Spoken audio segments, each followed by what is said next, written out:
Chapter 286. Saroma's eyes widened slightly. She took the exquisite box in surprise. She first looked at the smiling Thales in confusion, then gently opened it. "This is..." Saroma saw what was in the box and raised her head in surprise. "When I wrote a letter to my country last year, I asked Gilbert and the others to get someone to make it. Today, Putre brought it over." Thales blinked proudly and grabbed the item in the box.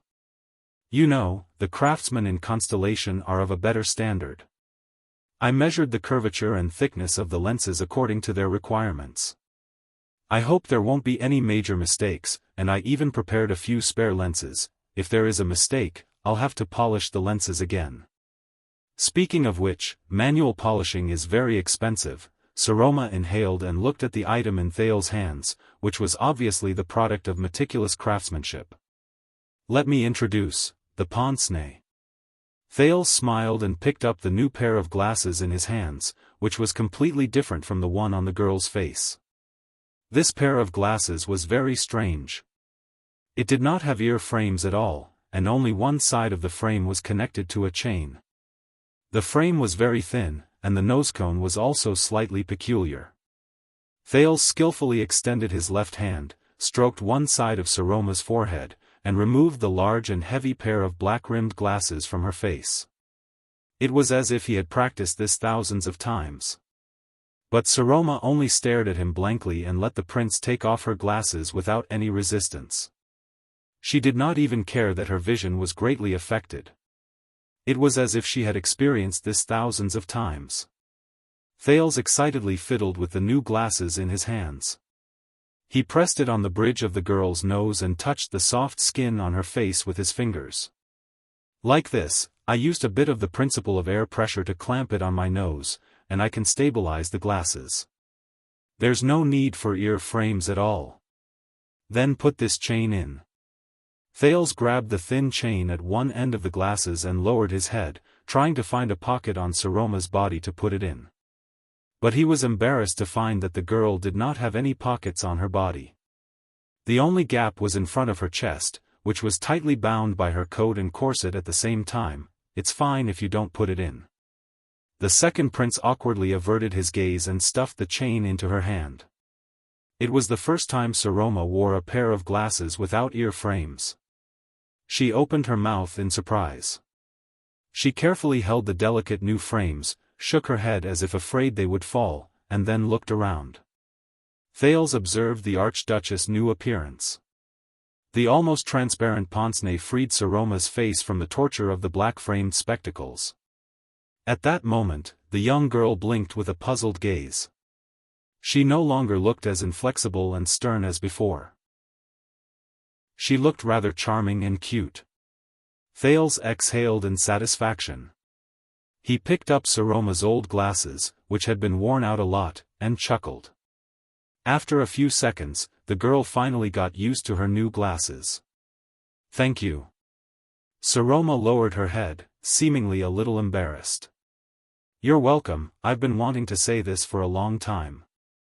The prince laughed and said, "As the leader of this land, wearing those black-rimmed glasses doesn't make me look too serious. I look just like a frog." To his surprise, Saroma was very calm. She was not agitated, excited, curious, or puzzled. Instead, "Hey, Thales." The girl propped up her glasses in a daze and stared into the distance. Thales raised his eyebrows. Selma lifted her head gently. Thales noticed that there was some redness around her eyes. "It couldn't be. It's just a gift, and she's so touched." Thales, who was most afraid of seeing people cry, felt his heart skip a beat. "Thales," Saroma said softly, "do you remember that day 6 years ago?" Thales narrowed his eyes in puzzlement. "The day we first met. That night, that early morning, that morning." Her voice was illusory and indistinct, as if it came from afar. Thales frowned and remembered the past. That night. Neuven, Lampard, the blood-stained crown, the newborn Archduchess. Of course.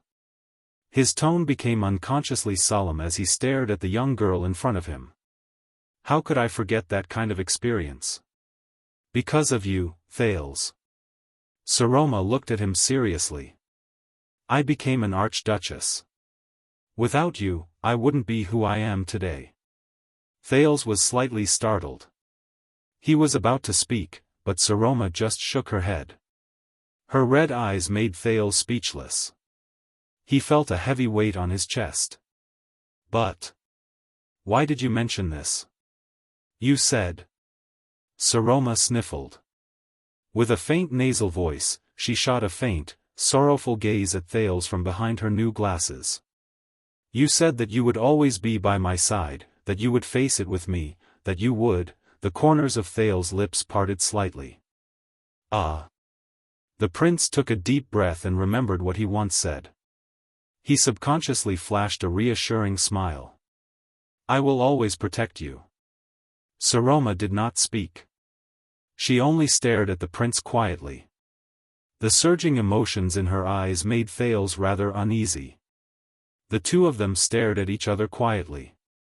After a long while, the heavy atmosphere was finally broken by the young girl's laughter. However, this laughter did not sound very happy to Thales. Thank you. I'm sorry. There was a faint sense of disappointment in the young girl's voice. It had nothing to do with you. I shouldn't have kicked you today. Huh? Thales first widened his eyes, then he scratched his head in puzzlement. Saroma's behavior today was somewhat beyond his expectations. The prince could only smile awkwardly with a puzzled expression. It's okay. Thales sighed softly and shook his head helplessly. After all, we're friends. Just like what you said, we live and die together. When she said this, Saroma trembled slightly. The Archduchess raised her head abruptly, as if she had made up her mind about something. Thales. Saroma exhaled, and her words came to a halt. Today's State Affairs hearing, that, Thales sensed something. What's wrong? But at this moment, Saroma's eyes, which were staring straight at Thales, suddenly dimmed. It was as if she had let go of something. Thales stared at her in puzzlement. What is this? In the next second, Saroma's tone and rhythm returned to normal. The city of faraway prayers sent a messenger crow.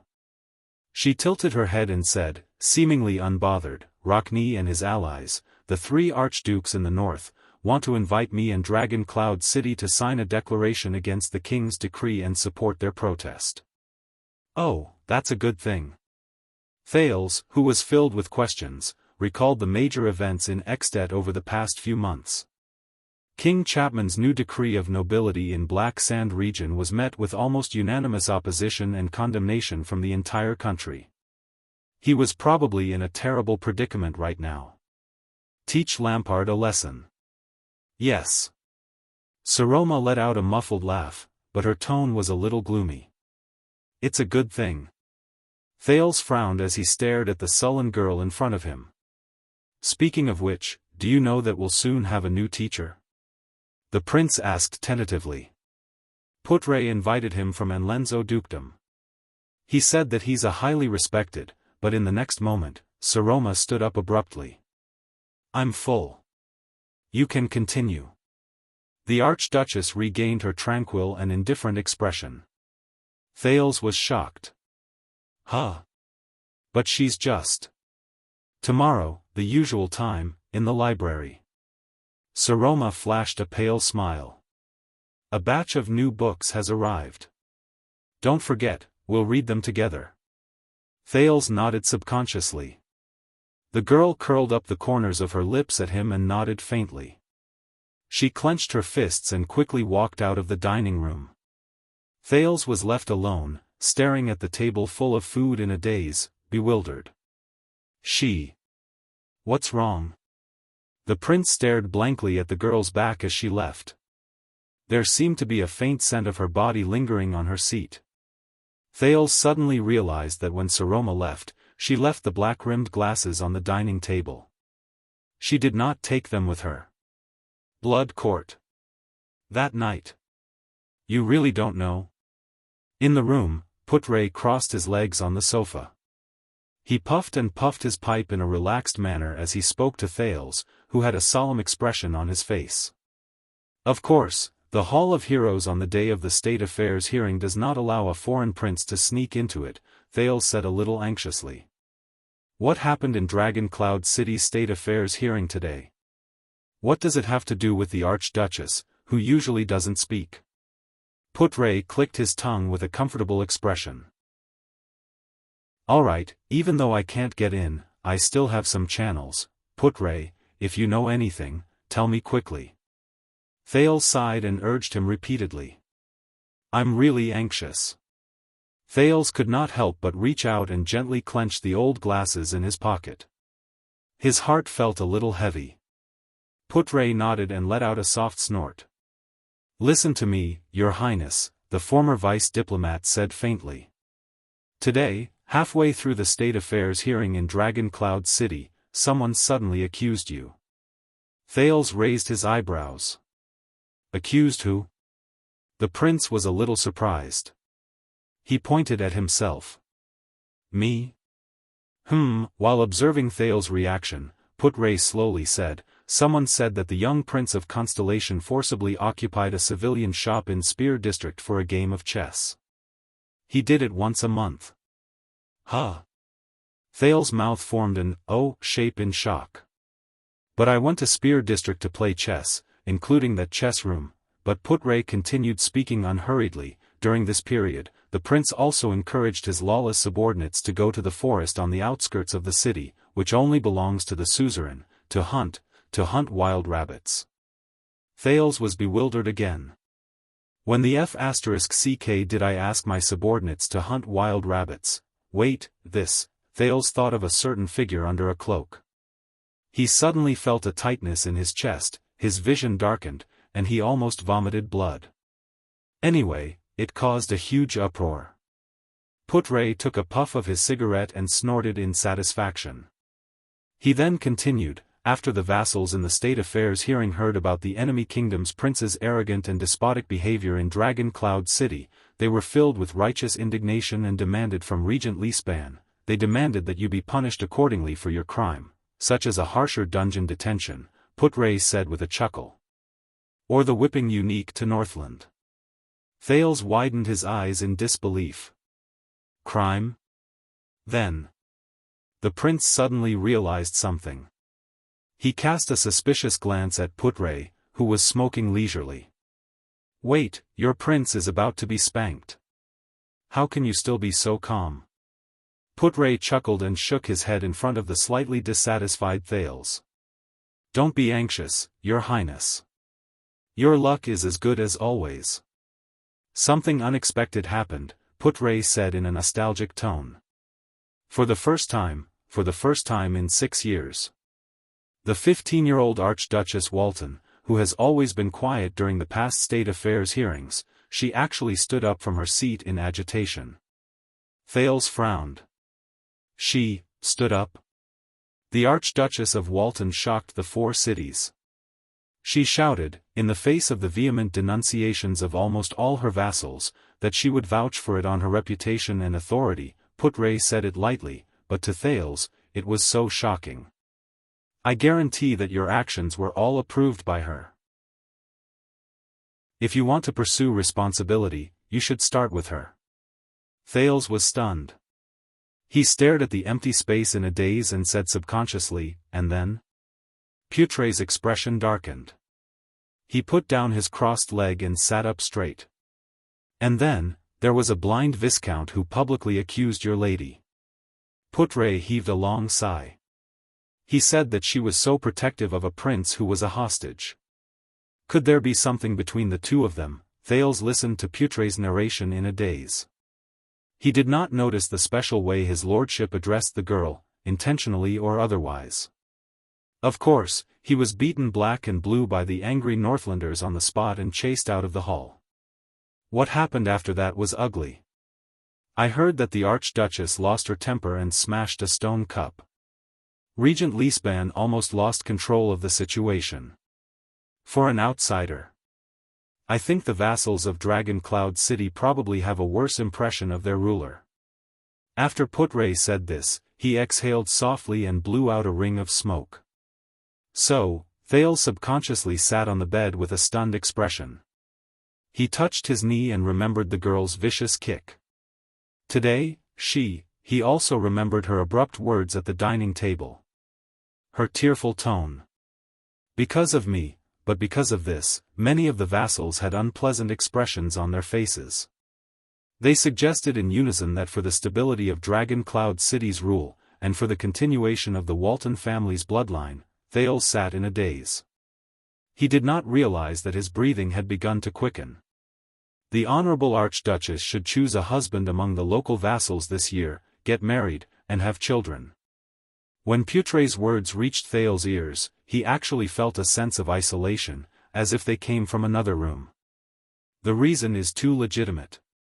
Even Lisban could not raise any objections. This is what happened at the hearing. I think, at least, it should be the part you want to know. Thales subconsciously clenched his fists.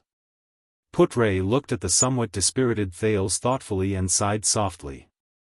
Your Highness, be prepared. Your friend. That poor little girl. Thinking of the past, the thin man clicked his tongue and shook his head. She's going to get married. Putre's voice was very low, as if he was afraid of waking up someone who was sleeping. On the other side, Thales, who had been silent for a long time, had even forgotten how to react. Putre quietly blew out a perfect and beautiful ring of smoke and quietly watched it drift away into the air. It was as if it had never existed. Only the person who blew out the smoke ring could remember how perfect it was at that moment. A few seconds later, Prince Thales Jadestar subconsciously turned his head and looked outside the window. You will always be by my side. You will face it with me. You will, little rascal. He called out the name that he had not said for a long time in his heart, but it was as clear as ever. He stared in the direction of Heroic Spirit Palace in a daze. He felt his hands and feet go cold, and he felt lost. Chapter 287. Dragon Cloud City, Heroic Spirit Palace, Training Ground.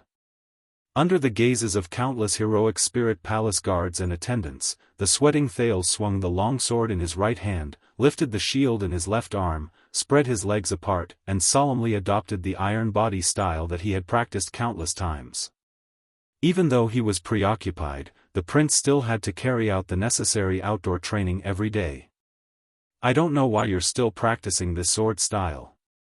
In front of him, the pale-faced former commander of the White Blade Guards lifted a heavy sword with a disdainful expression. Even when fighting against the orcs, our army's combat style has been reinvented for hundreds or even thousands of years. And your sword style of holding a sword and shield and waiting foolishly for people to beat you up, are you going to keep talking nonsense? The prince said impatiently. I remember that this is outdoor training, not satirical poetry writing. Nicholas pursed his lips. His gaze was unhappy. The Star Killer's attitude towards the second prince, which was neither good nor bad, lasted for a whole 6 years, took a drastic turn for the worse after yesterday's state affairs hearing. He began to scrutinize Thales with a hostile gaze and was extremely harsh towards the Constellatiate teenager during outdoor training. Of course, Thales later found out why. Thales shrugged, indicating that he could attack. In the next second, Nicholas widened his footsteps and swung his sword. Asterisk thud. Asterisk Thales' shield collided with Nicholas' heavy sword. The prince stepped forward and counterattacked with the long sword in his right hand, but Nicholas easily dodged it. If you really want to know, this sword style means a lot to me. Thales turned around and quickly aimed the tip of his sword at the enemy again. A strict teacher once told me that I have to at least practice it to the point where it looks like it. As he said this, the letter brought by Gilbert Toptil suddenly appeared in his mind. Madame Gines emphasized that you have to pay attention to your diet at this age. Don't be picky, especially when it comes to a balanced diet of various foods. Even the bitter vegetables from the western desert are of considerable value. You can try it. Jine's stern and straightforward image appeared in Thale's mind, and a thought flashed in his mind. Practice it to the point where it looks like it? Nicholas snorted coldly. Unfortunately, you didn't manage to do it. The Star Killer dashed forward, held his sword with both hands, and swung it down with the help of gravity. Asterisk bang. Asterisk he almost knocked down Thales, who was struggling to support his shield. The prince gritted his teeth and felt the strength in Nicholas' sword gradually increase. As for those old friends of yours, please forgive me. I must tell you, ashamed and disappointed, that we still did not find them during the 10th search. Regardless of whether it was the female bartender from Sunset Pub or those child beggars, they are no longer in Eternal Star City. Although this is not the right time, I must suggest to you that perhaps your highness should give up on the search for them.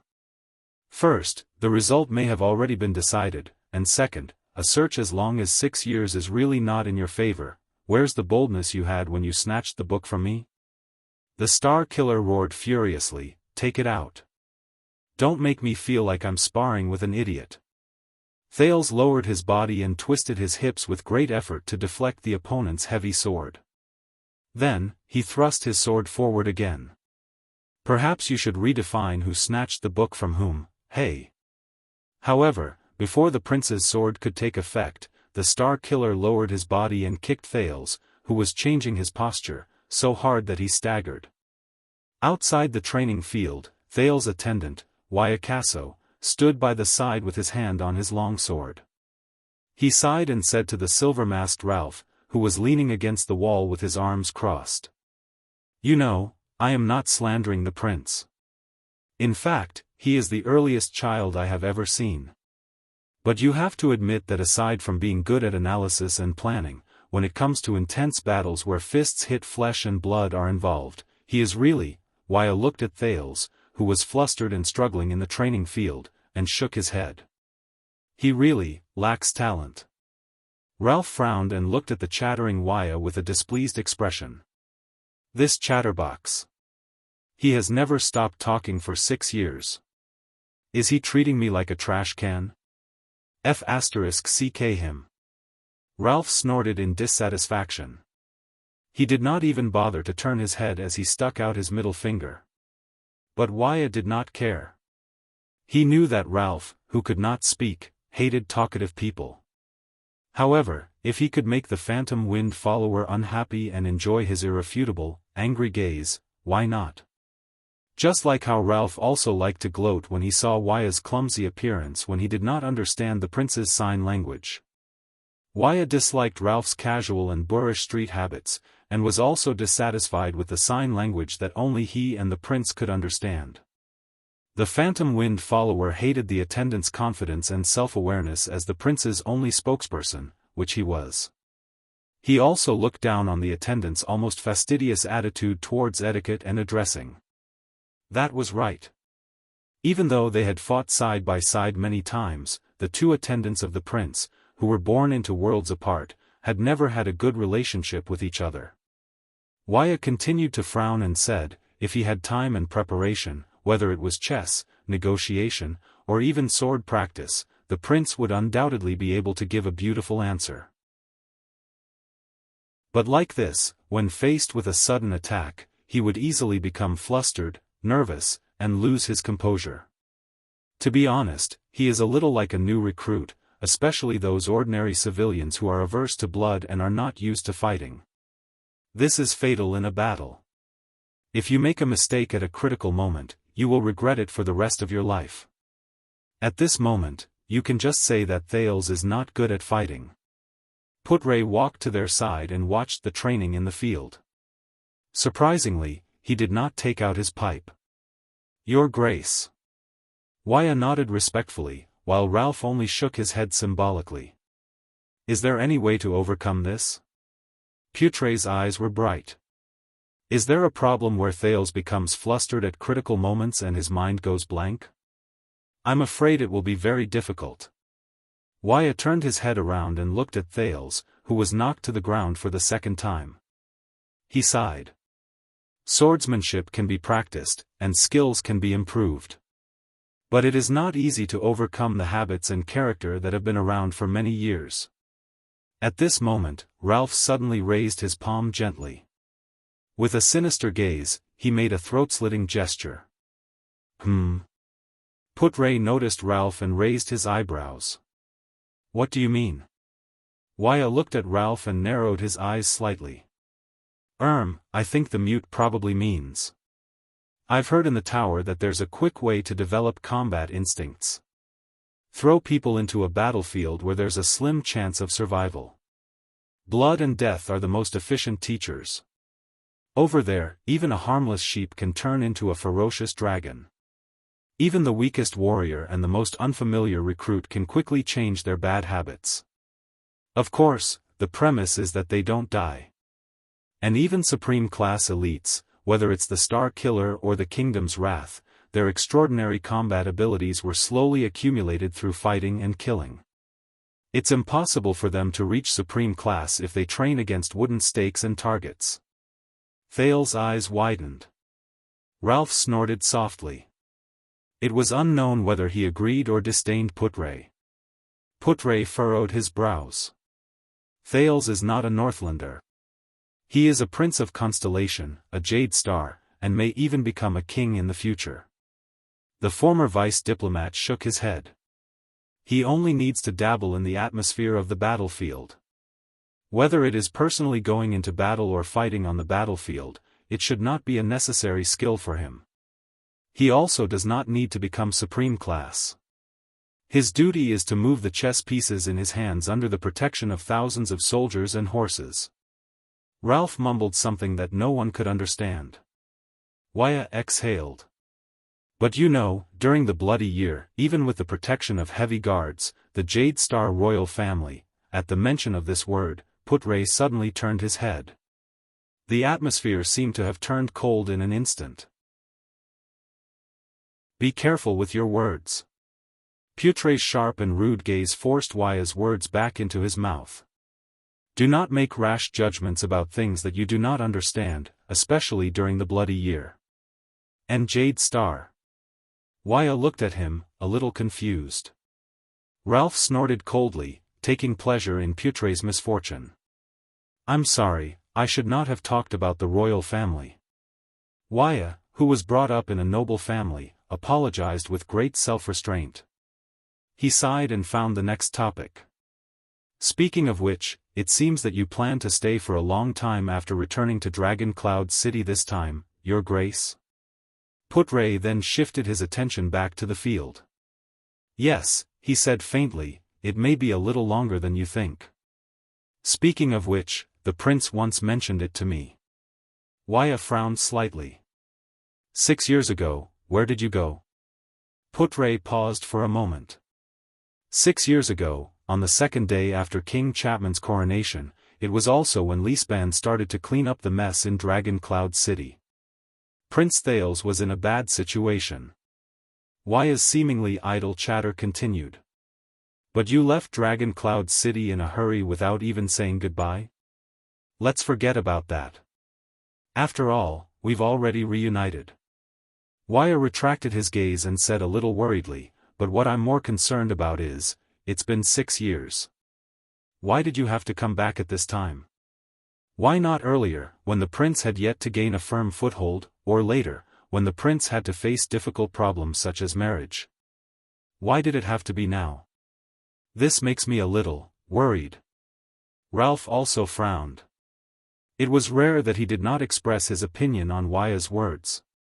The corner instantly fell silent. Putre lowered his eyelids. Slowly, he reached into his bosom and took out the old tobacco pipe that he had been using since 6 years ago. You know, a long time ago, when I was still young, our teacher once said during our graduation. The skinny former deputy diplomat filled his tobacco at a leisurely pace, took out a flint and lit his pipe. Gilbert Casso has a big heart. When he looks at a problem, he is not confused by what is in front of him. He jumps out of the rut and grabs the main point beyond his sight. Perhaps he will be the kind of chess player who has great foresight, is good at long-term strategies and schemes. That's why that naive bastard always thinks too much. When he heard Putre's incoherent reply, Wuxia raised his eyebrows in surprise. Huh? Even if you don't admit it, Wuxia. Putre inhaled a mouthful of smoke in satisfaction and said with a smile, there are still many things about you that are very similar to your father, for example, thinking too much. Wuxia seemed to have thought of something. He shut his mouth and turned around with an unpleasant expression. He did not pursue the matter further. In the field, Thales took 2 steps back. From the corner of his eyes, he saw Putre and Wuxia, who had a strange atmosphere between them. While he was puzzled, he could not help but think of another point mentioned in Gilbert's letter. Your Highness, please trust Putre as always, especially during this special moment. For your future, please trust him. Also, please maintain the respect you deserve for that new teacher. Be humble and learn from him. He is probably the person I respect the second most in my life. Gilbert emphasized twice that he trusted Putre. Why? His sword flashed. Nicholas attacked again. This time, Thales, who had been retreating, finally got his chance. When Putre hit his shield for the 3rd time, the prince blocked the attack and performed the breaking edge style that he had prepared for a long time. He went straight for the enemy's weakest left side, which made Nicholas' eyes brighten. Good idea. But immediately after, the Star Killer swung his heavy sword back and faced this sharp counterattack. Following the trajectory of his opponent's heavy sword, Thales struggled to swing the shield in his left hand and used all his strength to push away his opponent's counterattack. Asterisk swoosh. Asterisk Nicholas' heavy sword slashed across the surface of the shield. The wind brought about by the blade swept past Thales' hair. At that moment, Thales, who felt a chill run down his spine, shuddered. As this sense of imminent danger assaulted him, Thales felt an inexplicable shudder suddenly erupt from his spine and attack his brain. In the next second, that familiar yet unfamiliar fluctuation, the sin of Hell's river, surged out of his body uncontrollably and uncontrollably. It was like a startled beast that had suddenly woken up from hibernation. It was also like a sudden freezing storm that attacked every inch of his body, including his brain. It gave him the desire to risk everything. But the prince did not feel at ease at all. Thales felt the sin of Hell's river go berserk, and he was terrified. No. No. Chapter 288. Thales gritted his teeth fiercely and controlled his body's movements. Calm down. Calm down, Thales. This is not a battle to the death. Asterisk bang. Asterisk in the next second, Nicholas skillfully avoided Thales' shield and struck his weapon with his sword. Thales felt the long sword in his hand tremble violently, and it instantly flew out of his hand. Asterisk clang. Asterisk Thales' long sword fell to the ground. He sighed and faced Nicholas' heavy sword, which was placed horizontally on his shoulder. He spread his arms to show his surrender. The battle was over. You really like to be absent-minded. The Star Killer withdrew his heavy sword and sneered mockingly. Just like in the past, you enjoy being absent-minded during battles? Thales flashed a resigned smile and did not retort. Only he knew that had come again just now. A year ago, Thales had encountered a similar situation during his training. A Northland warrior who was his sparring partner used a battle axe to split his shield. The fragments hit the prince's chin and neck. At that moment, when the artery on his neck was threatened, the sin of Hell's river surged out like a startled hedgehog. It made Thales, who was originally dizzy, quiver. He instinctively knew how to counterattack. He quickly threw away his long sword, turned around, and moved forward. At the moment the axe blade grazed his cheek, he squeezed to the side of the enemy, and at the risk of being cut by the axe blade, he punched the enemy's throat. At that moment, Thales was like an enraged beast. There was only one thought in his mind: to fight. With the support of the sin of Hell's river, he might have been able to severely injure the opponent's throat cartilage with one punch. Then, the opponent's axe blade would have cut into his ribs. If Thales had not snapped out of his daze halfway through and given up on attacking. In the end, the warrior apologized profusely for not being able to control his strength and cutting the prince's arm. Everyone thought that it was a mistake during training. But at that time, only the frightened Thales knew that it was not a mistake. It was his own, a dangerous counterattack that he did not carry through to the end. At that moment, the frightened Thales deeply understood the nature of the sin of Hell's River for the first time. He had a preliminary understanding of Black Sword's words: do not treat it as a tool, but as a companion you can talk to. From then on, Nicholas decided to personally become Thales' sparring partner. Compared to other people, a supreme-class fighter could control the rhythm and strength of a fight more perfectly, so that no unnecessary injuries would occur. From then on, Thales began to consciously be on guard against similar situations to prevent them from making a huge mistake. Back to the present. Thales touched his heart anxiously. He felt his blood surge, and he could not calm down. Just now, when the wind generated by Nicholas' sword swept past his forehead, the sin of Hell's River was as restless as a wild beast whose territory had been invaded. It filled his leg muscles in a frenzy while it surged to his brain at high speed to numb his fear. It seemed to be urging him to throw away the shield and move his feet. Borrowing the agility released in that instant, he turned around and faced the enemy's blade. Take the risk to counterattack. As long as I counterattack. I can, Thales pressed his forehead and let out a long sigh. But he couldn't do that. The way he thought at that time, the way he fought, it was too exaggerated. It was simply a lose-lose situation. Black Sword didn't seem to have mentioned that the sin of Hell's River had this kind of wildness, when the power of eradication that never improved was activated. Thales shook his head and averted his gaze, trying to get rid of the thoughts in his mind. Hey! The Star Killer's dissatisfied voice traveled into his ears again. You'd better focus, Nicholas scolded coldly. Stop looking at her. The Star Killer's gaze was especially cold. Thales was shocked. Only then did he realize that he had unknowingly shifted his gaze to another pair of people who were practicing outdoors. Not far away from them was the Archduchess of Dragon Cloud City, Saroma Walton. She was dressed in a light hunting suit and was learning how to use a dagger to defend herself under Lord Justin's guidance. Her cheeks were sweaty and slightly red because of the exercise. Thales sighed. He knew that Nicholas had misunderstood the reason for his absent-mindedness. But, Thales remembered the second-to-last paragraph in Gilbert's letter. Also, although I am very pleased with your political efforts to strengthen the diplomatic relations between the two countries, I would still like to remind you that in your interactions with Madame Walton, please clearly separate politics and personal feelings. If you can deepen your friendship with the Archduchess of Dragon Cloud City through this, then no matter how expensive the hand-ground spectacles from Master Punk's workshop are, they will still be worth it. However, if this friendship goes to a higher level, then it will be worth discussing. You must know that friendship is beautiful, but love is terrifying. Damn you, Gilbert, isn't he far away in Constellation?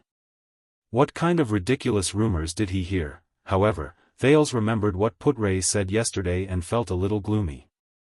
That poor little girl is about to get married. Thales slowly bent down and picked up the sword on the ground. Why? Nicholas narrowed his eyes slightly. What? 6 years ago, when King Nuvan passed away, why were you still willing to be loyal to?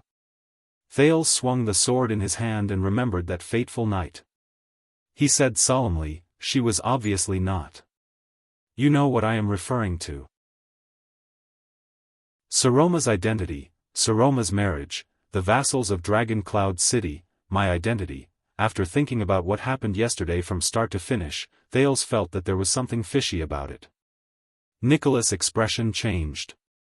Be careful with your words, young prince. The Star Killer's cold tone began to be laced with faint hostility. Especially in a city that is filled with hostility towards you. Thank you for the reminder. Thales shrugged nonchalantly and raised his longsword again. So, King Nuvan can be considered to have succeeded. Now, the Walton family still rules Dragon Cloud City, and you and Lisban surround the Archduchess. But Saroma is an Archduchess with insufficient prestige. She will even be forced by the local vassals to marry her and give birth to a local Walton heir. The prince gritted his teeth. Is this really what you, Lisban, and King Nuvan want? The next moment, Nicholas suddenly struck with his sword. Thales, who was prepared for this, calmly took a step back and prepared to deflect it with his shield. Huh! This time, Nicholas' heavy sword was eerily deflected before it hit the shield. It was as if he did not use any strength at all. Asterisk bang. Asterisk with a great force, the back of the sword swept Thales' left knee violently. Thales, who lost his balance, staggered and felt that he was about to fall to the ground. He was instantly shocked. The sin of Hell's river surged up with a bang. But unexpectedly, long before the sin of Hell's river took effect, the merciless Nicholas decisively threw away the heavy sword that had lost its momentum and punched him in the ribs. Sharp pain shot through him. It was followed by numbness. Asterisk clang. Asterisk Thales' shield and longsword both fell to the ground. Asterisk thud. Asterisk his body also fell to the ground with a bang. Waya and the others who were watching the battle cried out in surprise. Thales, who was holding his abdomen, lay on the ground, drenched in cold sweat. His face was contorted and he curled up. Before the sin of Hell's river could react, he had completely failed. He instantly lost all ability to fight back. At that moment, Thales' hope of getting lucky, along with his pride, vanished. His little self-consolation of, I only suppressed the sin of Hell's river was crushed under Nicholas' merciless attack. That's all for today. With a terrifying expression, the Star Killer snorted rudely and said, Your movements are still a mess. There is no student more stupid than you. Also, what happens to the Archduchess has nothing to do with you. Nicholas threw down his last sentence, turned around coldly, and left. Waya and Ralph quickly followed him and helped Thales, who was drenched in cold sweat and whose lips had turned blue. He used his power of eradication in that last attack, right? That guy did it on purpose. Thales rubbed his ribs, which were aching badly, and said with difficulty, Is that considered cheating? Bullying me because I don't have a power of eradication? Waya and Ralph looked at each other. When I have a power of eradication, Waya sighed softly. With all due respect, Your Highness, the Northland military sword style is still a little ancient. Under normal circumstances, if you cannot awaken a corresponding power of eradication before the age of 18, besides, even if you awaken a power of eradication, when you face an existence like the Star Killer, most likely, the unlucky Thales could only sigh. After the outdoor training ended, Thales went to Saroma's side in a few steps. As he stared at the red-faced girl who had just finished training, the prince once again ignored the dissatisfied gazes from Gings the female official and the two maidservants. He moved closer to her ear. Saroma, listen, Thales said solemnly and gravely, we need to talk in the afternoon. It's in the library. Saroma, who was tidying up her clothes, frowned. She habitually lowered her head and whispered, Talk about what? It's about actually, it's about your marriage. I keep feeling that there's something. Saroma's expression instantly became unpleasant. The pince-nez on her face trembled slightly. The girl pouted and looked at Thales in dissatisfaction. What's there to talk about? This has nothing to do with you. At this moment, a low and gentle voice that was filled with charisma came from behind him. My lady. Your Grace. Regent Lisbon's tone was so solemn that Thales could sense it even from 10 steps away. I'm sorry to disturb you. Accompanied by his entourage, Regent Lisban, whose hair was white but his footsteps were still steady, slowly walked over with a solemn expression. The old regent stopped steadily in front of them. The count first swept a scrutinizing gaze over Thales, who was beside the archduchess. The profound meaning in his gaze made the prince feel a chill run down his spine. Lisban then retracted his gaze and bowed respectfully to Saroma. Then, he nodded gently at Gings, the female official. Please change your clothes immediately. You need formal attire. Saroma frowned slightly. Now? Lisban nodded. We have a very important guest who needs to be received immediately. Thales' heart sank. He subconsciously felt that something was wrong. Saroma took a deep breath. Following her habit of 6 years, she also respectfully returned the salute. Of course. Thales shut his mouth. He was a little annoyed. Looks like I can only wait until the afternoon, but his thoughts were interrupted. Please change your clothes immediately, Prince Thales. Regent Lisban's gaze fell on him again. Thales' heart almost skipped a beat. What? The prince widened his eyes in surprise. I have to go as well. This time, Regent Lisban's gaze seemed to have softened a little. It was no longer the polite but indifferent scrutinizing gaze from before. Instead, it was a reminder and warning filled with worry. The guest this time has specifically requested to meet you, Lisban said casually. Who? Thales narrowed his eyes. Lisban's expression did not change, but he clenched his fists tightly. I believe that you are no stranger to them. The count enunciated each word clearly. The second assistant advisor of the Imperial Conference, King Chapman's goosekeeper, Viscount Lassa Kent Vita of the city of Halton. The king's personal guard and administrator, the deputy commander of the White Blade Guards, Lady Croche Merk. Both of them have arrived at Dragon Cloud City this morning. At that moment, Saroma and Thales' expressions changed. When they heard the count's words, Nicholas, who was wiping his hands in the distance, Ralph and Waya, who were leaning against the wall and chatting, were all stunned. They brought King Chapman's greetings and concern, as well as important information. Lisban's words were filled with coldness and wariness. They want to convey the message to you in person. At that moment, Thales, who could not hide the strange expression on his face, subconsciously turned his head and looked at Putre, who was beside him. He wanted to ask for his opinion. However, the thin lord was still smoking his pipe leisurely. His expression did not change. He did not seem surprised. Chapter 289. In the corridor of Heroic Spirit Palace, Thales tidied his sleeves with a headache, trying to straighten the 9-pointed star emblem on his upper arm to his shoulder as he walked beside Saroma. Based on the experience of the past 6 years, don't the king's envoys usually only come when the seasons change, the second prince said, feeling vexed and worried. And they usually come to check on you, to check on your situation. Saroma nodded absent-mindedly. She looked at the flustered Thales, sighed, and rolled her eyes. She extended her hand to help him straighten the emblem on his shoulder and said in annoyance, to make sure that a certain unlucky prince is still in his pet cage. Oh. Thales frowned and snorted expressionlessly. Thank you for the reminder. Behind him, Count Lisban coughed softly. The regent quietly extended his hand and pressed on Thales' shoulder. As well as monitoring, reminding, and warning Dragon Cloud City that we are the greatest threat in King Chapman's eyes. Lisban pushed him 2 steps away without a trace and said solemnly, even when the Waltons lost their throne and the people of Dragon Cloud City were in a state of panic, this never changed. Especially when the future of Jade Star and the Waltons is in Dragon Cloud City.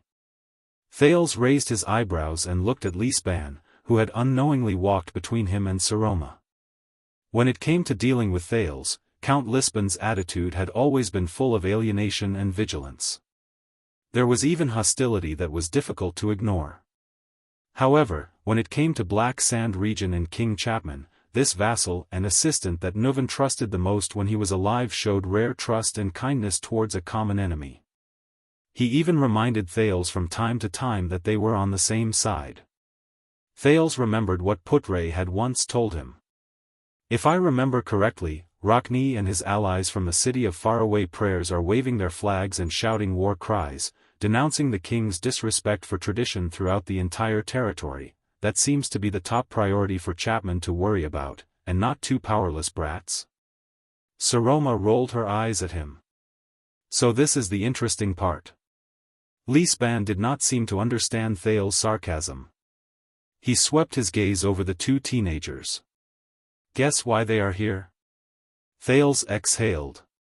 Win over Dragon Cloud City, fight for support for Lampard's pitifully poor reputation in the country, and fight against Rockne and the other opposers? Saroma's expression darkened. But she immediately took a deep breath and tried her best to put on a solemn and indifferent expression, just like she did for the past 6 years. Then they have the wrong idea. Dragon Cloud City is the most unlikely force to stand with him. We all know what happened 6 years ago. No one can forget. Thales recalled that night and could not help but smack his lips. He sighed and said, "So this is what I am worried about." Lisban snorted coldly. His gaze was filled with vigilance. "We will find out." The next moment, they turned a corner. Nicholas and Justin, who had been waiting in front of them for a long time, nodded at them and pushed open a door that both Thales and Saroma were very familiar with. The Prince of Constellation walked behind the Archduchess and the Regent under the protection of his personal guards behind him and on both sides. He stepped into the oval stone hall, which had a solemn atmosphere. The Hall of Heroes had changed a lot compared to 6 years ago. The biggest difference was that the heavy, rectangular table that represented the king and the 9 archdukes had been removed. It seemed to have disappeared from history along with the reign of the born king. There was only one simple and heavy chair made of cedar wood in the hall, which was located on the 3rd flight of steps. The famous Soul Slayer pike was still lying quietly on the rack on the fireplace at the back of the hall. Thales consciously stopped in front of the steps under the chair. Nicholas and Lisban, on the other hand, went up one step before they turned around to face the hall. Only the Archduchess lifted her skirt with a serious expression and walked up the steps step by step towards the chair. The prince watched with complicated emotions as Saroma skillfully and anxiously sat on the chair that was almost as wide as 4 or 5 people. It was the chair that belonged to the suzerain of Dragon Cloud City. She first carefully placed her arms on the armrests on both sides like a kitten that had stepped into an unfamiliar territory. Then, she took a deep breath, straightened her back and puffed out her chest. With a forced arrogance and aloofness, she raised her head and looked at the hall. Like a lion cub that had just learned how to walk, she let out an immature roar at the pride of lions. But judging from the girl's expression, it was probably not very comfortable to sit on it. It's been 6 years. She's still not used to it. Because of me, she sat on this seat. Because of me, she had no choice. Saroma seemed to sense something. The girl turned her head stiffly to look at Thales. There was an uneasiness in her eyes that only the prince could understand. For a moment, Thales did not dare to look at the chair and its owner. He turned his head slightly and stared at the floor tiles with a gloomy expression. The next moment, the herald's sonorous and melodious voice rang in the hall. The Viscount of the City of Halting Light from Black Sand region, the king's special envoy and goosekeeper, and the second assistant advisor of the Imperial Conference, Lhasa Kentvita.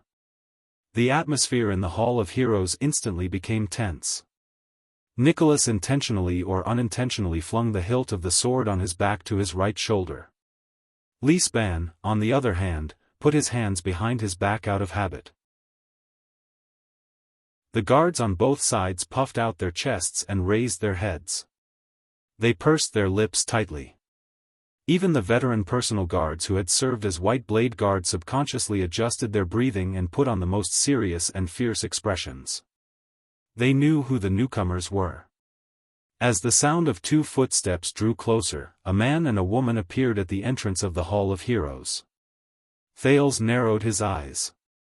It had been 6 years since they last met. Kent Vita, King Chapman's #1 strategist, the tall Viscount who once escorted the prince to Dragon Cloud City with 2,000 soldiers, appeared to have matured a lot. Compared to his military attire back then, he was currently dressed in plain clothes, but his footsteps were still agile. Coupled with his polite smile that seemed to be examining him, Thales could not help but feel that he was more difficult to deal with than before. But the person who attracted the most attention was not him. Kent Vita's companion walked past the herald, but stopped. "What's wrong?"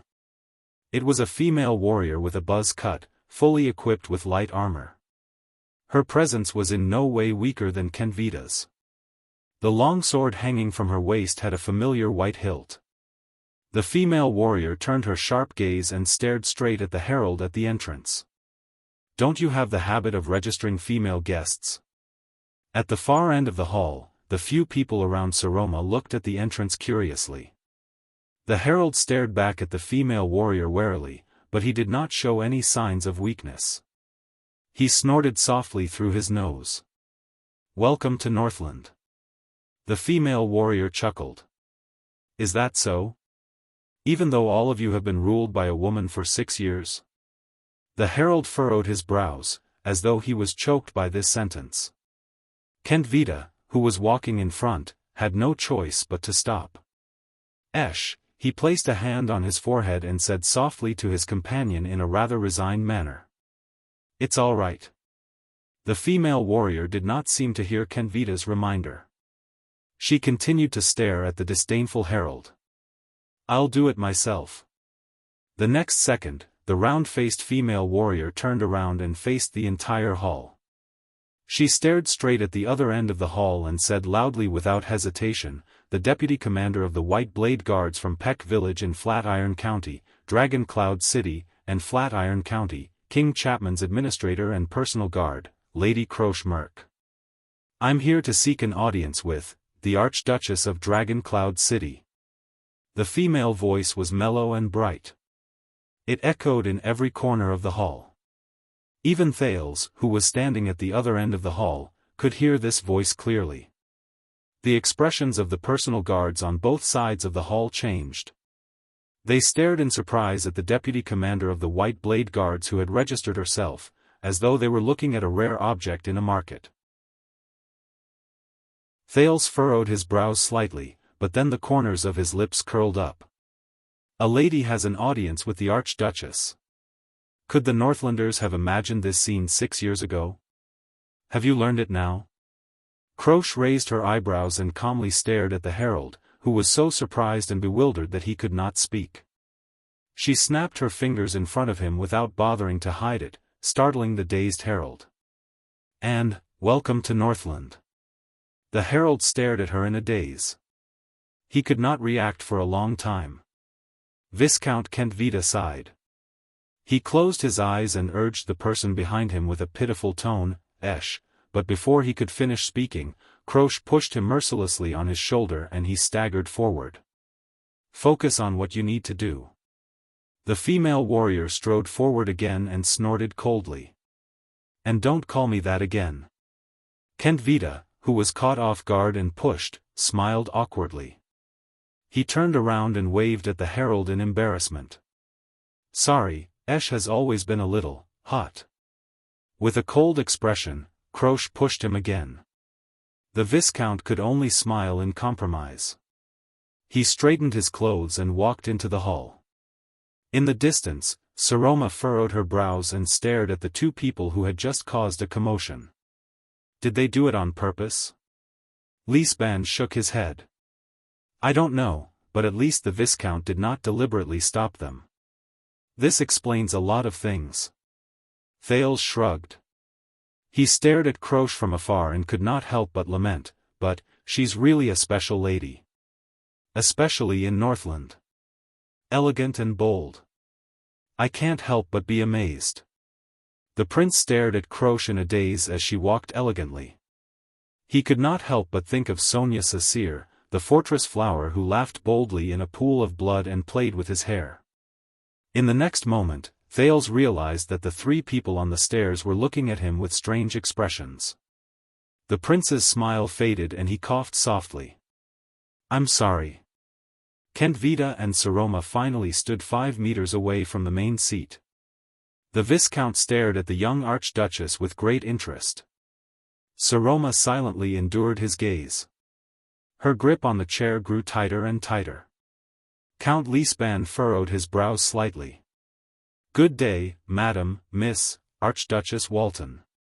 Viscount Kentvita bowed slightly, as if he did not feel the tense atmosphere in the hall. "Please allow me to convey the king's greetings and blessings. I wish that everything goes smoothly in your reign in Dragon Cloud City." Thales clearly felt that this etiquette was not very respectful. In comparison, Crocia's bow was more sincere. Saroma nodded slightly. She first glanced at Lisban and said cautiously and emotionlessly, "Of course, please also convey my gratitude to His Majesty." She leaned back in her chair and said nothing else. Viscount Kentvita's eyes moved. He swept his gaze past the silent Archduchess and the stern-looking Lisban. A profound smile appeared on his face. "I don't seem to see those familiar important ministers of Dragon Cloud City." The Viscount looked around in a dignified manner. "Where are the counts other than Regent Lisban? Wasn't yesterday the day of the state affairs hearing?" "This is not an official diplomatic mission," Lisban himself answered. The former Prime Minister said coldly, "There is no need to alarm them." "Is this really all right?" Kentvita put on a slightly surprised expression. "I heard that they were still discussing the Archduchess' marriage yesterday. I heard that Count Hurst and Count Nazir are both good candidates for the Archduchess' husband. Yet, when the king's special envoy came, they left them behind?" Thales' breathing instantly froze. "You're really well informed. Only the direct vassals of Dragon Cloud City would know so accurately." Count Lisban quickly followed up after a barely noticeable moment of astonishment. His tone was unfriendly. "Could it be that you've bribed another rat in the Hall of Heroes?" Kentvita laughed. "How would I dare? The vassals of Dragon Cloud City have always been loyal. Why would they be bribed by us?" "I'm just saying that the rats in the palace are infested with rats," Lisban replied without a trace. "Why would you think of vassals?" Kentvita raised his eyebrows. Seal Lisban, the former prime minister who served the kingdom for decades, the born king's most capable assistant, and the man who was once known as the Eye of the Dragon. He lived up to his name. He was a difficult opponent. And he became even more determined as he aged. "It's been years since we last met. I'm glad to see that you're healthy and healthy." The next second, Kentvita cast his gaze on the only teenager with the 9-pointed star emblem in the hall without hesitation. He flashed a smile. "On behalf of the king, may I ask how you've been?" "Prince Thales." Lisban and Nicholas furrowed their brows at the same time. They looked at Thales. Saroma blinked.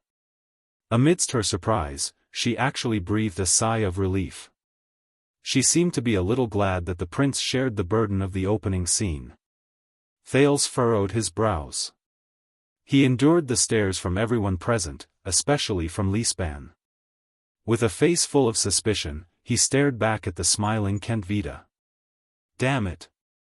This guy, he makes it sound like I'm very familiar with Lampard. Even though I'm indeed very familiar with him. It's true that we haven't seen each other for many years, Viscount Kentvita, but," Thales braced himself and said, "I'm healthy and healthy. Why do your words sound like you're comforting those old people who are about to die soon?" The aloof Saroma snickered. Kentvita's polite and complacent smile froze on his face. Beside him, Croce did not bother to hide it. She seemed to be mocking Kentvita. Coincidentally, Count Lisban, who usually did not smile much, actually laughed coldly in cooperation with him at that moment. "You're still as eloquent as before." Kentvita looked around at the hostile gazes around him and had no choice but to put away his smile.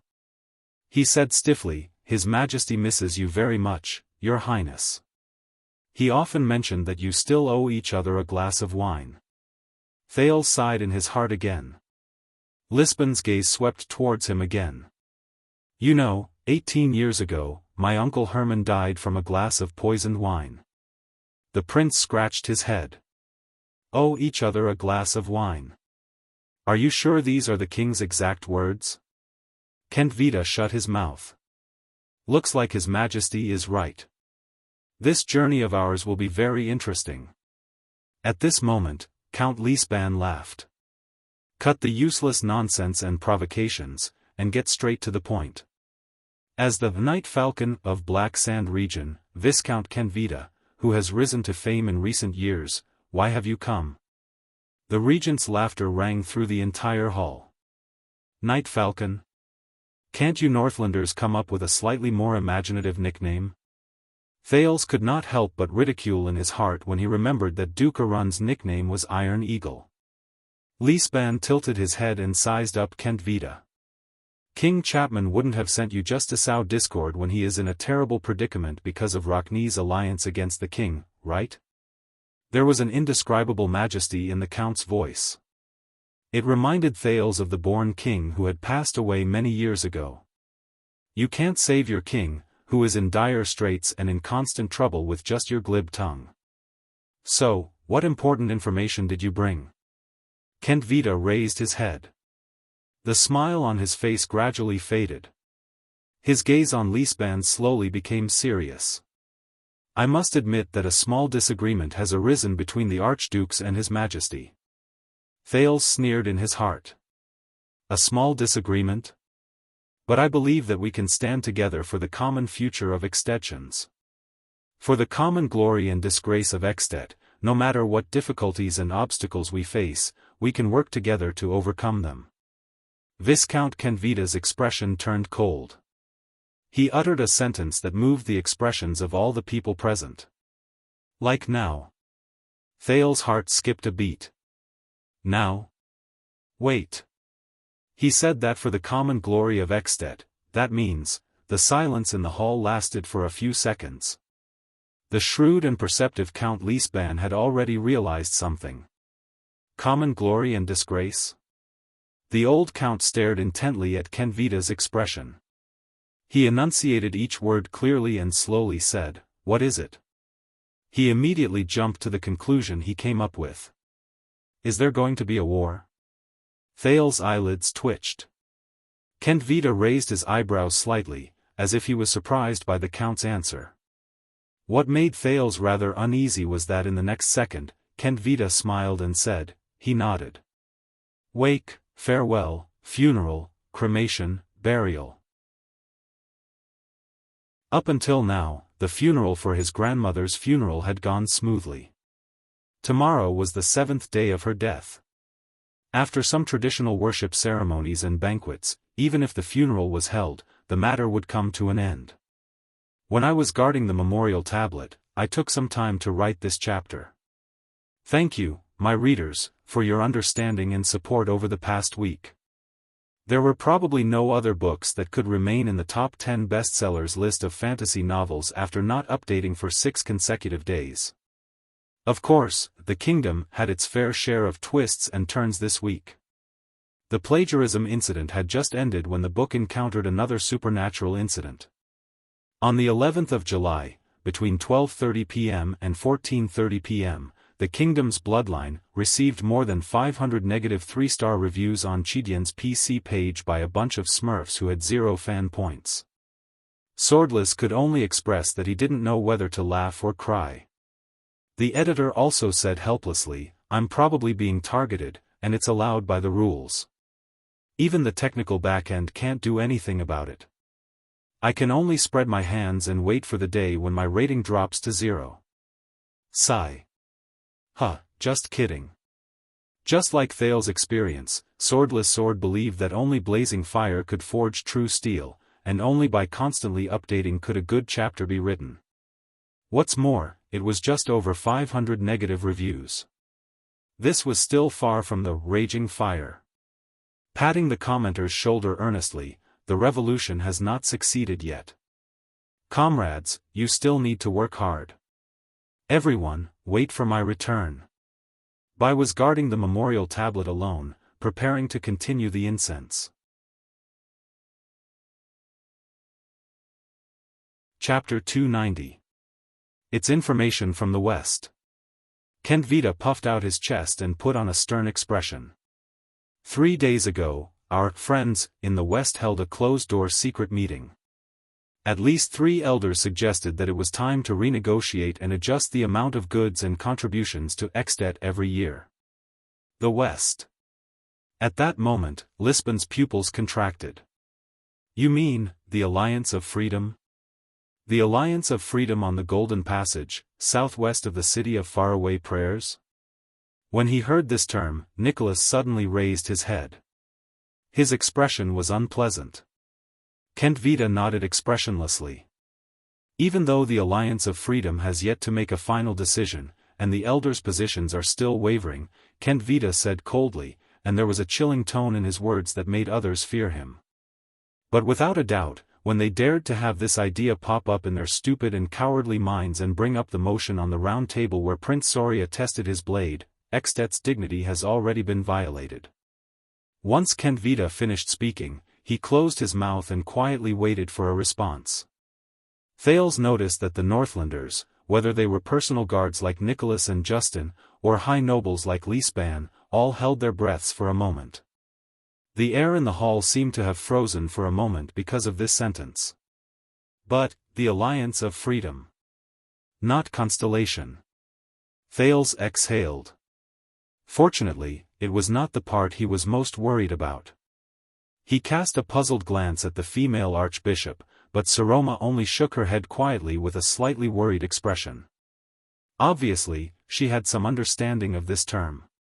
A few seconds later, Count Lisban slowly raised his head. His gaze drifted into the distance as he recalled the extraordinary years of the past. But his words were filled with an unquestionable might. 20 years ago, we generously taught these children in the Golden Corridor that they should abide by their duties. Under the great dragon's wrath, even the white elves who prided themselves on their nobility could not protect them. Did the children of the Alliance not learn this lesson? Kent Vita sneered. There was a profound meaning in his gaze. Obviously, compared to 20 years ago, the children seem to have an illusion that Extet, which does not have a born king, is kinder. A cold glare appeared in Viscount Kent Vita's eyes. It's time to teach them another lesson. Behind him, Krosh chuckled. The hall fell into silence. What was going on? Extet and the Alliance of Freedom? Without batting an eyelid, Thales recalled the geographical knowledge he learned from the Northland nobles' courses over the past 6 years. Of course, it was centered around Extet. The prince once jokingly called it the world in Extet's eyes. After the Battle of Eradication, the western border of the Great Desert of the Western Peninsula became a peaceful and pure land during the early stages of the calendar of eradication because it was far away from the conflict between the 2 new powers of power, Constellation and the Dragon. It became a peaceful and pure land during the early stages of the calendar of eradication. Kingdoms and cities of various sizes were built there, forming a long belt that spanned across many forces of power in the Western Peninsula from north to south. In the east was the desert interior and the rocky valley, in the north was the Northern Sea Kingdom and Northland, in the west was the Devil's Sea and the Sea of Despair with its countless ports, in the south was the Dragon-Kissed Land and Thorn Land on the long corridor coast, in the southeast was the Twin Fog Seas and even Constellation. Before the gradual rise of the Camus Union in the several continental wars, this corridor was known for having many small countries along the way. The various powers were separated and autonomous, far away from the influence of powerful countries. When a few cities further to the west, later known as the Camians, began to trade in the peninsula, they called this complicated overland corridor that was connected to various countries and filled with trade goods the Golden Corridor. The Alliance of Freedom that Kent Vita and Lisban mentioned was located at the northeastern end of the Golden Corridor. It was adjacent to the city of Faraway Prayers in the west of Extet in the east, and Good Flow City in the west of Camus Union. If one was a little more daring, they could even reach Constellation's western desert hill by going southeast through a stretch of desert. For a relatively long period of time, this land, which was the end of the Golden Corridor, was in chaos. It was only after the Fourth Peninsular War that the Alliance of Freedom, which was ruled by many powers in a compromise, appeared. In the past 100 years or so, the Alliance of Freedom had managed to maintain its existence amidst the complicated situation where many internal and external forces intertwined with each other. It was obvious from Lisbon's words that the Alliance of Freedom had sided with Exted in the most recent battle. The Northlanders, who were at the height of their power, had relied on their terrifying achievements in subduing Constellation and Camus Union with violence to seize influence and dominance over the Alliance of Freedom. They had also occupied a large amount of benefits in the northernmost part of the Golden Corridor. So, if the Alliance of Freedom is trying to break away from Extet's control, Thales thought, Lampard wants to start a war towards the west. But the people led by Archduke Rockne are clearly criticizing his rule. Does the king still expect to use this arduous and unrewarding battle to clear his name? Since that scene 6 years ago, the conflict between the king and the archdukes has long been irreconcilable, hasn't it? Viscount Kentvita raised his head and looked at Saroma, who seemed to be deep in thought. My lady, this is King Chapman. His Majesty asked me to bring you important information. The dignity of Northlanders can only be protected with blood. Kentvita's gaze focused, and there was a faint sense of oppression in him. What is Dragon Cloud City's attitude towards this? In the face of Kentvita's seemingly polite but aggressive question, Saroma furrowed her brows. At that moment, Thales saw a flash of helplessness and hesitation in her eyes. But the young girl quickly coughed softly and looked at Regent Lisban out of habit. Count Lisban was silent for a long while. It must have been difficult for you to obtain information. Finally, the regent raised his profound gaze, which seemed to carry a weight of 1,000 pounds. Black Sand region is clearly far away from the desert and the Golden Corridor, but you actually reacted to such a major matter earlier than the City of Faraway Prayers, which is right next to the Alliance of Freedom, and even sent someone to inform us earlier. Is it Archduke Rockne's oversight, or are you being too considerate? Lisban especially emphasized the word, considerate. The moment he said this, Thales could not help but raise his eyebrows slightly. Viscount Kentvita's expression also changed slightly. He sized up Count Lisban again. I see. The Prince of Constellation figured out the suspicions of the envoys from Black Sand region. They should not be the ones to inform us about this matter, and they should not be so enthusiastic. Behind Kentvita, Krosh snorted softly and said coldly, of course, we have to live up to his ambitions and grand plans when we serve a king who aspires to travel far and wide. Kentvita curled up the corners of his lips and nodded slightly at Krosh. However, the female warrior did not even look at him. She only stared at the Archduchess. Lisban snorted indifferently. Let's not talk about Extet's influence on the Golden Corridor for now. Count Lisban straightened his back slightly, and his tone was solemn. The Alliance of Freedom is connected to abundant commercial goods and huge profits. It is also adjacent to the City of Faraway Prayers. Once it breaks away from our control, the one who will suffer the most and worry the most should be Archduke Rockne, am I right? You are really generous to trouble yourselves for his sake. In the increasingly depressing atmosphere of the meeting, the Count directly pointed out the doubtful point.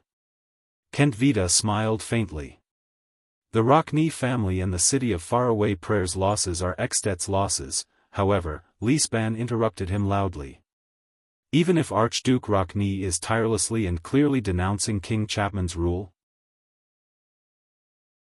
Even if he calls for us to refuse to pay taxes to the king and that traitor who does not respect tradition? Kentvita seemed to be angered as well.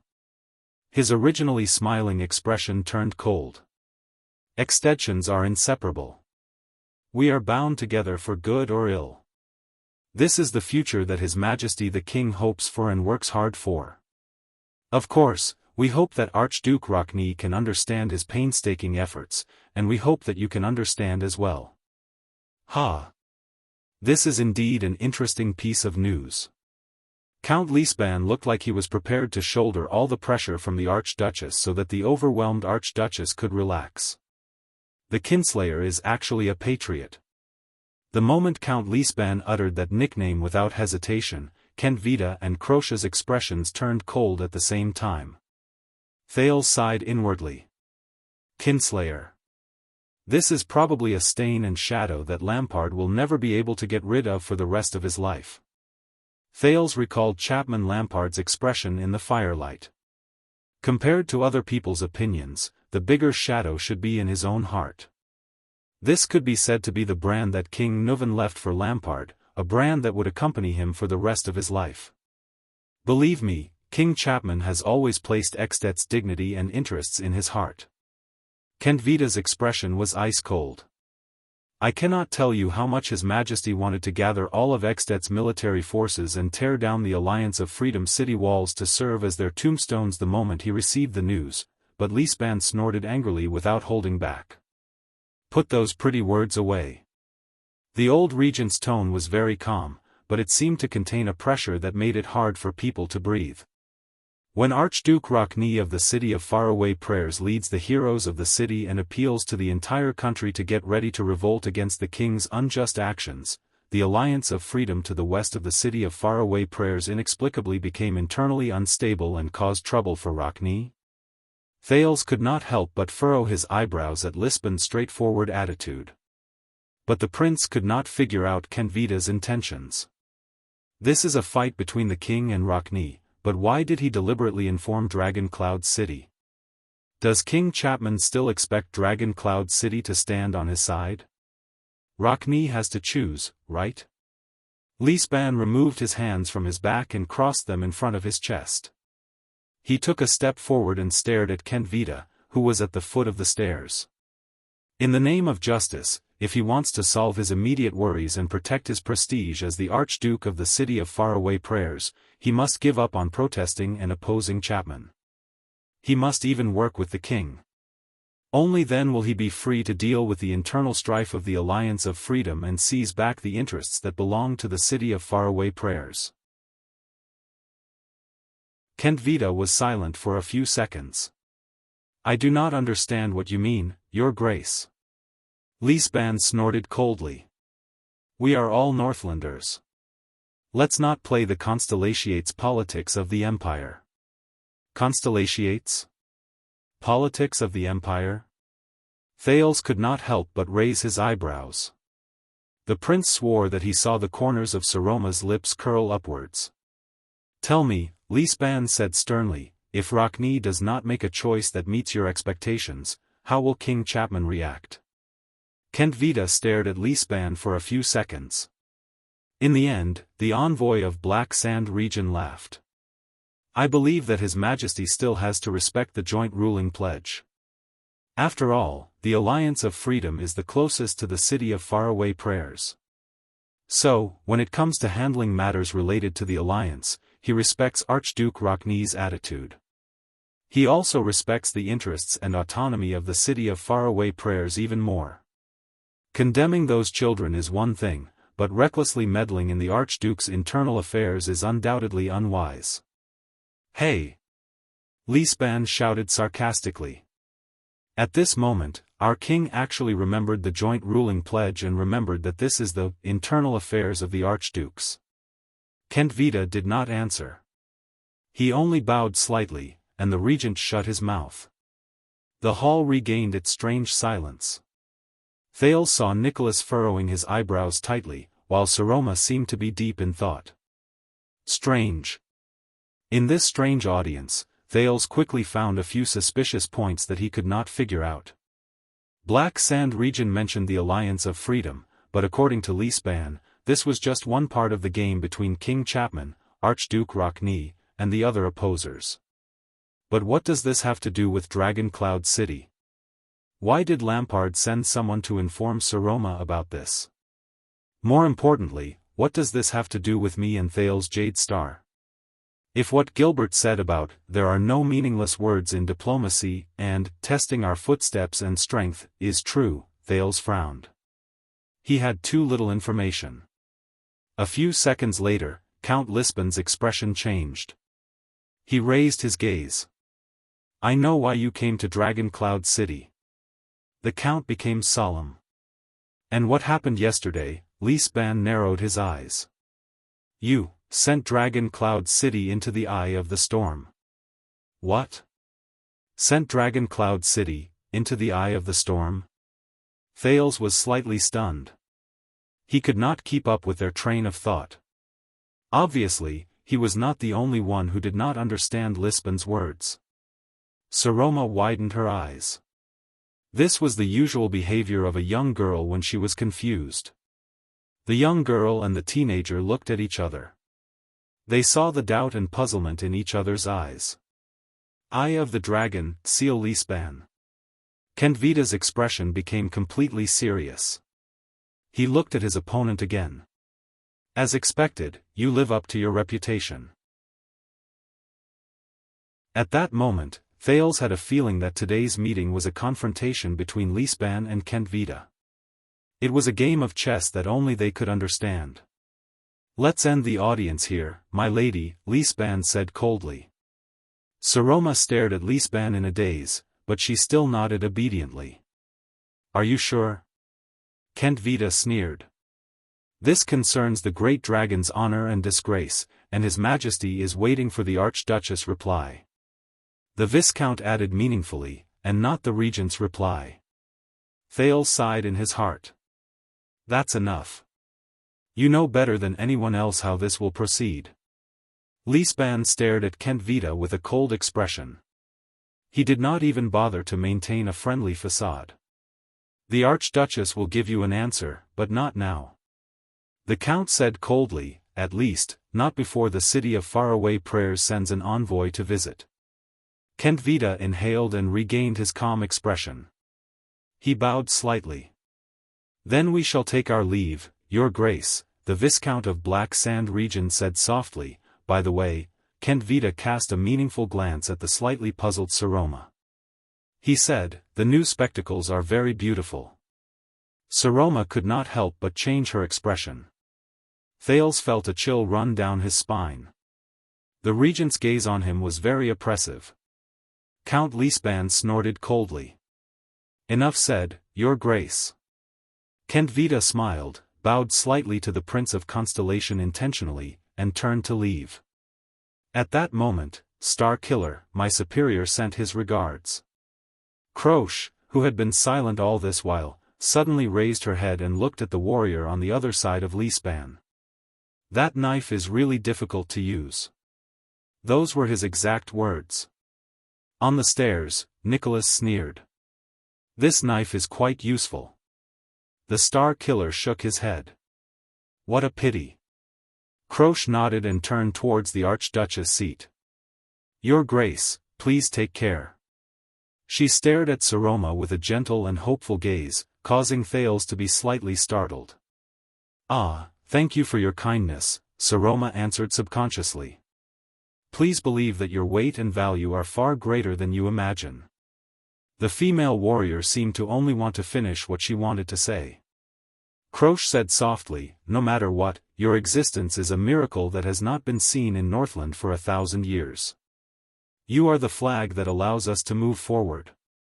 Please seize the power that belongs to you, be independent, and become a true Archduke of Ekstedt. Because you are not inferior to anyone else." After saying this, Croche bowed deeply. Then, ignoring Saroma, who had yet to react, she turned and left resolutely, following Kenvita's footsteps. The hall was filled with astonishment and solemnity. Chapter 291. Even though Thales was baffled by the baffling meeting with Lisban, and the confrontation between Lisban and Kentvita under the table was also filled with suspicious points, the second prince did not intend to be troubled by this for too long. If there was anything he learned from that thrilling night 6 years ago, it would be, "So you came to me?" In the Blood Court, Putre, whose afternoon stroll was interrupted, stared at the smiling prince in dissatisfaction as he paced back and forth. Yes. Thales leisurely imitated Putre's pace. His right hand tapped his saber rhythmically. Ralph and Wuxia followed behind them. And I look forward to your answer that I'm satisfied with. Putre snorted coldly. You expect a slow-witted, stubborn, and sarcastic old man who has just arrived in Dragon Cloud City 2 days ago to analyze such a complicated and difficult diplomatic and internal affairs situation? The Lord flicked his pipe with a nonchalant expression. Perhaps you should ask Gilbert, and I really can't do anything about it, a slow-witted, stubborn, and sarcastic old man? Thales took a deep breath. All right. The prince turned around and walked backward in front of Putre. He raised his hands and faced Putre. I will not mention for now how that grumpy old man managed to find the kingdom's secret intelligence department and Nicholas during the most desperate moment 6 years ago. First, he miraculously rescued me from the secret room and Lampard's hands, then, he decisively supported us in breaking into Heroic Spirit Palace, and cleverly sent the prince into the Hall of Heroes. In the end, he miraculously saved Dragon Cloud City's glory. Wuxia chimed in cooperatively behind him. Even Ralph nodded and hummed. Thales gave them a thumbs up. Putre flashed an unpleasant smile. Not for now. Thales ignored Putre's smile and continued, I'll just say that on the first day I arrived in Dragon Cloud City, that grumpy old man told me in a baffling manner, vividly, and in great detail what kind of shocking secret happened in the highly secretive Hall of Heroes during the council hearing in Dragon Cloud City on the day of Dragon Cloud City's affairs, which is difficult to get close to. Do you know how furious Lisbon's expression was when Kent Vida revealed the contents of the hearing? Putre raised his eyebrows. I have more friends, that's all. And most importantly. As Thales retreated, he raised his right index finger and pointed at Putre. Amidst the treacherous and complicated situation in Dragon Cloud City, you, who have been missing for 6 years, suddenly appeared. Thales leaned forward and narrowed his eyes. Are you going to tell me that this is a coincidence? That you're just here to introduce a teacher and give him a pair of glasses? Aha! Putre coughed awkwardly. Speaking of that pair of spectacles, you know, it was specially made for the Archduchess. Thales furrowed his brows. Wuxia, Madeira, guard the perimeter. Let no one hear us, he interrupted, wisely putting an end to Putre's attempts to change the subject. The slightly puzzled duo received their orders and left. Thales turned around again and looked at Putre sternly. Putre looked at the prince, feeling a faint uneasiness in his heart. You know, I didn't pursue the matter that day. Thales' expression changed slightly. But Wuxia reminded me more than once. After I was trapped in Dragon Cloud City, you disappeared without a word. It took you more than 6 years to reappear in front of me. Thales raised his head. It's not that I don't trust you, but why didn't you do it earlier or later? Why did you do it now, more than 6 years later? Putre's expression froze. Wuxia inherited his father's sensitivity. A few seconds later, Putre sighed softly and said, but he didn't learn his father's magnanimity. Thales ignored him and continued to speak. 6 years ago, when I was just recognized as a prince. You had just returned to Eternal Star City when Gilbert asked you to protect me in the north as the vice diplomat. Putre stopped walking. He lowered his head so that his expression could not be seen clearly. Facts have proven that Gilbert's decision was correct. Not everyone can deal with the White Blade Guards, the Secret Room, Black Sand Region, the Kingdom's Secret Intelligence Department, and Count Lisban with limited resources and a keen sense for conspiracies and the atmosphere in an isolated city without any help.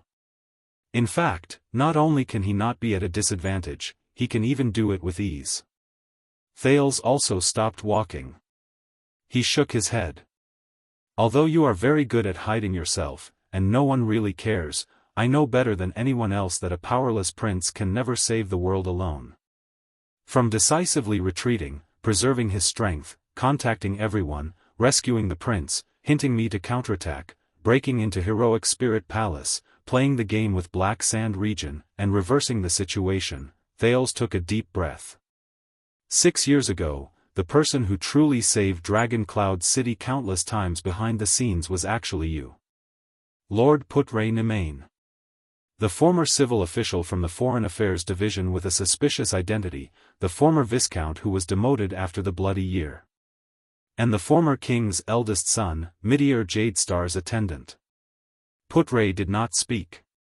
Thales lowered his head and remembered what Putre had told him about the Bloody Year in Heroic Spirit Palace.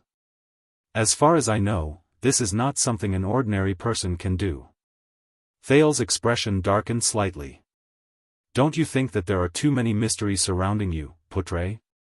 In that second, Putre froze for a moment. His expression stiffened. It was as if Thales had seen through him. Be more honest. Thales observed Putre's reaction and sighed. He turned around again and waited for Putre to catch up. Putre, don't learn from the kingdom's secret intelligence department. You know I don't like them. Tell me, what kind of chess game am I in right now? They walked past a big tree. Putre knocked the ashes out of his pipe. His expression was gloomy, and he did not say a word. Thales only stared at him in silence. I understand. Finally, Putre sighed slightly and returned to the tone he used when they first met. What do you want to know about the current situation, my troublesome little prince? Thales frowned slightly and recalled the many doubts in his mind. Connect. After a few seconds, the teenage prince looked around and said cautiously and softly, I want to know how all the major events on the surface are connected through the hidden interests under the surface. I think this is your forte. Putre put his pipe back into his tobacco pouch and was slightly startled. Connect? Thales nodded and imitated Lisbon's action of putting his hands behind his back, but his gaze drifted into the distance. 6 years ago, Miranda Arun told me in the prison cell that everything that happened in Dragon Cloud City seemed to be unrelated, but there was actually an important clue that connected everything. Thales narrowed his eyes. Later, we discovered that the clue behind the scenes was called Dragon's Blood. At that moment, Putre unknowingly slowed down and fell a step behind the prince. Over the past few months, ever since King Chapman issued the new enfeoffment decree, the city of faraway prayers gathered everyone to denounce the king. Lampard was condemned, I was blamed as a hostage, the Archduchess of Dragon Cloud City was forced into a marriage, the Alliance of Freedom was unstable, and Black Sand region came to Dragon Cloud City as ambassadors. Thales was completely unaware of everything around him and continued to ponder. Although everything is very fragmented, and some things are not even related, but I feel that the current situation is the same as it was back then. There is also a vague clue that connects everything. I want to seize it, instead of passively dealing with the troubles that come knocking on my door. Putre's gaze froze for a moment. Both of them were silent for a few seconds. Finally, Putre let out a long sigh. You know, when we met the day before yesterday, I thought you were more cheerful than before. The thin man shook his head. But now, I realize that the real you is even more anxious, vigilant, and nervous than before. Can you really sleep at night? This time, Thales stopped moving. 6 years ago, I fell once due to carelessness and complacency. The prince's gaze slowly focused. The price was my freedom, and an enemy of the king. That feeling, the feeling of helplessness and fear where you can only drift with the wind, not knowing where to go in the next second. Thales stared fixedly at the stone slab under his feet, which had cracked due to age, and said flatly, I don't want to experience it a second time. At that moment, for the first time, Putre felt that the 14-year-old teenager beside him was a prince named Jadestar. The Lord shook his head gently and whispered, You've changed. Thales snapped out of his daze and smiled faintly. Everyone changes. Either more or less. Putre stared at him for a long time. Finally, when Thales thought that a few centuries had passed, Putre started walking again. This time, the Lord's expression was no longer languid and sarcastic. It became serious and nervous. For many years, the Alliance of Freedom has been dependent on the City of Faraway prayers for survival. Here it comes. Thales quickly caught up with him and pricked up his ears. As the Great Dragon's vassals, they provide Extet with benefits from the Golden Passage. Extet also maintains its control over the Golden Passage and the western side of the peninsula through them, keeping Camus Union in check from afar. Putre scratched his chin and said seriously, "You know, it's just like our relationship with Sarah Dukedom. Constellation controls Dragon-Kissed Land, which means that they control the southeastern end of the Golden Passage and the coast of the Long Corridor. They even affect Thornlands, I know. Saroma's teachers taught me that Extet and the Alliance of Freedom had a fight 20 years ago." Thales coughed and waved his hand, cutting off the former bard's desire to talk and perform. "Let's get straight to the point." Putre glanced at him in dissatisfaction. He seemed to be very displeased with the fact that the little prince who was obsessed with listening to stories had now become a young man who interrupted him. However, he still continued, "About what you said, about the fight, 20 years ago, the governor of the Alliance of Freedom found a new ally. He thought that King Nuvan was busy with the dangerous situation at the glacier defense line and had some disagreements with the City of Faraway prayers, so he had no time to care about the West. So, for the first time, he had the idea of independence." Thales was slightly startled. "A new ally?" Putre nodded. "White Mountain," he said cautiously. "These arrogant white elves rarely interfered in human affairs. They were not very powerful, but they should not be underestimated. They supported the Alliance of Freedom in seeking independence," the Lord said as he walked. "Of course, some people suspected that the Camians were also involved. Extet and Vine City, which is located in the south of Camus Union, were united by marriage. This made several northern Camus Union states very uneasy." Thales was slightly startled. He thought of Marquis Shiles, who was always smiling. "And the result?" "The result?" Putre snorted softly. There was a hint of mockery in his tone. "The overconfident governor of the Alliance seized the tribute goods sent to Extet without authorization. He also wrote a tactful but firm letter, requesting that they re-evaluate their friendship. Even though the City of Faraway prayers and Dragon Cloud City were in conflict, as the supreme ruler of the Kingdom of the Great Dragon, King Nuvan did not gloat over their misfortune, nor did he reply to the letter to wrangle." Putre put on a stern face. He did not hesitate to blow the enlistment order. The army of Dragon Cloud City traveled a long distance and met up with the soldiers from the City of Faraway prayers and Defense City. They then marched towards the Alliance of Freedom.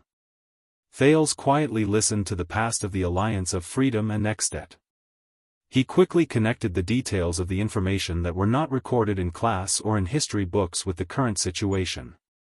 As a conclusion, more than 20,000 Extension warriors trampled through every gate and barricade in Fort Liberté. Prince Soria's troops even fought their way into White Mountain and threatened the White Elves' Archon Court. They stained the Good Flow River red with the blood of their enemies' skulls. When Putre said this, he felt a little sentimental for some reason, as though he had seen it with his own eyes. It was said that after 2 years, the nobles in Good Flow City did not dare to drink the river water that flowed from the upper reaches of the Alliance of Freedom. The price of the famous freshwater seafood in the Good Flow River basin also plummeted. That year, King Nuvan reaffirmed the Kingdom of the Great Dragon's absolute dominance at the end of the Golden Passage. He intimidated the small countries and city-states that had become complacent in the peace. He used blood to tell the Alliance of Freedom that there was no such thing as mutual friendship between the Great Dragon and the ants. Nuvan. Thales muttered to himself. He thought of the old king with unparalleled might and his tragic end. It's him again. King Nuvan's 30 years of rule that shook the Western Peninsula was not without reason. Putre sighed softly. Not every king lived up to his oath to stand at the forefront of the kingdom. After that, the Rockne family in the city of faraway prayers changed their attitude towards Dragon Cloud City. Even the Camions became more well-behaved. Good Flow City even humbled themselves. The Marquis of the city personally came to Northland to apologize with a smile. Thales thought of something. 20 years ago, as the king, the Archduke of Dragon Cloud City sent troops to support the interests of the city of faraway prayers in the name of all of Extet.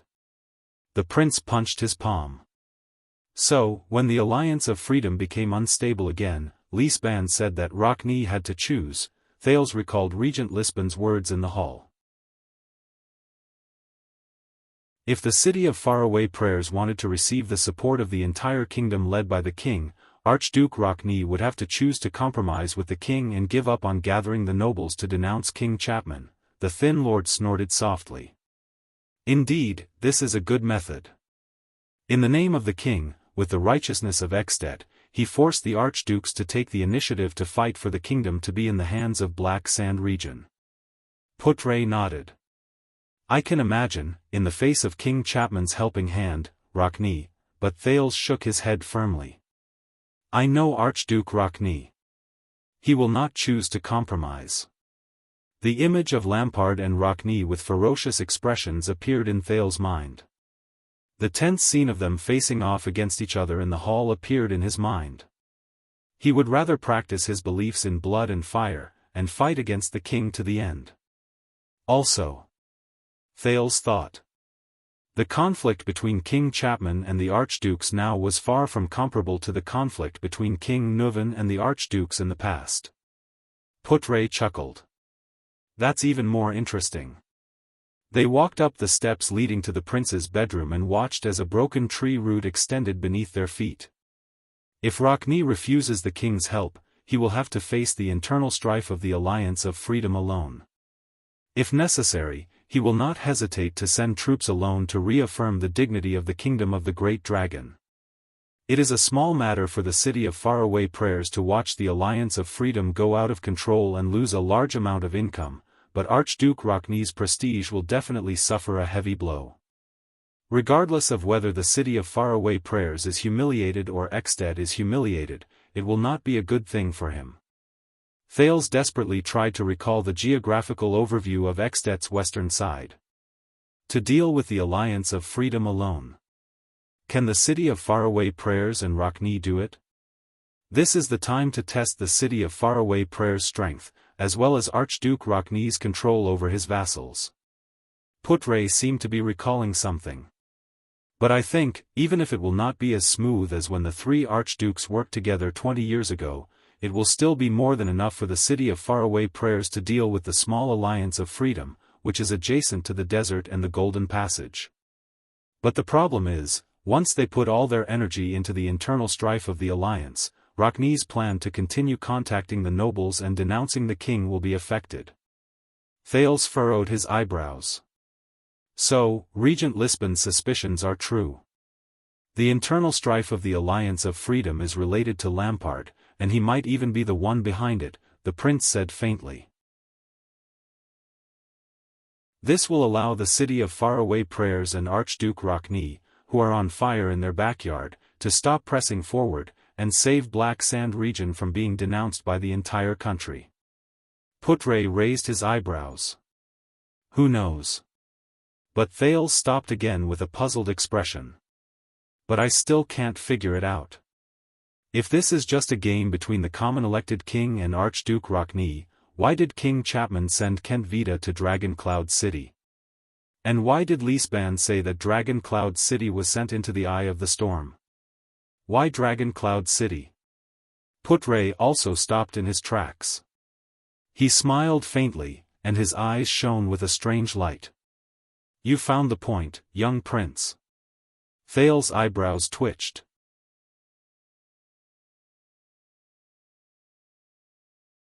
Chapter 292.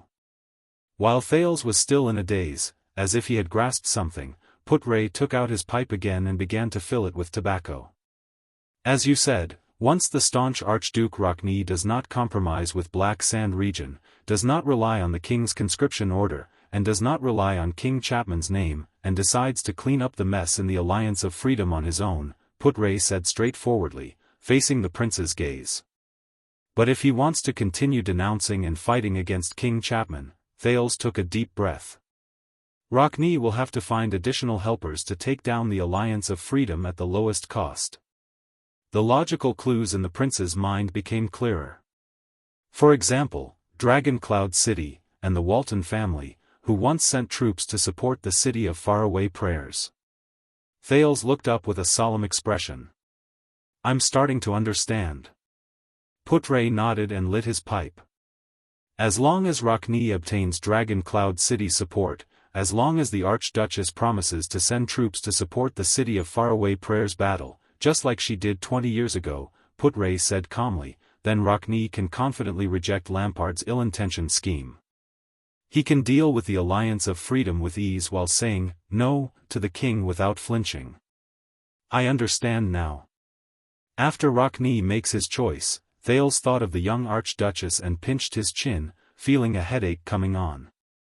Then it will be Saroma's turn to choose whether to support Rockne and join him in fighting against the king. Put-Ray snorted softly. But this time, it's completely different compared to the simple show of support. Supporting the City of Faraway Prayers means that she has to put up a bargaining chip, pay a price, and make a promise, if necessary, recruit troops, march westward on a large scale, and fight against the Alliance of Freedom and its supporters. The current situation is like when Prince Moriah was assassinated, and King Kessel was faced with the choice of whether to fight or to make peace. As he puffed out smoke, Put-Ray let go of the pipe in his mouth.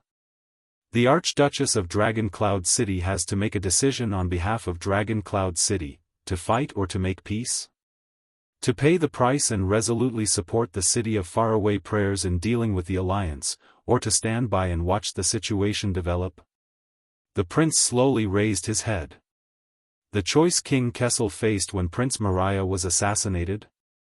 Thales recalled the Supreme King of Constellation who coldly raised the scepter in his hand when he was pressured by the vassals in Renaissance Palace 6 years ago. Wait, it would be fine if it was someone else. Thales recalled what Put-Ray had told him about the feud between the two countries and the past. He could not help but be slightly shocked. But Dragon Cloud City? Put-Ray was a little surprised by the prince's reaction, but he still nodded expressionlessly. For an ordinary extension, when faced with the Alliance of Freedom, this is just a question of fight or not. But for Dragon Cloud City and the Walton family, this isn't just about the great dragon's honor, it's also about the family's dignity. Put-Ray exhaled a puff of smoke. His gaze was sharp. 20 years ago, on the day the Alliance of Freedom's Governor-General's rude letter arrived in Dragon Cloud City, before the snow on the envoy's boots had dried up, Nuvan VII blew the conscription order of the kingdom without hesitation. Attack the Alliance of Freedom. Thales' expression became extremely solemn. A year later, King Nuvan's eldest son, Soria Walton, chopped off the Alliance's Governor-General's 10 fingers one by one in Fort Liberté, which had surrendered, in front of the shivering elders of the Alliance. Put-Ray's tone also slowly became solemn. It was said that every time he chopped off a finger, he would loudly ask one of the elders, "Do you know how to write a letter?"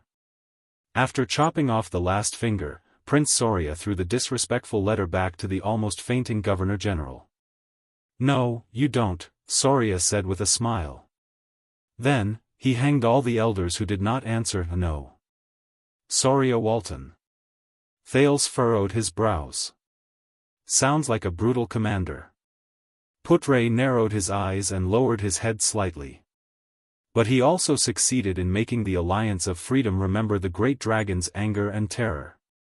During those years in the Golden Passage, Soria's name was more useful than King Nuvan's. Even Camus Vine City, which was the Walton family's in-laws, benefited from it. Even their most hated enemy in the Alliance did not dare to make things difficult for their goods. Thales clenched his fists. "Do you understand now?" Put-Ray stared at the prince. King Nuvan ordered to send out his troops, and Soria won. Just like that, the Walton family protected Exdet's dignity. And 20 years later, if the Archduchess, who has been criticized and questioned by the people, chooses to remain neutral and watch from the sidelines when faced with the Alliance of Freedom, chooses to retreat and avoid war when faced with the same problem, Thales exhaled. He had figured out the crux of the matter. She had no choice. The prince said firmly, in order to prove that she did not let down her father's honor, and to protect the Dragon Spear family's dignity and rule, Saroma had to send out her troops. So, in the game between King Chapman and Archduke Rockne, which was triggered by the instability of the Alliance of Freedom, Dragon Cloud City is the key. The Archduchess is not only a chess player who has to join the game, but also a turning point that can help Rockne turn the situation around and make King Chapman return to his awkward position. Thales furrowed his brows tightly. So, Black Sand Region sent someone to Dragon Cloud City because it is indeed in the eye of the storm. It is a vital point in the game between several great forces. However, Putre shook his head at this moment. If only things were that simple. Thales raised his head in surprise. What do you mean? As I said, this situation is very similar to the predicament King Kessel faced in the past. Putre took a puff of his cigarette. There was shrewdness and vigilance in his eyes. If the Archduchess made a promise to the City of Faraway Prayers and supported Rockne's expedition to the west against the Alliance of Freedom at the critical moment, the problem is, how many vassals in Dragon Cloud City will support her? How many soldiers can be enlisted and should be enlisted? How will the benefits and costs be distributed? If only the direct territories of the Walton family are willing to respond, then should this war be fought? If an army is enlisted, which noble and respected vassal should lead the army? Thales was stunned. Compared to the predicament King Kessel faced in the past, what Kessel faced, that means, a terrifying thought rose in his mind. If the Archduchess cannot make a promise to the City of Faraway Prayers, she will only gain the reputation of being indecisive and hesitant. Putre's words were intermittent, and there was a rhythm that made people uneasy.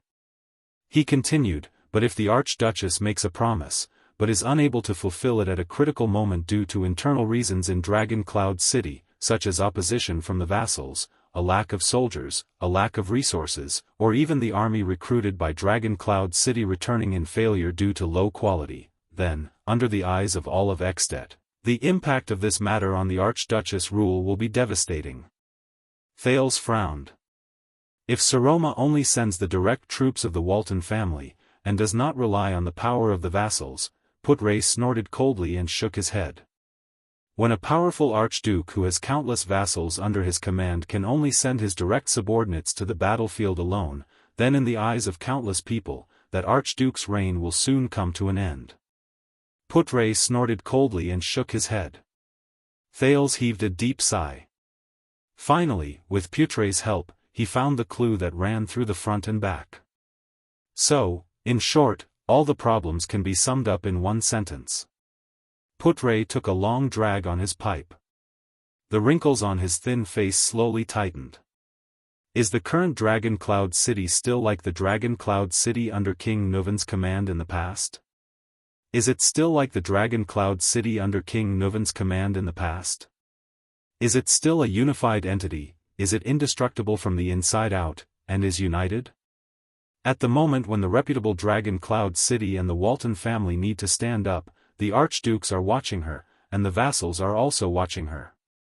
The time to test the Archduchess' prestige has arrived.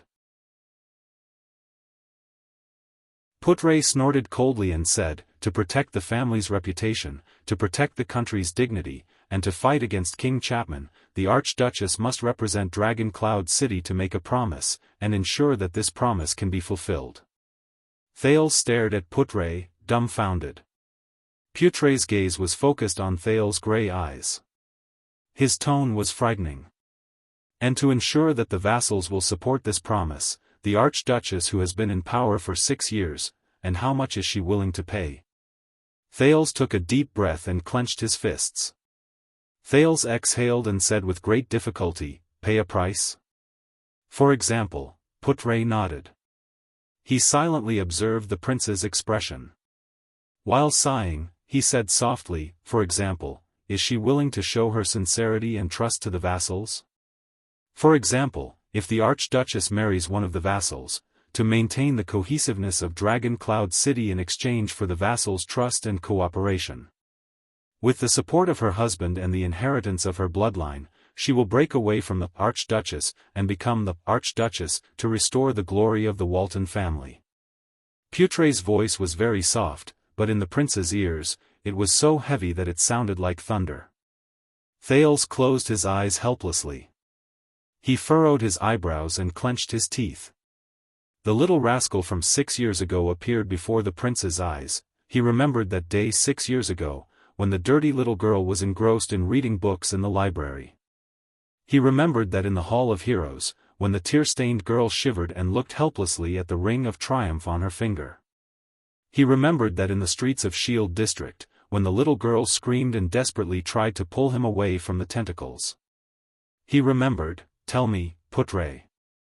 Thales opened his eyes and said helplessly, when the fight between the king and the archdukes becomes more and more intense, when the alliance of freedom is in chaos, when the city of faraway prayers may ask Dragon Cloud City to send troops, when Saroma needs the vassal support the most.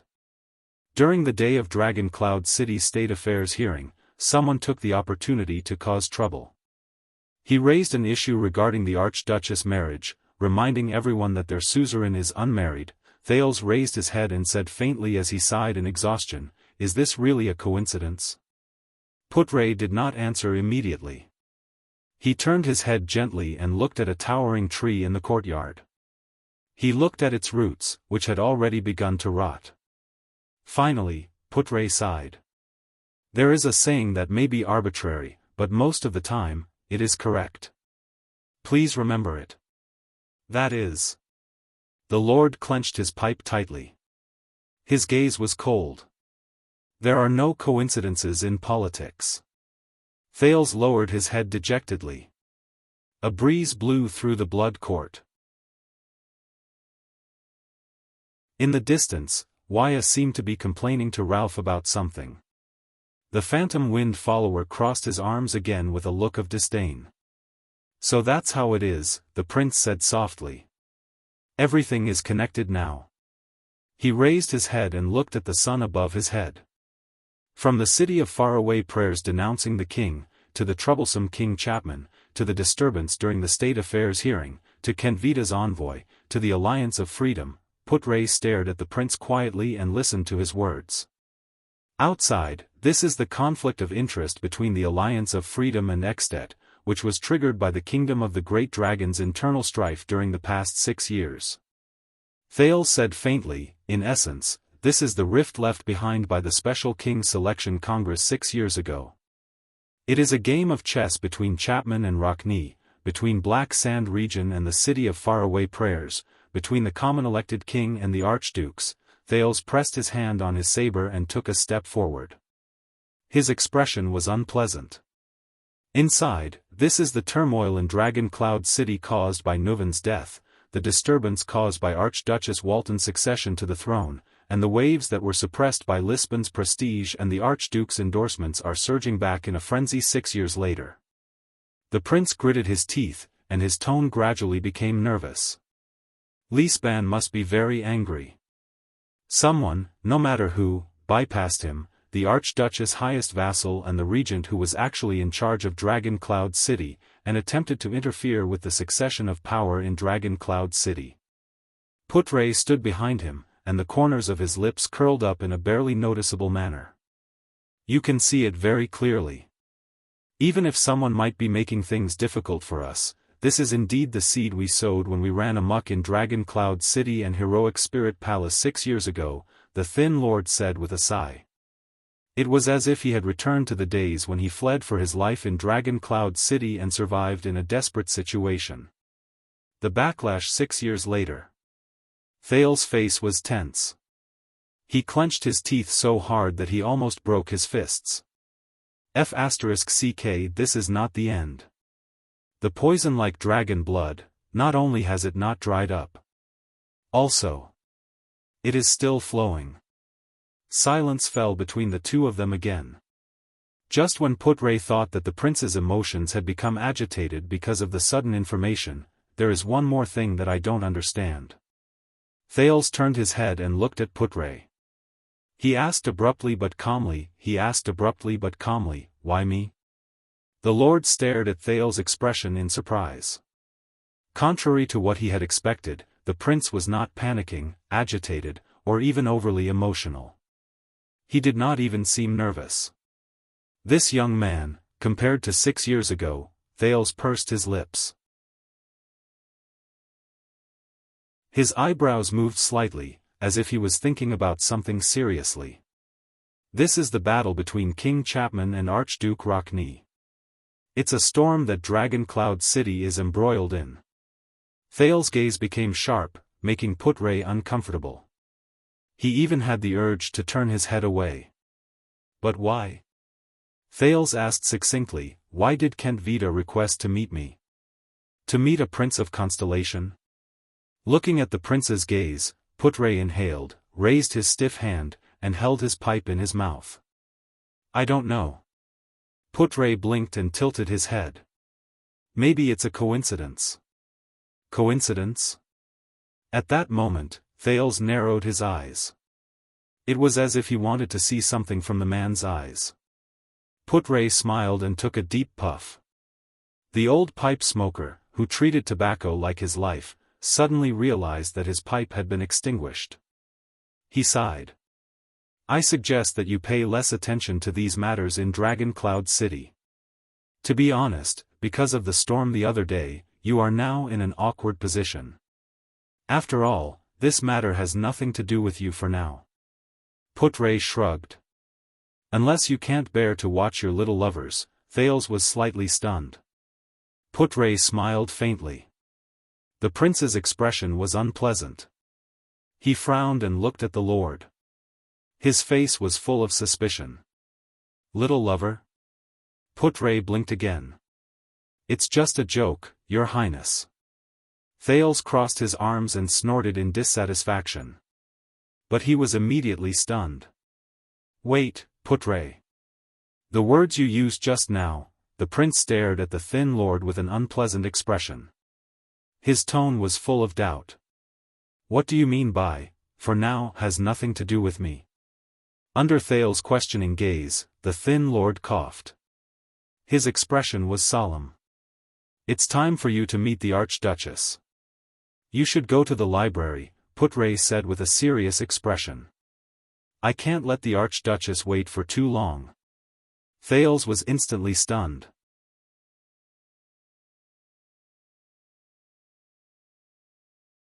Chapter 293. When Thales braced himself and walked past the layers of guards, enduring gazes that were fiercer than usual, especially Nicholas' warning gaze, he passed through the old and heavy arched door and entered Rikuru's library, which he was very familiar with. The Prince of Constellation was fretting over what should have been a casual and relaxed meeting. Is Saroma aware of the political vortex she's in? Unknowingly, the girl was already in an inescapable chess game.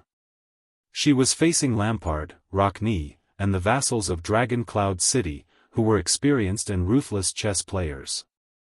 Thales did not know how much Lisban had told her, nor did he know what the Archduchess' current state was. He also did not know what kind of attitude and stance he should use to face Saroma. He had to face the former girl, who was now a lady. The library was still the same. The arched corridor filled with rows of tall bookshelves swept past his field of vision amidst the intertwining light and shadows. The passage beside the bookshelves was brightly and clearly illuminated by the braziers and the reflective gemstones on the ceiling. There was only darkness and obscurity between the bookshelves that blocked off the light. Thales anxiously walked between the light and darkness. He walked past rows of bookshelves and arrived at the place where he met the two girls for the first time 6 years ago. It was the glass cabinet that stored the first treaty between the two countries. "You're late." The Archduchess of Dragon Cloud City sat quietly on a chair. A thick book lay open on her closed knees.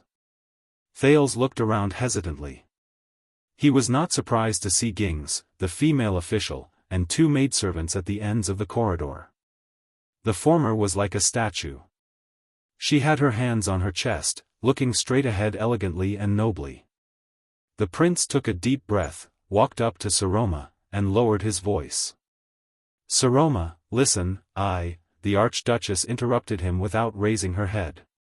The Archduchess interrupted him without raising her head. Her expression could not be seen clearly, but her voice was very calm. This batch of books was newly collected by the merchants from Dragon-Kissed Land. I heard that many of them are ancient books and handwritten copies." Thales raised his eyebrows. He was a little surprised by Saroma's interruption. He only hesitated for a moment before he pulled over a wooden chair, turned the back of the chair toward Saroma, and sat down with a solemn expression. He rested his arms on the back of the chair. At that moment, the prince felt his mouth go dry. "Ha!" Facing an old friend of more than 6 years, he said stiffly, I heard about what happened on the day of the state affairs hearing." The girl did not answer, but her hand did not turn the page. "I want to say, After seeing Saroma in person, Thales felt that he had become clumsy. He had a bellyful of things to say but did not know where to start. He could only say stiffly, "Thank you, for protecting me." The Archduchess still did not raise her head, but she snorted softly through her nose. If it were not for Thales' extraordinary hearing, he would have thought that she was daydreaming. "But..." Thales sighed. "I've also heard about it. I just flipped through the table of contents for this new batch of books." However, the Archduchess interrupted him again. "There are many contents that you are concerned about, such as the Battle of Eradication. And the dragons." Saroma's face was still lowered, almost parallel to the book. Thales' expression tensed. She was not in the right mood. "Saroma." Regarding the day of the state affairs hearing. Thales recalled the 2 conversations he had with Putre and gritted his teeth. "You." Yes, marriage." Thales was stunned. "Huh?" Saroma slowly raised her head and flashed a faint, bitter smile. "This is what you wanted to talk to me about during today's training." The Archduchess sneered softly. "Isn't it?" Thales could not help but notice that the girl's eyes were a little red. He nodded subconsciously. "Yes."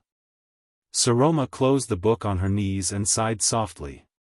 "So, what do you want to say?" She placed the book on the table beside her and went straight to the point. "Recommend a husband to me?" When Saroma said this, she raised her eyebrows, looking rather aggressive. Thales' words were a little sluggish. He opened and closed his mouth, but in the end, he could only say a few words. I want to ask." Saroma tilted her head slightly. Her green eyes behind the pince-nez stared at him without moving. For the first time, Thales realized that this little girl's gaze could be so difficult to resist. A few seconds later, the prince, who still could not form a sentence, could only exhale and pretend to be relaxed. "So, regarding your marriage, what did they say? Is there anyone in mind?" This time, Saroma stared at him firmly. She stared at him for a whole 10 seconds. It made Thales feel uneasy. Finally, Saroma exhaled through her nose, shook her head, and averted her gaze. "It's those people, the counts who are directly under the vassals, such as Count Hurst," she said faintly. "Hurst?" Thales frowned. "The Count of Flatiron County? That golden beard?" "Yes." Saroma added expressionlessly, "Among the direct vassals of Dragon Cloud City, his age is the closest to mine." The prince grabbed the back of the chair and straightened his back. "Close in age?" Thales widened his eyes and exhaled subconsciously. After the initial shock, he said disdainfully, "Yes, he's only 20 years older than you." Saroma cast him a thought-provoking glance. "Or the son of a noble. Count Nazir has a son in his early 20s. He's the heir of the family." "Nazir Jr.?" Thales frowned again. Ha, I heard that his dissolute reputation is known from the maids in the city to the sows in the suburbs. The Archduchess narrowed her eyes in puzzlement.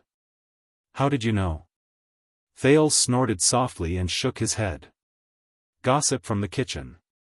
During the banquet, the maids all want to. Forget it, it's not important. Saroma pursed her lips, seemingly dissatisfied. If it really doesn't work, there's still Seal. This time, Thales interrupted her. Count Leespan?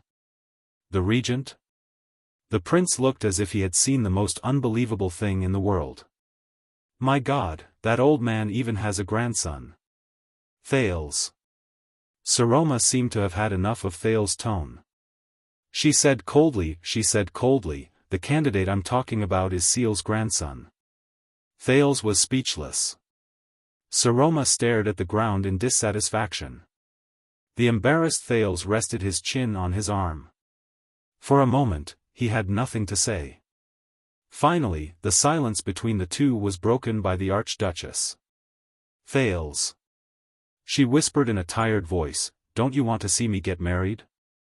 Thales did not speak immediately. Saroma.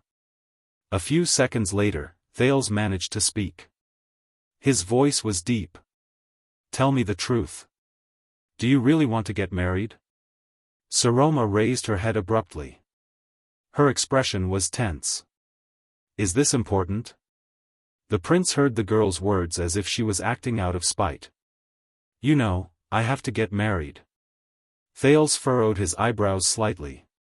He straightened his back and moved his chair closer. We've known each other for 6 years, you know. The prince's expression was serious. I don't want to see you unhappy. I don't want to see you forced to do something you don't want to do. Because, Saroma stared at him in a daze. Because I'm the one who caused you to become like this. Thales shut his mouth and said to himself dejectedly. The moment little rascal agreed to help him 6 years ago, and the moment little rascal was announced as the Archduchess of Dragon Cloud City appeared before his eyes. Thales sighed and rested his chin on the back of the chair. A few seconds later, the Archduchess tilted her head and looked to the other side. Even if I don't want to, so what? Saroma's voice suddenly traveled into his ears. What can you do? Can you forbid them from marrying me? The Archduchess still tilted her head. Her expression could not be seen clearly, but her shoulders trembled slightly. Or can you forbid me from marrying them? Thales raised his gaze, feeling melancholic. She doesn't like this, he told himself. Thales sighed. If you don't want to, then don't marry them. Saroma suddenly turned around and stared at him coldly. Humph, she snorted. If I don't marry them. At that moment, the girl's gaze was very strange. Then, who should I marry? Thales felt his eyelids twitch. Before the Archduchess could say anything strange, he stood up from the chair abruptly. Well, what I mean is, you're an Archduchess. Thales coughed and scratched his head, imitating a certain burly police officer in his memory. As long as you insist on your own will, no one can force you to do anything you don't want. If you don't want a husband, then you don't have to force yourself to marry. After saying this, Thales felt uncomfortable all over. He shrugged and smiled awkwardly. Saroma stared at him deeply, not saying a word. After a long while, the Archduchess said softly, You've also seen the envoy from Black Sand region today. Seal told me that the matter with the Alliance of Freedom isn't that simple. Seal also said that Dragon Cloud City has no choice. If I want to win the vassals' support and protect the Archduchess' authority, then all the more you can't simply marry. Thales interrupted her and quickly added, You can't hope to win support with marriage. Think about it. You're alone. The prince took a deep breath and endured Saroma's piercing gaze. And there are 6 counts in Dragon Cloud City alone. No matter who you marry, perhaps you can calm the storm for a short while and get through this crisis. But the price is that you will soon be dragged into a deeper level of Dragon Cloud City's internal strife. Thales sighed. Because your new husband is one of them, you will no longer be able to stay out of the relationship between the vassals. You will no longer be able to act as a supreme and fair arbiter.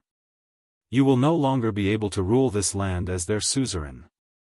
Moreover, an archduchess who uses her marriage to compromise with the nobles will not be able to gain loyalty. This time, Saroma stared at him for a long time. She stared at him until Thales felt a little embarrassed. You know. The young lady's voice was a little airy. Seal said the same thing. Lisban? Thales shuddered. He also opposes your marriage? Saroma did not answer him directly. She laughed and said, but the vassals will be very unhappy. She said listlessly, what should I do? What should Dragon Cloud City do? They're already very dissatisfied with me. They say that my bearing is not stable, my charm is not good, and my dressing and speech are immature, if I still refuse to marry them and have no children. The Archduchess sighed slightly. She was a little dejected and tired. I know that in the future, whether we send troops or issue decrees, they will not cooperate obediently. Thales exhaled. For some reason, after knowing that Lisban also opposed the suzerain's marriage, he felt inexplicably more at ease. But when he turned his head, he saw the Archduchess' dejected and bitter expression. Thales clenched his fists lightly. He sat back in his chair. No, Saroma, the prince said seriously, this has nothing to do with your bearing and charm. It has nothing to do with your dressing and speech.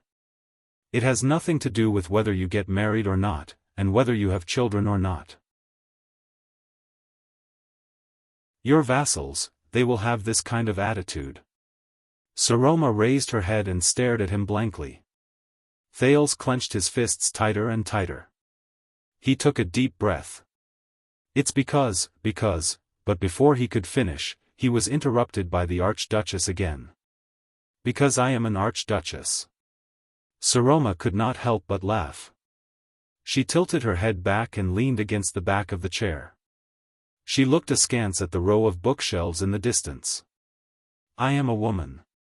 A woman who makes them look down on me. Thales was stunned. Yes, I know. Saroma's voice was very low. At first glance, it sounded emotionless. I have always known. They are not used to it, and they dislike being ruled by a woman even more.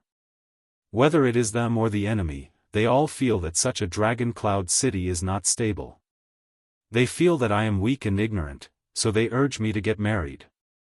The Archduchess will marry a local noble of Dragon Cloud City, leave a seed in my belly, and bear the name of Walton. One day, I will hand over power to him. Then, Dragon Cloud City will be considered stable. Thales did not speak, but his grip on the back of the chair tightened. During the day of the council hearing, no matter what I say, everyone's eyes will only be on Seal. Saroma's words sounded like she was talking in her sleep. If I am right, they will cast praising gazes at Seal. If I am wrong, they will cast reproachful gazes at him.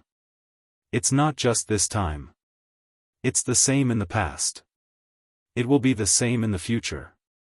Saroma gently shook her shoulders and laughed in spite of herself, as if she was numb. None of my so-called vassals care about me. The Archduchess' voice was very weak. She leaned all her weight on the back of the chair, as if she had lost all strength to support herself. They only care about the title of Archduchess and the Walton bloodline. And I am not important at all, except for my belly, because it can give birth to the Walton seed. Thales gritted his teeth slightly. Saroma took a deep breath and stared at Thales with bloodshot eyes. She suddenly burst into laughter. Maybe they are right, Thales. Saroma bit her lower lip and expressionlessly said, maybe I can't be an archduchess at all. Maybe I was born weak and should rely on others. The Archduchess' voice became fainter and fainter. In the thick and simple library, she leaned against the chair and said faintly, when I was young, I relied on Alex and was an unknown little maid. When I grew up, I relied on you and King Nuvan to become an archduchess with your strength. Now, I rely on Seal to rule Dragon Cloud City on my behalf and deal with those things that I can't think of. In the future, I also have to rely on my husband and the bloodline in my belly to stabilize Dragon Cloud City and live the rest of my life. Moreover, I don't even have the Walton bloodline, bang. The prince slammed his palm on the back of the chair. Saroma. Thales said sternly, reprimanding the stunned girl. Saroma, little rascal. The prince took a deep breath and put on the most serious expression he could think of. Do you know why I dragged you to skip classes? Especially Madame Ging's etiquette class. Without waiting for her to answer, Thales spoke. Because you are an archduchess. The teenager clenched his fists. But they teach you weaving, sewing, embroidery, playing music, singing, dancing, and housekeeping. They think of you as an archduchess. Archduchess and archduchess are the same word. Thales gritted his teeth. But they are worlds apart. They are absolutely not the same.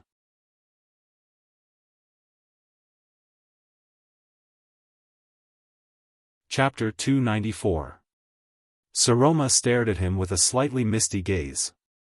But they didn't do anything wrong, did they? She snorted and shook her head. She raised her right hand and looked at the triumph ring on her thumb. I didn't, little rascal. Thales once again used that name from a long time ago and fiercely interrupted her. The girl raised her head in a daze. Don't, Saroma. Even if you can't choose who you want to be, but at least, don't become who they want you to be. Thales stared at her. Please, don't become that. But Saroma was only slightly startled. She shook her head mockingly. It's useless. As the Archduchess of Northland, my future has already been decided, even if it's not this time. She said disappointedly, I've thought about it. I'll marry a local noble, give birth to a male heir, and then be politely sent to a secluded place until I'm old, slap. A crisp sound rang. Saroma stared at the second prince in a daze. She watched as he grabbed her right hand. Little rascal. Thales stared at her seriously and moved triumph to the center of their line of sight. Even if you're a woman, you can still live a very exciting life. I know of a woman like that. Ah, the female official Jines Bajkovic who taught you swordsmanship and etiquette. Saroma shook her head and laughed.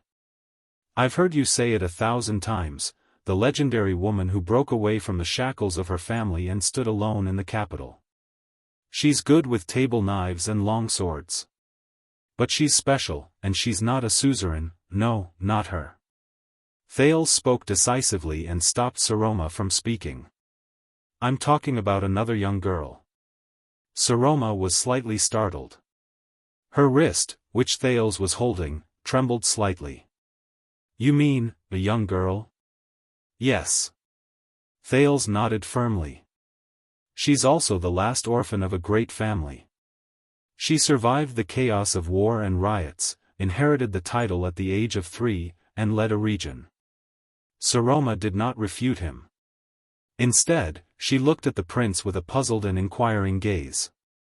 Thales took a deep breath and recalled the autumn and winter 6 years ago. When I first met her, she was about the same age as you are now. She was 15 or 16 years old. She was inexperienced, young, and even a little immature.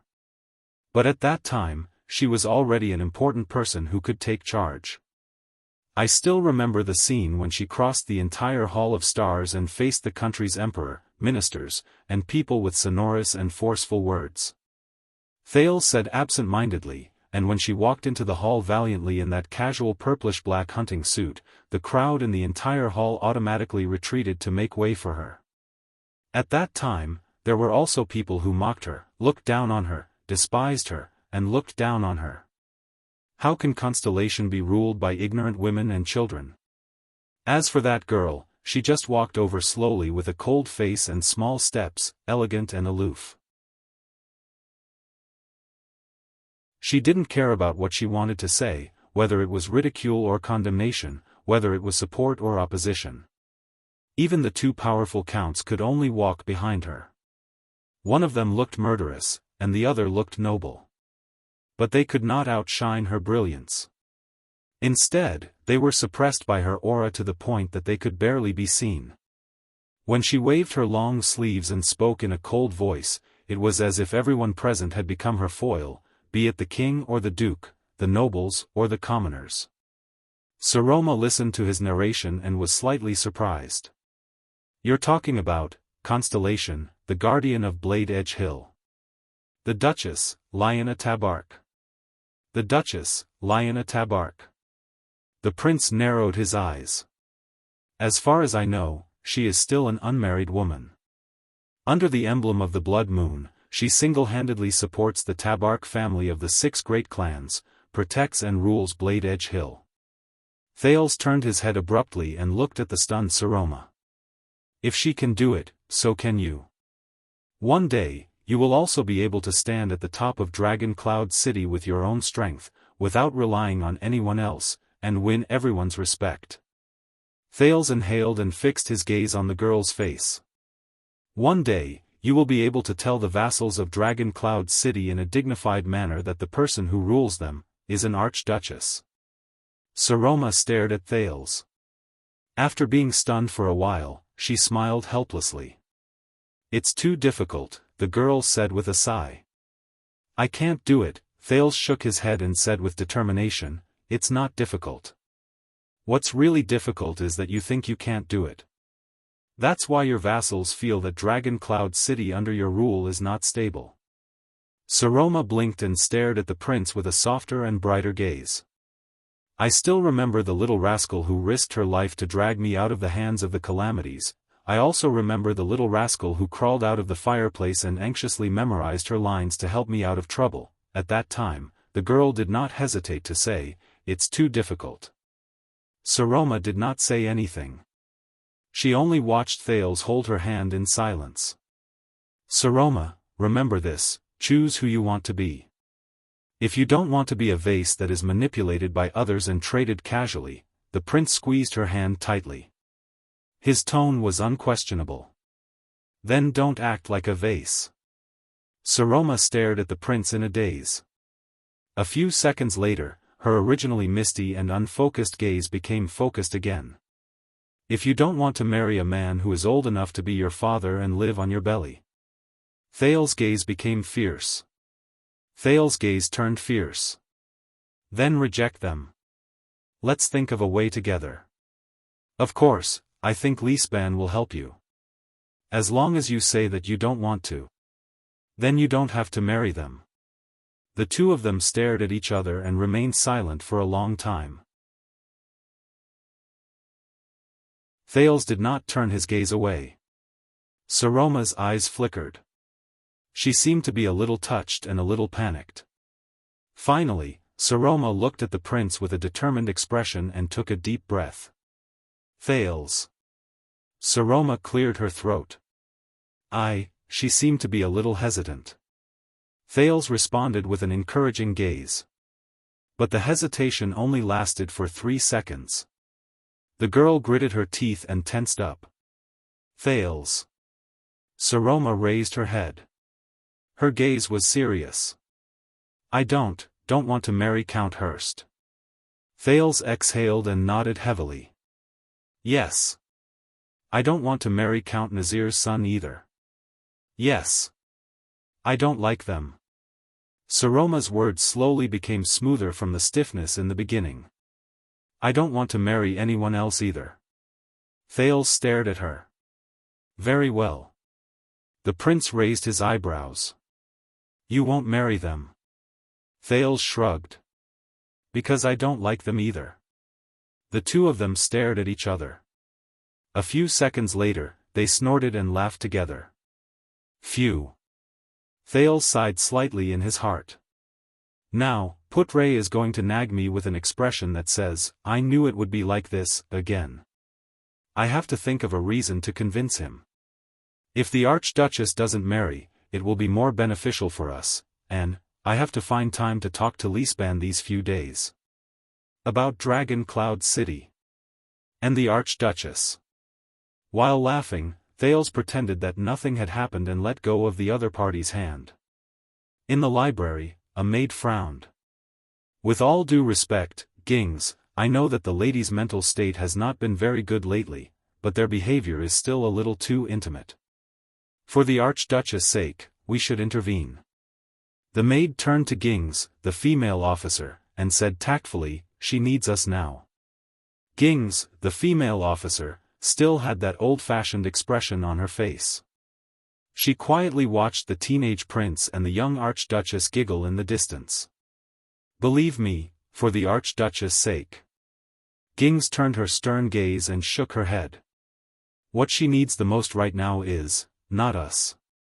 Suddenly, Saroma spoke again. Thales. But this time, she tilted her head slightly. Her expression was a little cunning. If I am willing to marry them, marry the vassals of Dragon Cloud City, would you still say these words? Would you still stop me from marrying them? Thales heard something and was momentarily stunned. He shrugged. Of course. The young lady smiled faintly. Didn't you stand up for me on the day of the state affairs hearing? Thales scratched his head again. The friendship between friends is mutual, and it cannot be bought with money. Saroma's gaze lowered slightly. Thales scratched his head and awkwardly searched for an excuse. You know, if you get a local husband in Dragon Cloud City out of nowhere, then maybe my good days will come to an end. Of course, I have to try my best to stop it. Oh, I see. The young lady's voice became gloomy again. Right, Thales. Thales blinked, looking puzzled. Saroma raised her head. The Archduchess narrowed her eyes in a thought-provoking manner and asked, Liana, is she beautiful? Thales' eyelids twitched again. I don't really remember. The prince exhaled and twitched the corners of his mouth. The atmosphere at that time was too tense. I only remember that my legs kept trembling. Saroma burst into laughter. Thales also chuckled a few times. But, his memory immediately returned to 6 years ago. Liana. 6 years ago, she was 15 years old. Now, she should be in the prime of her youth, like a blooming flower. That girl who left a deep impression on people. The moment Liana opened her mouth to speak, when her gaze was as sharp as a blade, and when she stood up to the dukes without showing any weakness. Thales was lost in thought as he pictured the heroic young duchess in his mind. Even when she faced the ex-dead envoy and forcefully ridiculed Lampard, Saroma widened her eyes and looked at the prince's response. I realized that the words beautiful, pleasant, unparalleled, and other words used to describe a beauty were no longer sufficient to describe her. Liana at that moment. Thales closed his eyes and took a deep breath. Just like a magnificent diamond that reflects the sunlight. The prince recalled the past in Renaissance Palace and sincerely praised the heroic Duchess of Blade Edge Hill. He exhaled and said, dazzling, dazzling, and dazzling. It's unforgettable at first sight. At this moment, thud. Thales felt a pain in his chest as a muffled sound rang out. With a contorted face, he opened his eyes and looked at a book that was thrown at his chest. A new book that arrived today. Saroma also held a book in her hand and said coldly, I flipped through it and found some places that you might be interested in. Hurry up and read it. You've wasted too much time. Weren't we having a good chat just now? Thales rubbed his chest in pain. He had just realized what mistake he had made, but he was still indignant. He was about to refute, but you can't, shut up and read the book. The Archduchess put on a stern face and said fiercely, don't waste time. I still have class later. Thales exhaled and rolled his eyes the moment Saroma lowered her head. Fierce woman. With a bitter expression, the prince lowered his head and straightened his sitting posture. He flipped open the book marked against the heavens in his bosom. What book is this? An evaluation of the Draconic language? Thales flipped open the bookmarked page and was immediately attracted by the title of the chapter. The prince's expression became solemn. Following his habit, he began to study the book in a low voice. The structure of the great dragon's throat is extremely unique. Hence, the pronunciation of the Draconic language is also extremely complicated, to the point that it cannot be recorded without musical instruments. The recorded Draconic language can only represent a part of the syllables. In the mouth of the great dragon, most of these Draconic words have another way of pronouncing that we cannot imagine. Draconic language. Thales' 6 years in the library was certainly not just for the sake of finding peace and quiet. More importantly, the prince recalled that night, the huge figure that rose from the flames, and the various mysteries about him.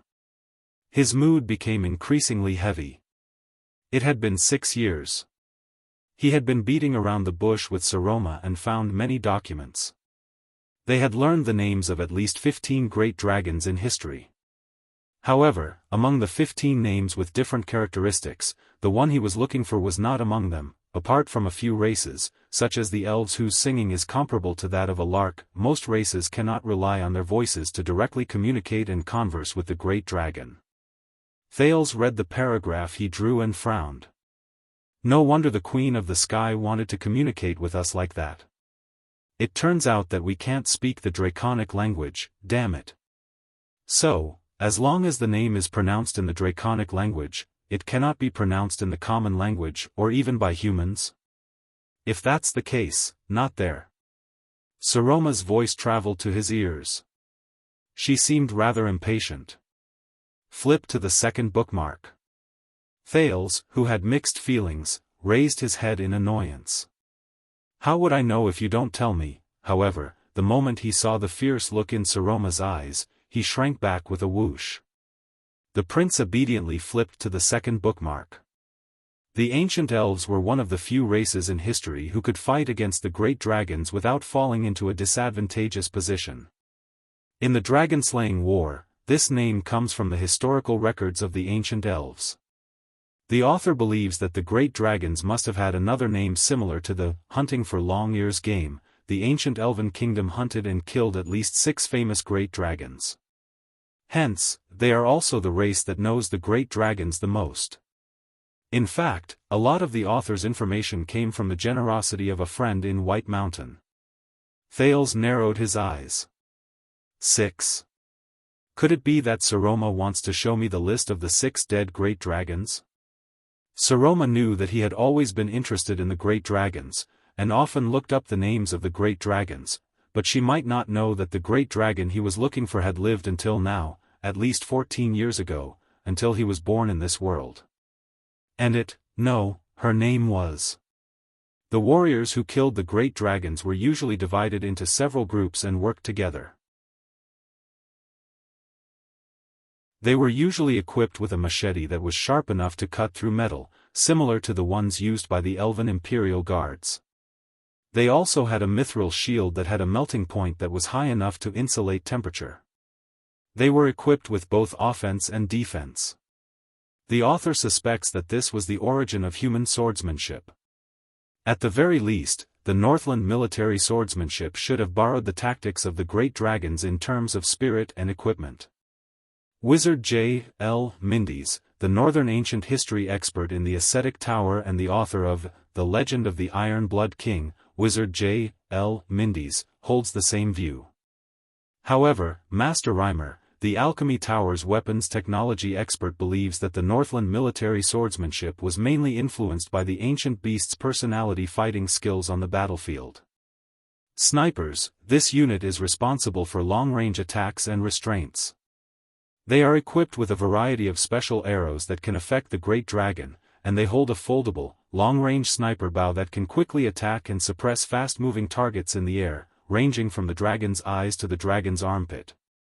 Even today, the Wanderer Elven settlement in the Empire's Green Heart province still retains this bow-making technology, and it even influenced Green Heart province to become the Empire's top archer production area. The saying, Northland is tough, West Billows is ruthless, and green hills produces strong bows has spread far and wide.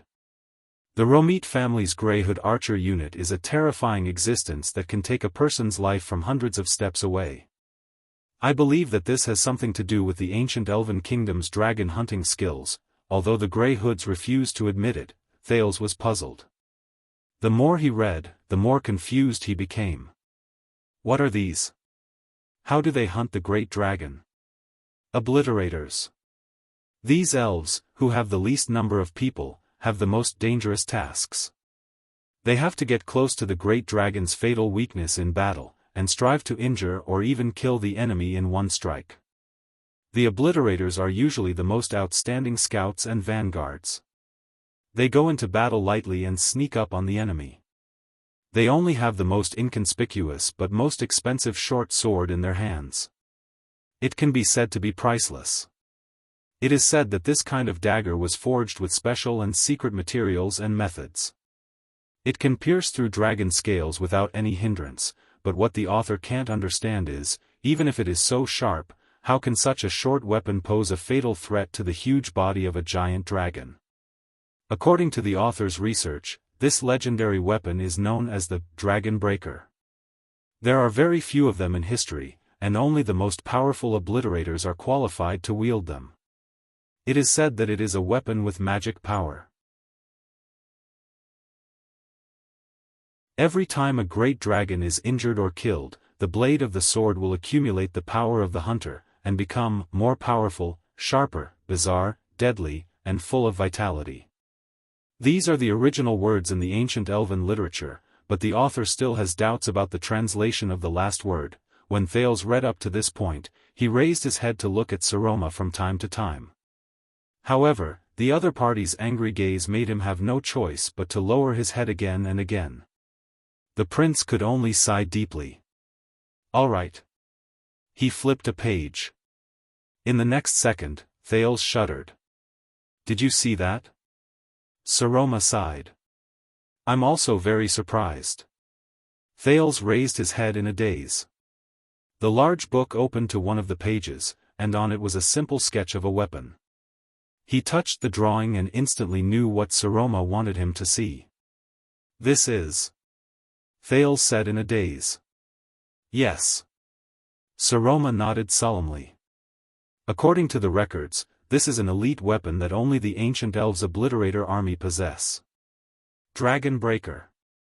More than 300 years ago, the king of the Oath Keepers, Midir IV, built the sturdy fortress at the border between the two countries. It was named after this. Thales lowered his head in a daze and looked at the weapon sketch drawn in the book in disbelief. It was a short sword with a strange weight ball and a gem embedded in the center of the crossguard. The handguard was curved in a reverse arc towards the blade. Even though it was not painted, he could still recognize it. Dragon Breaker? In Thales' nearly 14 years of this life, he had seen a short sword of this style once. No, he had not only seen it before. 6 years ago, Thales had held a short sword of the same specifications with his own hands. It was a short sword that was as red as blood. It woke up like a warrior who had been asleep for a long time and shone in his hands. The short sword seemed to have a mind of its own. It transmitted vague syllables and words and called him, blood brother. I'm so tired. Sleep.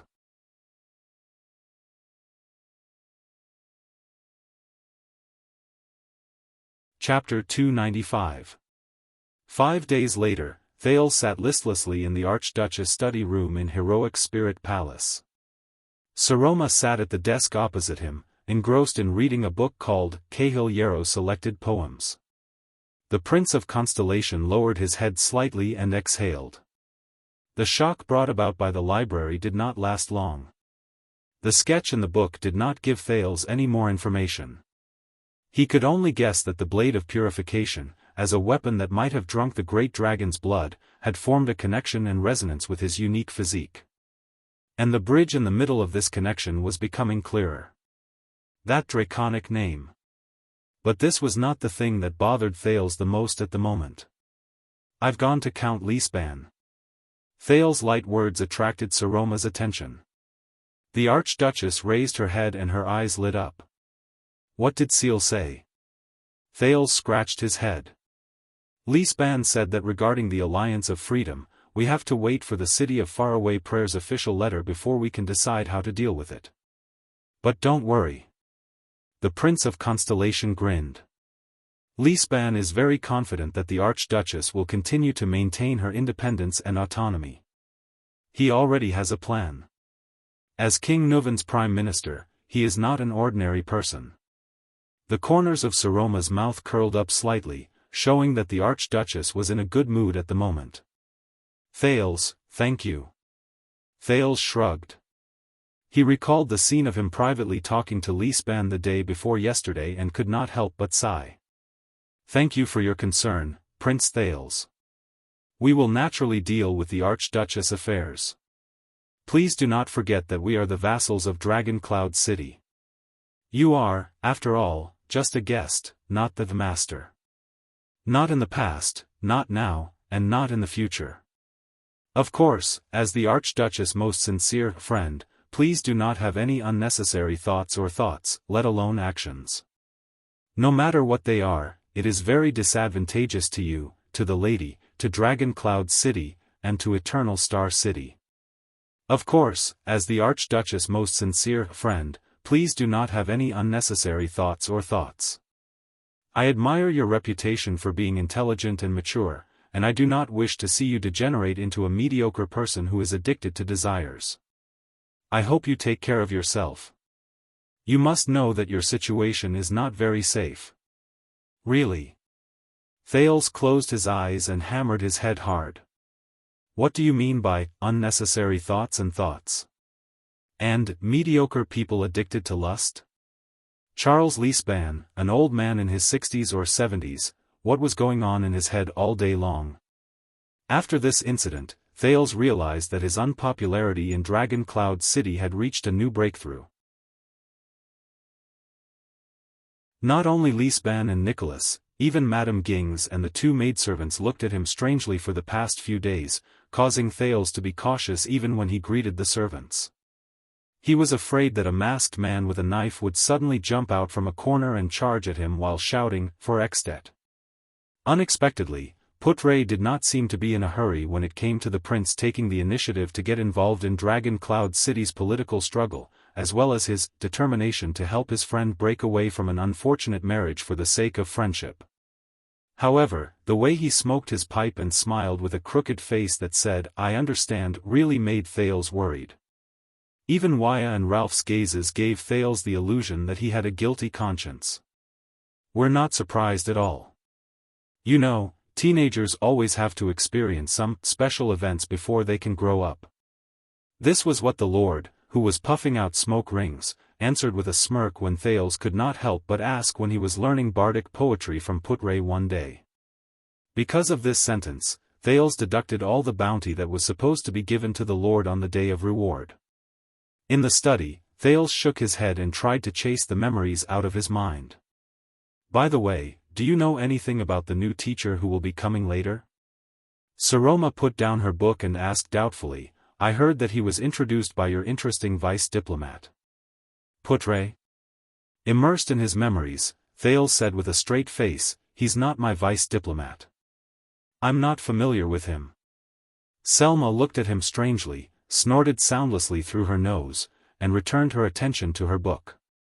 At the same time, the sound of two people's footsteps suddenly came from outside the study. Thud, thud, thud, to be precise, it was the sound of one person's footsteps and another person's, thud, thud, thud, Thales frowned. This is the sound of wood hitting the ground. The rhythm is chaotic, unorganized, and careless, as if it's just knocked on the ground. But it's also very heavy. Just like, the door to the study opened. The female official, Gings, walked in and bowed slightly to the Archduchess and the prince. Then, she left politely and discreetly. Behind the female official, a thin and frail figure appeared. The newcomer's body was slightly hunched, and he was leaning on a rather old and heavy walking stick. He put all his weight on the stick, and the tip of the stick was firmly planted on the ground. Asterisk thud, thud, thud, asterisk Gings closed the door to the study. The prince and the archduchess immediately sat up straight and looked at the newcomer. He walked step by step towards Thales and Saroma, who were sitting beside the study table. My apologies, sirs and madams. I'm old, ahem, these broken bones of mine can't withstand the torment. Following the guest was an old, weak, and shriveled voice, accompanied by a clear throat. It was as if he would not be able to continue speaking if he did not do so. The carriage I took from Enlenzo to Ekstedt almost threw my butt off. The lads were afraid that I would die on the way, so they had to slow down. After I arrived at Dragon Cloud City, I had to rest for 4 days. Thales first glanced at the walking stick. He remembered the Black Prophet, whom he had met a few times a long time ago, and it made him feel uncomfortable. The prince got rid of the unnecessary impression. He narrowed his eyes and sized up the newcomer. It was a thin and short old man. The top of his head was sparse with white hair, and his face was lined with wrinkles. He seemed to have gone through a lot. The old man was wrapped from head to toe. He used this term because his body was so thin that it looked like his clothes were hung on overly small hangers. He wore a normal dark coat with a white undershirt and a red scarf. He looked no different from an ordinary merchant who did business in a shop. He did not seem to be in good spirits. His eyes were misty and turbid. Only his left eye was wearing a pince-nez monocle, which made his left eye look especially big from the front. The old man forced a calm and gentle smile. His wrinkles moved up and down his chapped lips, giving others a feeling of desolation in his old age. He looks even older than Lisban and Nuven from 6 years ago. Thales was secretly shocked. He's at least 70 years old. How did Putre and Gilbert manage to invite such an old man, who looks like he's in a bad condition and is about to die, to travel thousands of miles to Dragon Cloud City? Good day, sir, Thales said rather worriedly. I heard Putre mention something about a new teacher, but he refused to say who it was. Saroma stared blankly at the new teacher. She seemed to be stunned by his age and condition as well. Maybe he's right. That way, you won't be too disappointed when you see an old man who's about to die. The old man laughed dryly. He seemed to be straining to take another step forward. His right hand, which was holding onto his walking stick, trembled slightly. You don't mind if I sit down, do you? The thin old man looked at his trembling right arm. He scrunched up his nose in disdain and shook his head. My legs aren't good. Obviously, he did not ask for their opinion, or at least, the Archduchess' opinion. Instead, he picked the most comfortable leather chair and sat down. The thin old man sank into the leather chair. He closed his eyes and heaved a sigh of relief. He rested for a few seconds. Thales and Saroma looked at each other. There was surprise on their faces, and they did not know how to react. This is the teacher whom Gilbert and Putre hold in high regard? The old man seemed to have recovered some of his strength. He then opened his eyes and flashed a weak smile. Don't worry. I've been weak and sickly since I was young. I may look terrible, but in truth, I've lived longer than too many strong and healthy people. Thales curled up the corners of his mouth and forced a smile. I heard that you're Gilbert Casso and Putre Nemain, and they're indebted to your teachings. The thin old man tilted his head slightly and narrowed his eyes, as though he was reminiscing. Oh, yes, those two interesting boys, the little adult and the troublemaker. The old man paused for a moment, as though he had just remembered. He curled up the corners of his mouth. A long time ago, when I was still a home tutor, the students I taught. They seem to be among them. Thales raised his eyebrows and exchanged glances with Saroma again, puzzled. Oh, yes. The old man's eyelid twitched. His left eye behind the lens widened abruptly, and it looked rather frightening. He drew out the walking stick in his right hand and placed it between his knees. Then, he held it with both hands and smiled faintly. As an opening remark, we should indeed introduce ourselves first. The old man looked at the two embarrassed students with a gentle gaze.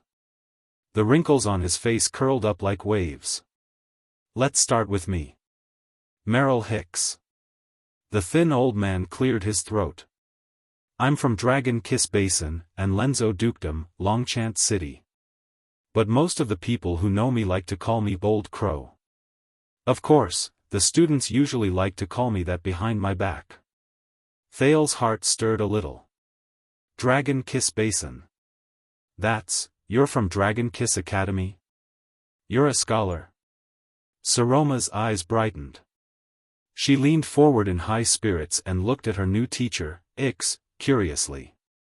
I heard from Seal that you're very famous, and that many outstanding people have been in your... Hicks laughed at first, then shook his head with a slight sigh and interrupted the Archduchess. Although I do hold a post in Dragon Kiss Academy. Hicks' left eye behind the lens blinked once. But I have to say, I'm ashamed to say that I've never obtained a scholar's qualification. When I traveled to other countries, I relied on the proof of a scholar's qualification from my classmate to barely get a job as a home tutor in a noble's castle.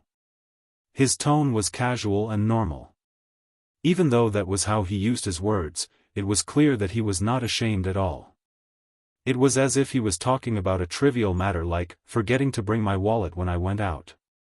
Thales and Saroma stared at each other in astonishment for the third time. Both of them blinked. What? Old Crow, Hicks nodded at them in a friendly and mischievous manner. Then, it's your turn to introduce yourselves.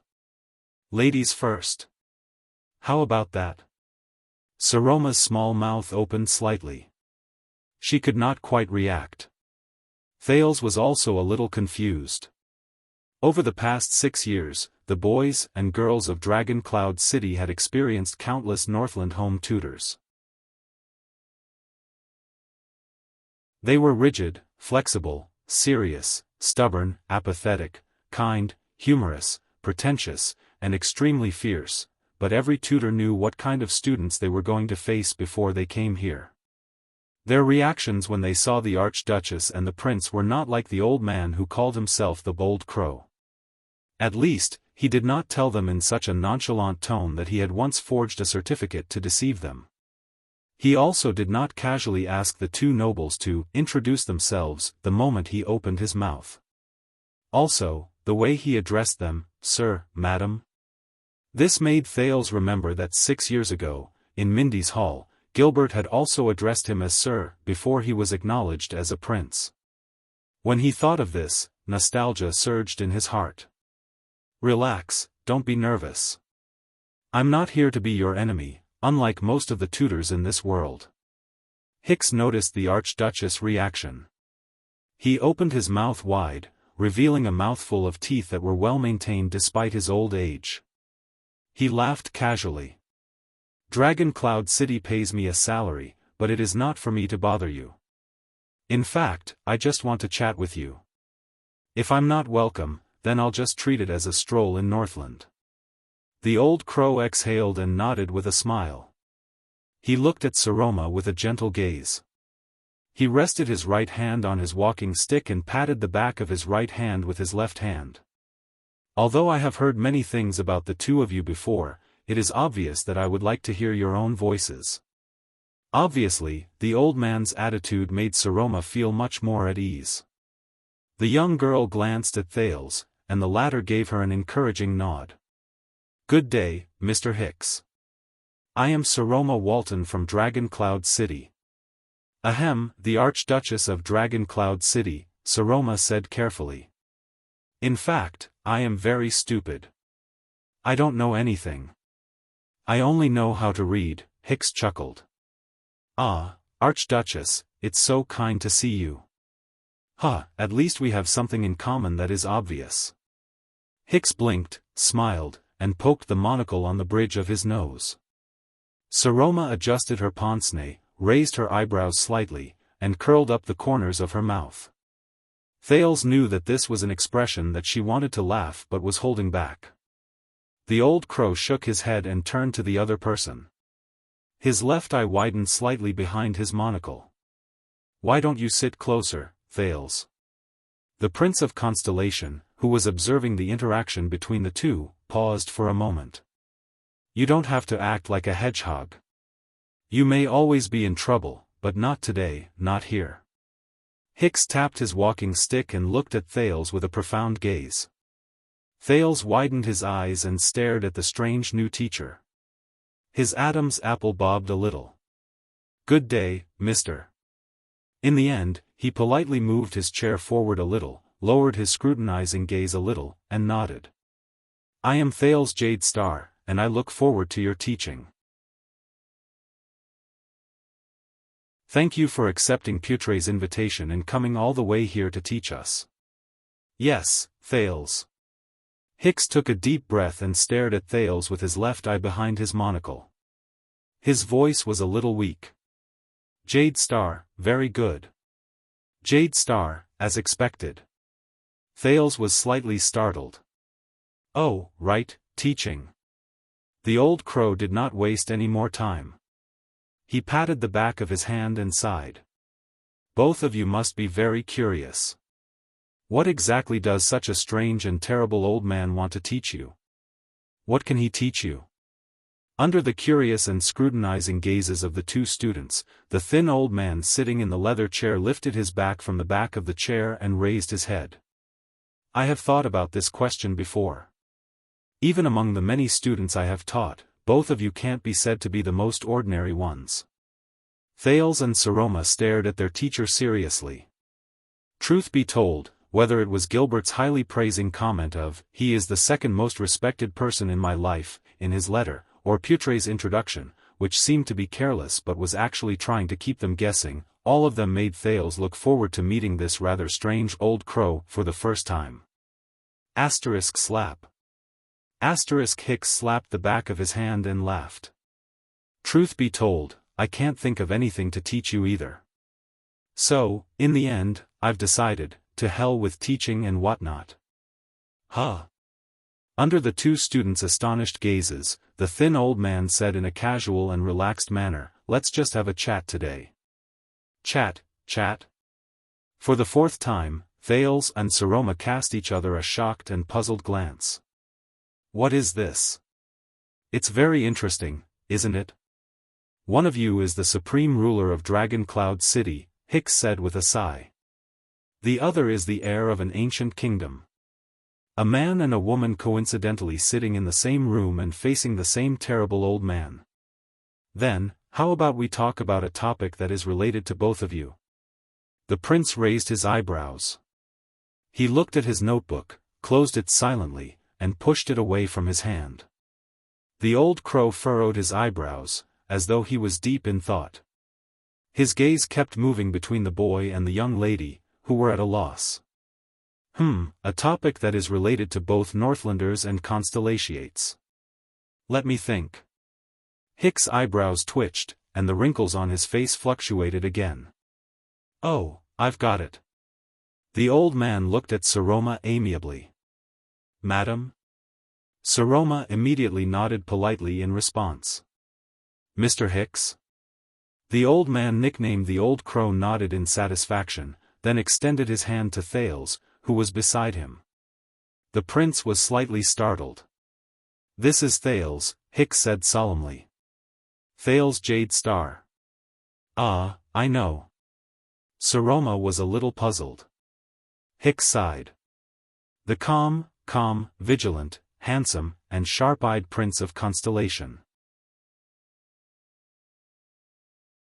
He has a pair of interesting gray eyes, but he carries the rise and fall of an ancient kingdom on his shoulders. He struggles and strives in an invisible, dark vortex." Thales' eyebrows quivered. This teacher, his choice of words is a little, Saroma could not help but glance at the second prince. There was worry and pity in her gaze.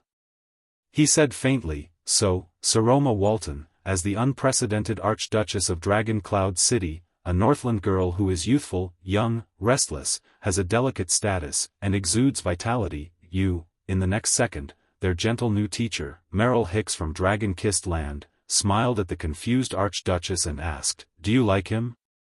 Thud.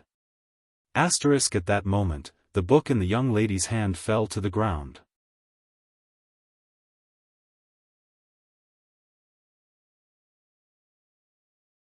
Chapter 296. In the Archduchess' study room, Saroma widened her eyes. What? Thales also stared blankly at his new teacher, who had just uttered such shocking words. This, are you really here to be a teacher? In the awkward atmosphere, the flustered Archduchess was tongue-tied. She could not utter a single word for a long time. She could only cast a pleading look at Thales out of habit. Mr. Hicks. In the end, Thales could not take it anymore, so he braced himself and said, "This joke is a little." Saroma and we, however, the culprit of this atmosphere, the thin Merrill Hicks, still held his walking stick and looked at Saroma with the ghost of a smile. The next second, the young girl took a deep breath, as if she had made up her mind about something. Then, she resolutely lowered her head, bent down, and picked up the selected poems of Cahill Yarrow that had fallen by her feet. It seemed to be very important. She left the awkwardness to Thales alone. But soon, he was no longer embarrassed. Yes. The bespectacled old crow turned his head and interrupted Thales rudely. The old man's eyes behind the monocle blinked gently. He glanced at Thales, who was about to speak, and stared at Saroma. You must like him very much. Saroma, who had just straightened her back with the book in her arms, became awkward again. She had no choice but to say, we are just good friends. Thales nodded in agreement. Otherwise, without the Archduchess' deliberate protection, a hostage prince from Constellation. Unexpectedly, the old crow Hicks' mocking expression slowly disappeared. He did not pay attention to Saroma and Thales' clarification. He only shook his head and continued speaking. It is impossible for him to stay safe and sound for 6 whole years in the Northlanders' Dragon Cloud City, surrounded by a pack of hostile wolves. The two students were stunned. Hicks' expression was no longer as relaxed and contented as it was at the beginning. Even though he was still smiling, the murkiness in his eyes had slowly disappeared. He pulled the walking stick in his hand closer. What do you think, Thales? The prince snapped out of his daze. He suddenly realized that the old man's words just now were not to tease them about their relationship out of boredom. Looks like, I'm thinking too much. In the face of Hicks' question, Thales let go of the awkwardness in his heart and sighed slowly. I can't deny it. The teenager glanced at the girl, who was blushing slightly. He nodded apprehensively. If it weren't for Saroma's protection, the Northlanders would not be so polite to me. I'm very grateful for that. Saroma said nothing. Hicks sighed softly. Then, may I ask, Saroma? Just like how he addressed the prince, the old crow addressed the Archduchess by her name without any reservations. Why are your people, your vassals, and your subordinates so impolite to Thales? Did the prince do something unforgivable to them? Saroma glared at Thales. No, Thales did not do anything wrong. The Archduchess shook her head forcefully. But he is the Prince of Constellation, so the Northlanders have a reason to hate him. This is the hatred between nations. The new teacher narrowed his eyes. Why? Why should the Northlanders hate the Prince of Constellation? 18 years ago, during Constellation's bloody year. Saroma paused for a few seconds. She looked at Thales worriedly. When she saw that the latter's expression was normal, she took a deep breath and answered, We, Extet and Constellation fought a terrible war. Thales stared seriously at the old crow, who was still smiling but gave off an inexplicable sense of sternness. He suddenly understood what Hicks wanted to talk about. The bloody year. Of course, this is what Constellation calls it. Hicks' gaze was deep as he sighed with emotion. The bloody year was between the beginning of year 660 and year 661 of the calendar of eradication. The new teacher's gaze became solemn. So, during the war, what did the Constellations do? What made Extet, who took the initiative to invade, hate Constellation so much? Thales furrowed his brows.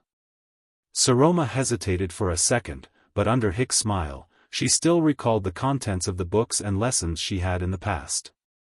She answered truthfully, because of the Fortress Treaty.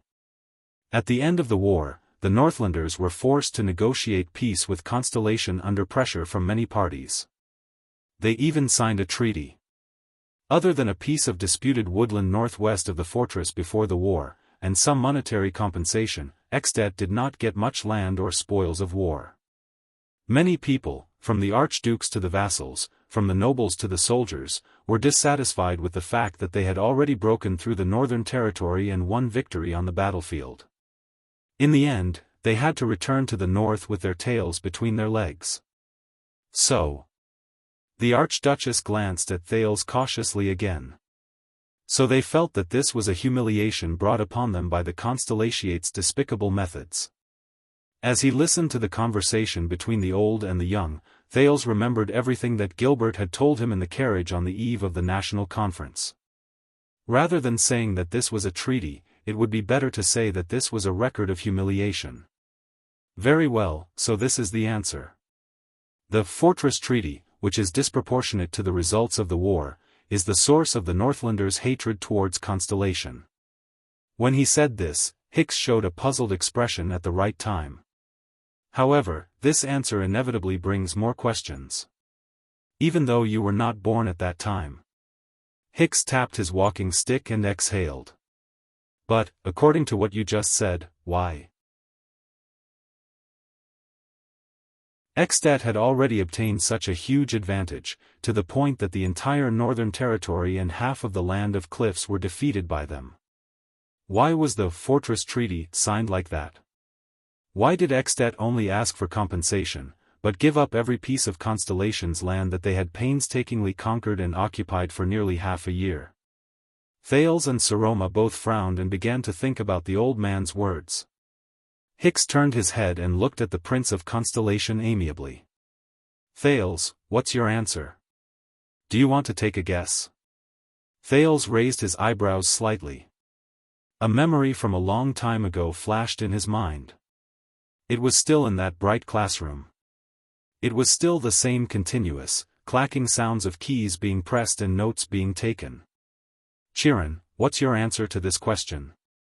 Over the past 6 years, there were not many flashes of unfamiliar but familiar memories like this. At least, it was not as frequent as when he was in those thrilling adventures 6 years ago. But they were definitely not silent. For example, right now. How does social relations, or rather, the position of an individual in the circle of social relations, affect an individual's behavior? According to the assumptions of a rational person. Then, in a situation where they clearly know that their actions will bring about corresponding losses, or at least unpredictable risks, why do many individuals still habitually follow and repeat the actions of the individuals around them based on their closeness to each other?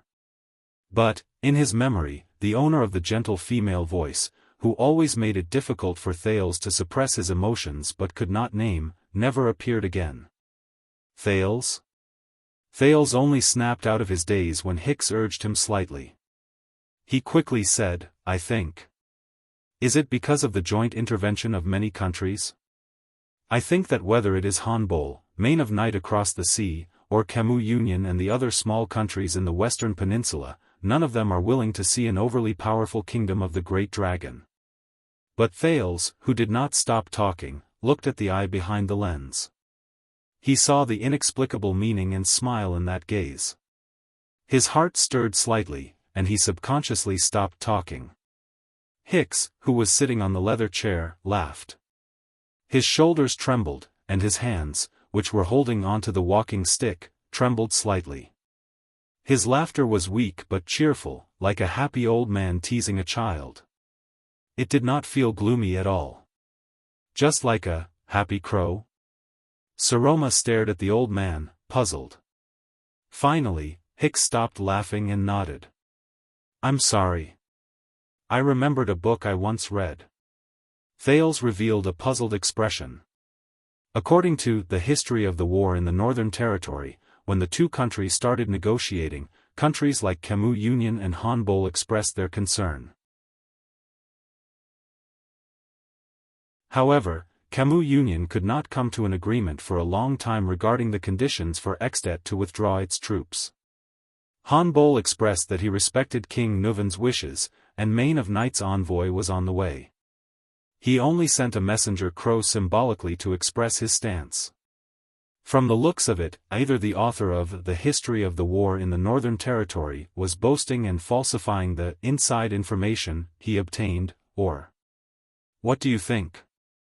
Hicks raised his head and looked at Thales with a ruminating gaze. The prince frowned again. So, does this mean that the so-called interference of many countries is actually quite weak, and is not worth mentioning to Extet at all? There's another reason why Extet gave up on the spoils of war, and even the peace talks between the two countries? Ah, I remember again. One of my students once told me. The old man laughed. King Nuvan once generously bestowed the 8 counties in the Northern Territory of Constellation to 6 counts as a reward to them. Similarly, the Archduke of Defense City, the Archduke of Prestige Orchid, and the Archduke of Black Sand Region also tried to take the lands they conquered as their own. Hicks rolled his eyes slightly. Extet even succeeded in making many families in the former lands of Constellation pledge their loyalty to the new suzerain of the Northlanders. Thales and Saroma, who were getting more and more confused, looked at the old man with puzzled expressions. But in the end, the Extension still withdrew and gave up. Thales asked doubtfully. It seems so. The old crone nodded slightly. First, it was Count Mend of Black Sand Region, then the Grey family under Defense City, and finally the Counts of Dragon Cloud City. When their armies withdrew, the lands of Constellation that still belonged to them in name changed their flags, refused to pay taxes and join the army, chased away the Extension nobles who stayed behind, and returned to the rule of their former masters. Even many families who were originally forced to submit to the Northlanders changed sides and returned to the territory of Constellation. Thales' heart sank. Why? Saroma asked curiously. Could it be that the rule of the King of Eternal Rule has been so deeply rooted in the hearts of the people that the loyalty of the people and nobles is unshakable? Hicks rubbed his wrists and clicked his tongue. If that's the case, why did the loyal nobles surrender to Extet in the beginning? Strictly speaking, the people of the Northern Territory are also Northlanders. They do not lack the courage to fight to the death. Saroma was instantly speechless. But Thales, who was beside her, was lost in thought. Wait, refused to pay taxes and join the army, chased away the Extension nobles and officials who stayed behind, the prince had a thought. He suddenly remembered the tense and dangerous negotiation in the Hall of Heroes 6 years ago. He remembered Chapman Lampard's expression. He remembered what he truly feared. I understand now. The Prince of Constellation raised his head abruptly and looked at Hicks, who was still smiling.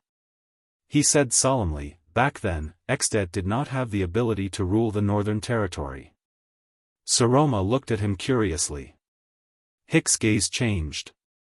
In the next second, the old man raised his right hand with a smile and made a gesture of invitation to Thales. Thales, who was encouraged by the other two people's gazes, took a deep breath and recalled the things he had thought about 6 years ago. Whether it was paying taxes, being a judge, serving in the army, or daily life, the Constellationates, from high to low, from noble to lowly, gradually got used to their country's way of ruling, starting from the virtuous king, the system and rules that matured step by step. As for Extet, they could not follow Constellation's system, nor could they use Constellation's way to rule this land. Not only were the Northlander nobles not used to it, but the qualified bureaucrats that the kingdom of the Great Dragon could send to rule the Northern Territory were also far from enough. They could only use Extet's old way to rule Constellation. The prince frowned. He remembered that not long ago, little Joseph's father, who was a chef, had told him about what happened in their village. The trusted aides of the suzerains of Northland came to collect taxes from the farmers. This month's tax might be a chicken or a bag of wheat, but after a few months, if your land was harvested, or if the tax collector was changed, you might have to collect a cow or 2 bags of wheat. It all depended on the tax collector's mood and greed, and it depended on whether the suzerain was kind or harsh.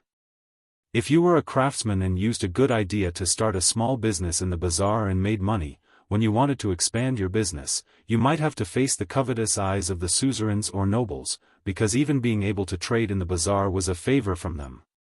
While Thales continued to speculate in his mind, he said to Hicks, who was smiling even more widely, and Saroma, who was dumbfounded, "So, if King Nuvan arbitrarily enfeoffed the land in Constellation's northern territory to his subjects and nobles, and let them manage their new territories according to the old tradition in the joint ruling pledge, all sorts of problems will arise." Hicks coughed and chuckled.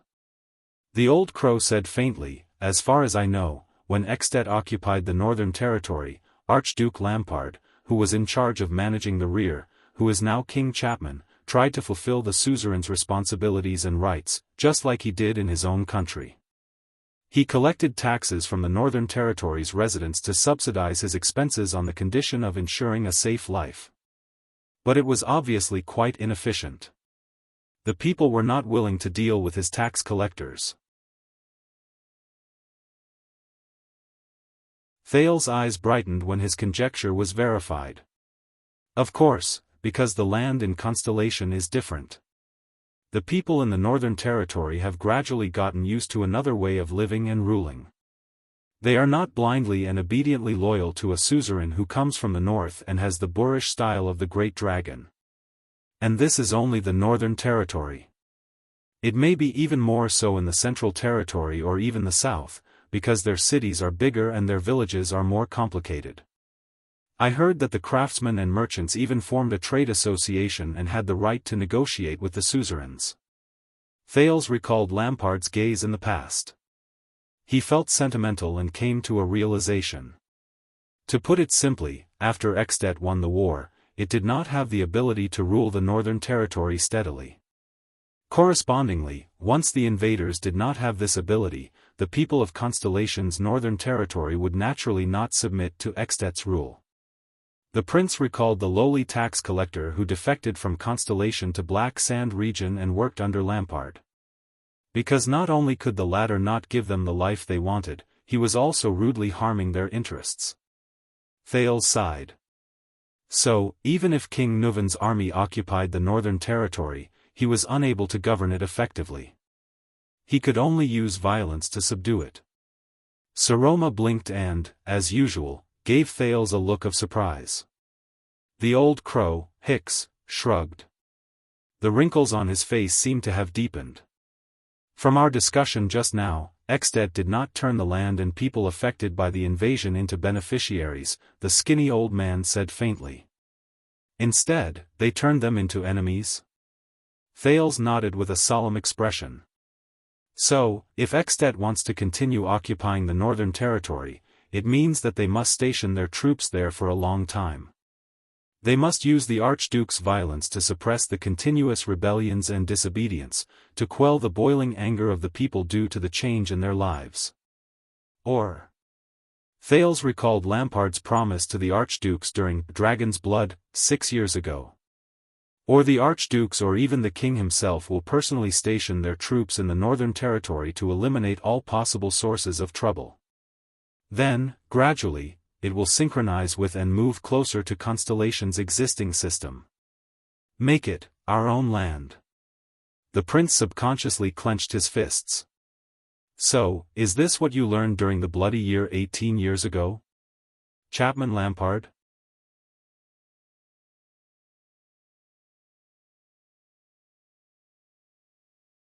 Chapter 297. Garrisoning the army? Hicks placed his hand on the crutch between his knees again and pretended to be thinking seriously. It's an interesting choice to use slaughter and fear, blood and death to intimidate the opposers and discontented people, and to break the people's dependence and habits on the old system. Saroma seemed to have caught up to the conversation. She interrupted with great interest, but garrisoning the Northern Territory for a long time means high military expenses, exaggerated supplies, the cost of long-term mobilization, and the vassals' complaints. These are not things any archduke can afford. Seal told me that when a man in his prime leaves home for a month, it's enough to affect the local output and bring about the people's dissatisfaction. Thales's heart was clear. So, although Extet defeated Constellation during the Bloody Year, they could not rule the Northern Territory normally, nor could they use their garrisons to protect their land. Hicks flashed his ugly but amiable smile again. A very interesting discussion, sir and madam. The new teacher changed the topic again. Since that's the case, we have another question. If they can't rule directly, why don't they support the existing local nobles in the Northern Territory to rule the Northern Territory on their behalf? Thales furrowed his brows. Saroma, on the other hand, rolled her eyes. After King Nuvan breached Cold Castle, he hanged the Duke of the Northern Territory and a number of suzerains who refused to submit to him, in an attempt to extinguish the Northern Territory's resistance. Thales thought of Val Arund, who was in prison, and of his horse accusations in Renaissance Palace. The Archduchess kept talking as if she was reciting a book. But he couldn't destroy them. Old Arund's son was still in the capital, so he couldn't destroy the bloodline that was connected to the land in the Northern Territory. Not only that, Extet didn't conquer the south of Shepherd's River. Eternal Star City still stands, and the devastated royal family quickly regains their king. Saroma finished her sentence. For the Northern Territory, whether it's for the great families or the civilians, their king and dukes are still resisting in the war. Their hope and lighthouse of resistance are still there.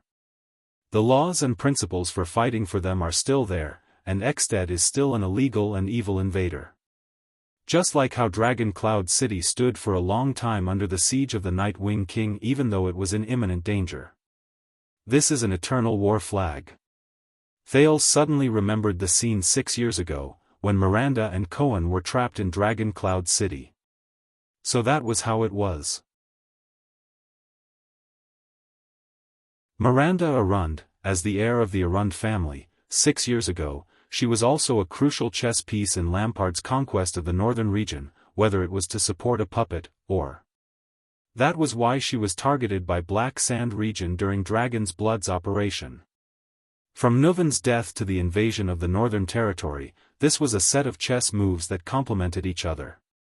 On the other hand, if Extet destroyed Eternal Star City and captured or even cut off the bloodline of the Arund family and even the Jade Star royal family.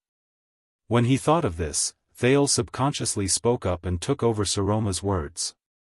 Then, whether it is the northern region or the land of cliffs and west wilderness that they have already taken over, they may be able to rule and occupy them more easily by supporting puppets or garrisons. Hicks coughed. The old man reached out his hand and grabbed an upside-down cup beside him with trembling hands. Thales quickly stood up, picked up the kettle on the desk, and poured water for him. This is an interesting argument.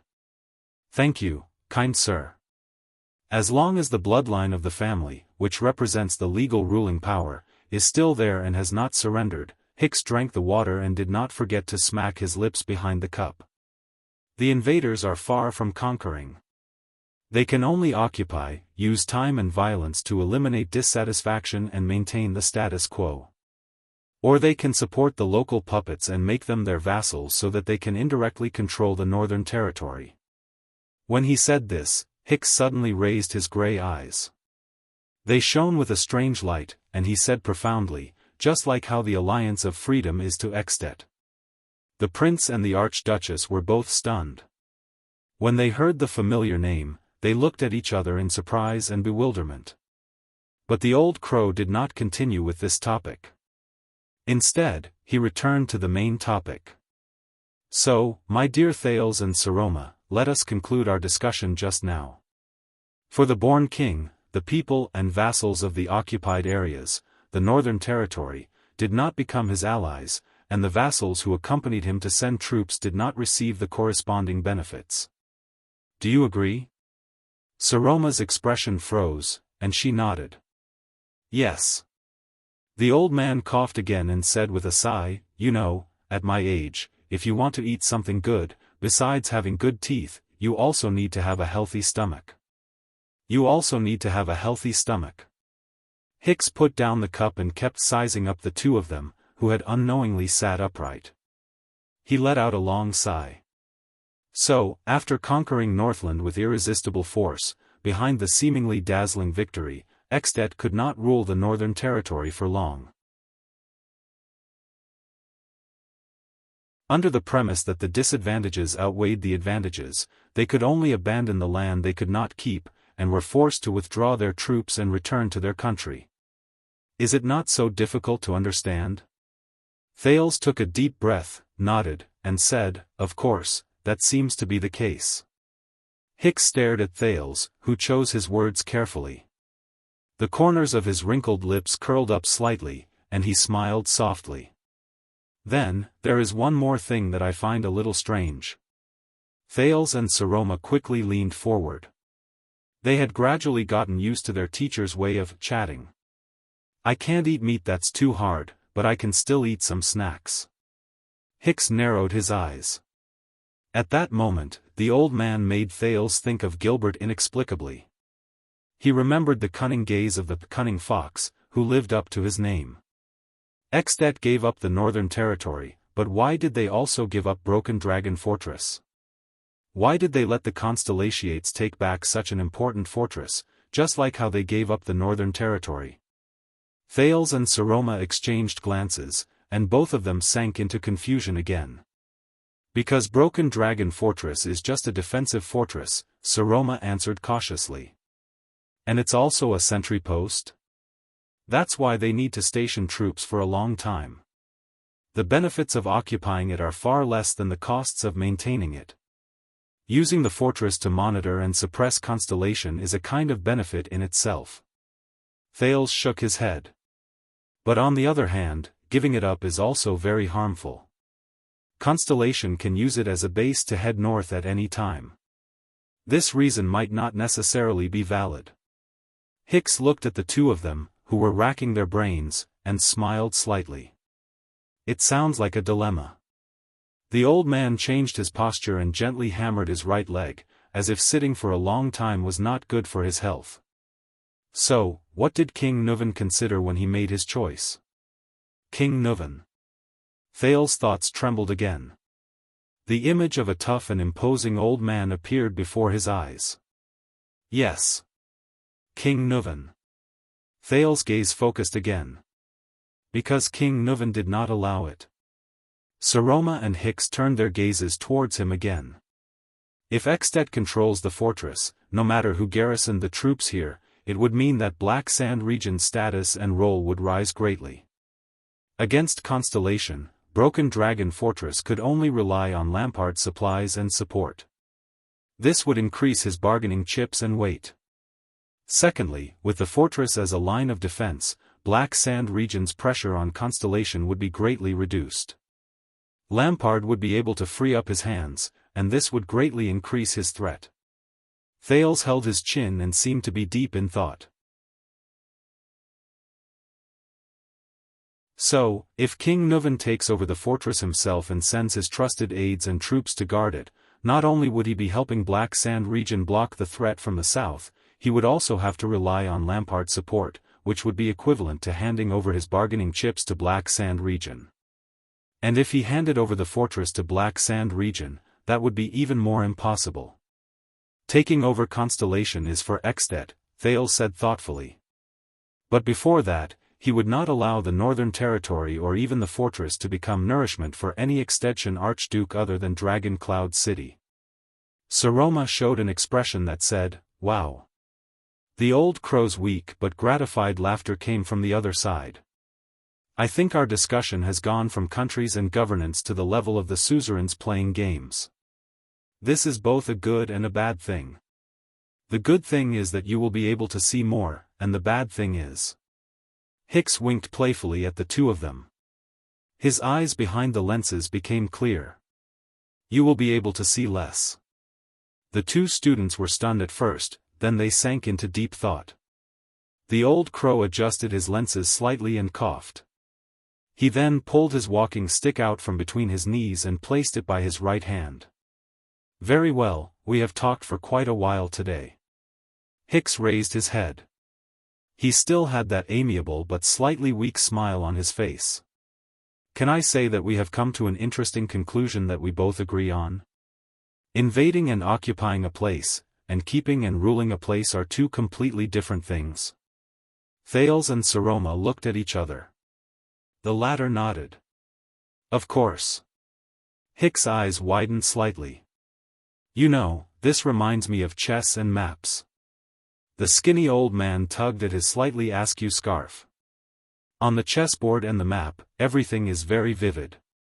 You move a chess piece, a military chess piece, and swallow an enemy.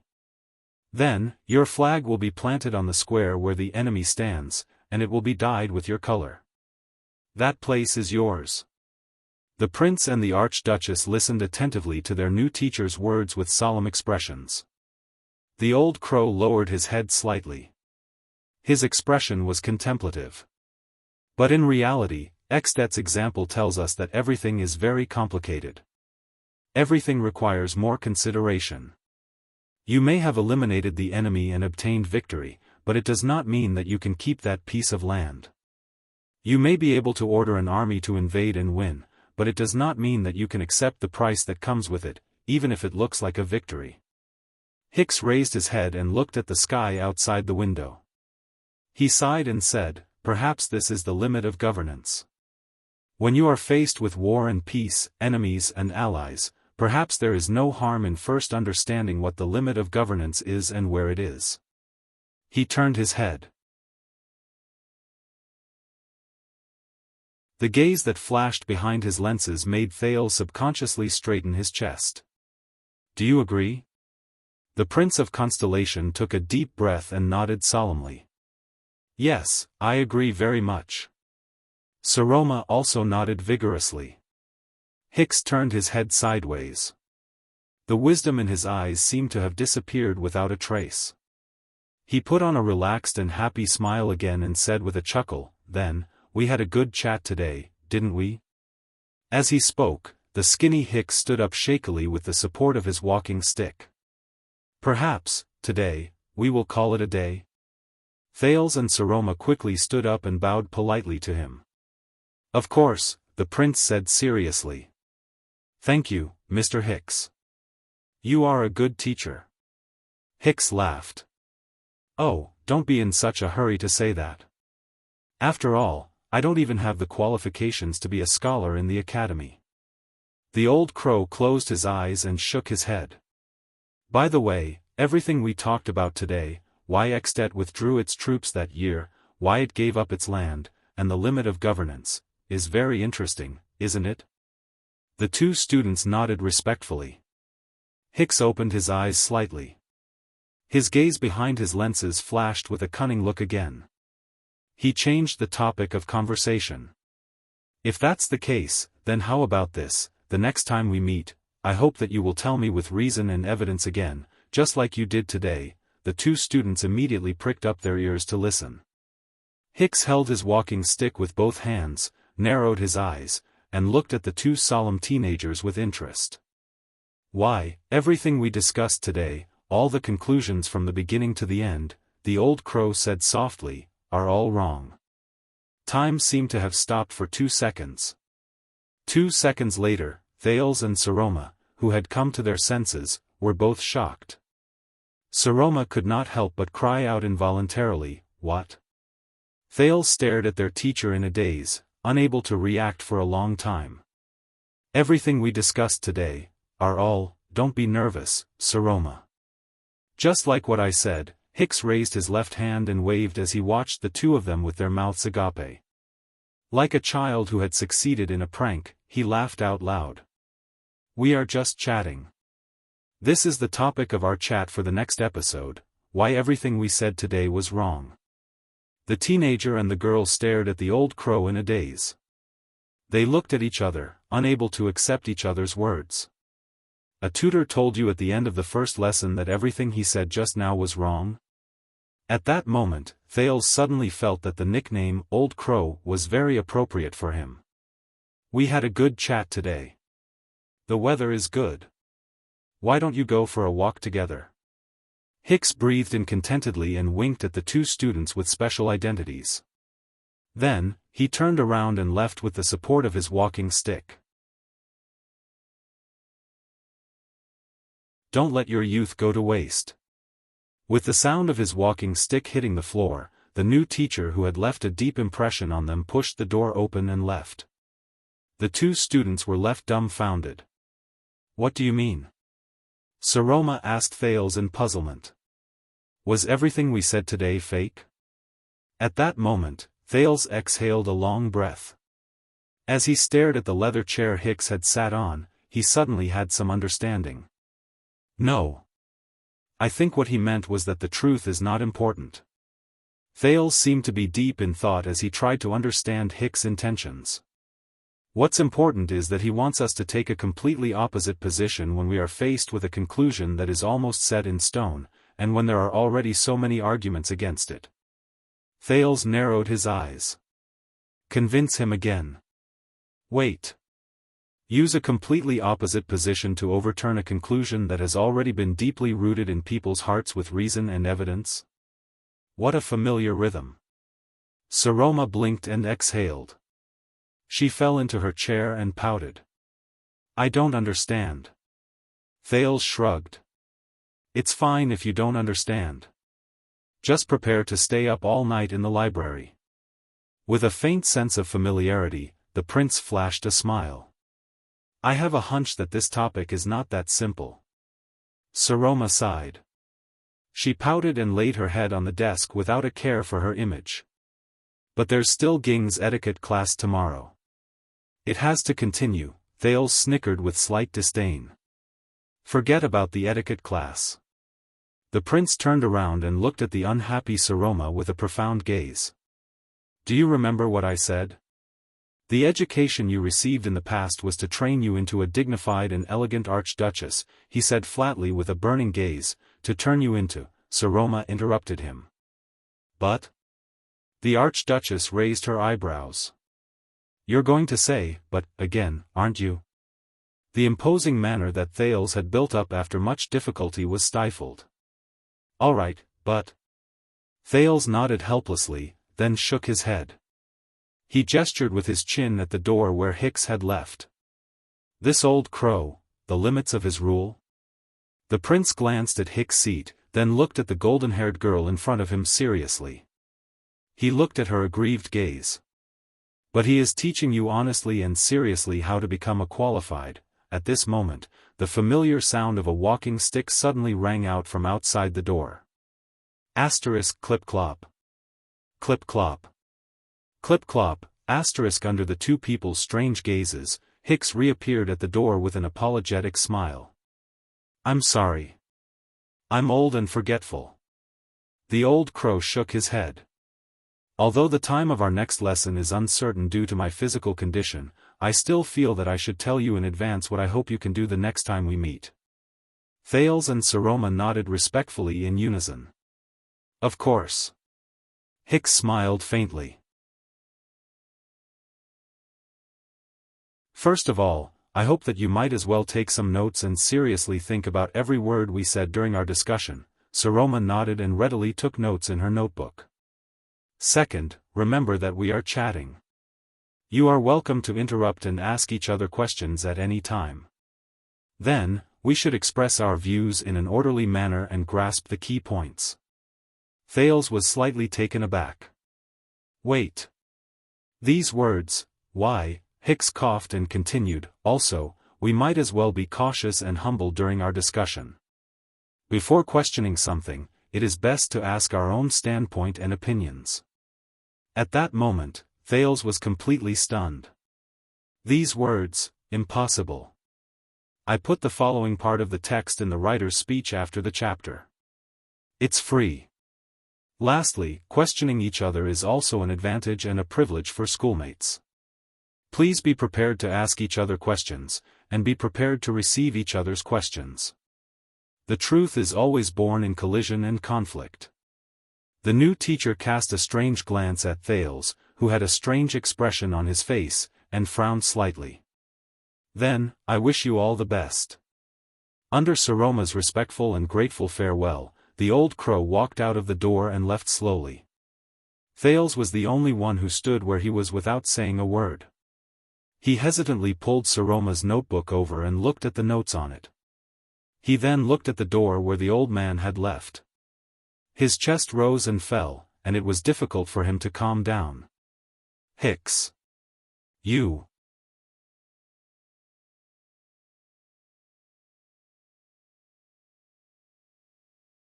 Chapter 298. The air was very quiet. The sun, which was blocked by dark clouds, shone with gray light, as if it was embellishing the current mysterious atmosphere. A pleasant male voice rang out, "When you think of gods, what is the first thought that comes to your mind?"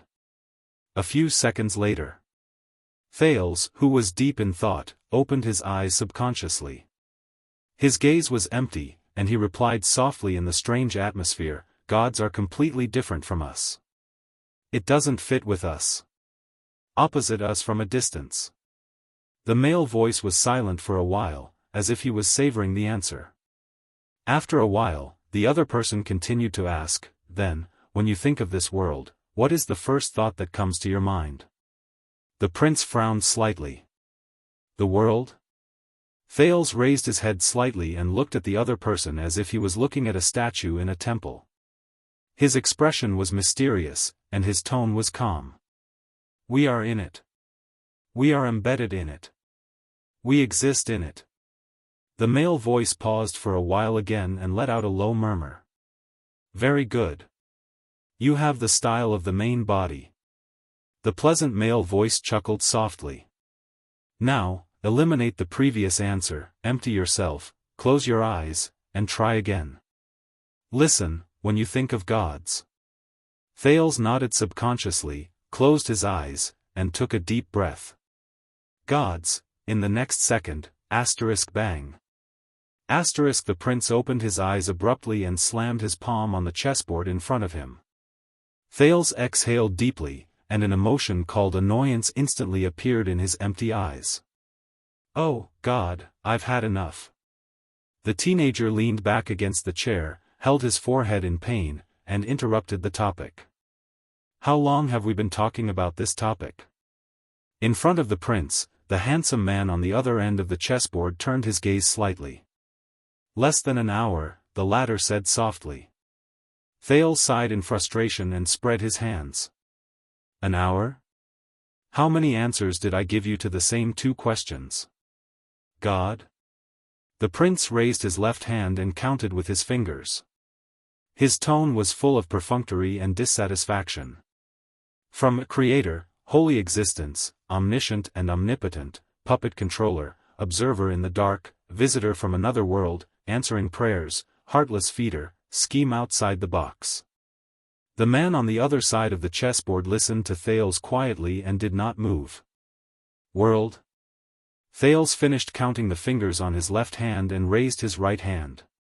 "From full of people, full of vitality, animal planet, material world, beautiful future and hope, terrible world, unfair society, to this world is wrong, heartless world, on the verge of destruction." Thales, who had a splitting headache, exhaled and continued to complain, "Are there 15 types?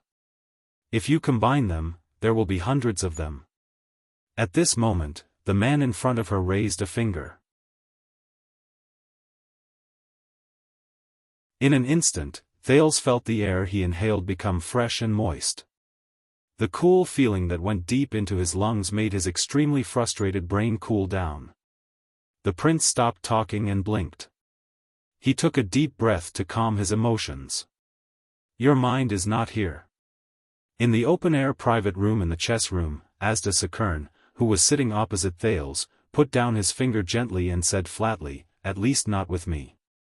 Thales snapped out of his daze and looked up at the air mystic on the other side of the chessboard.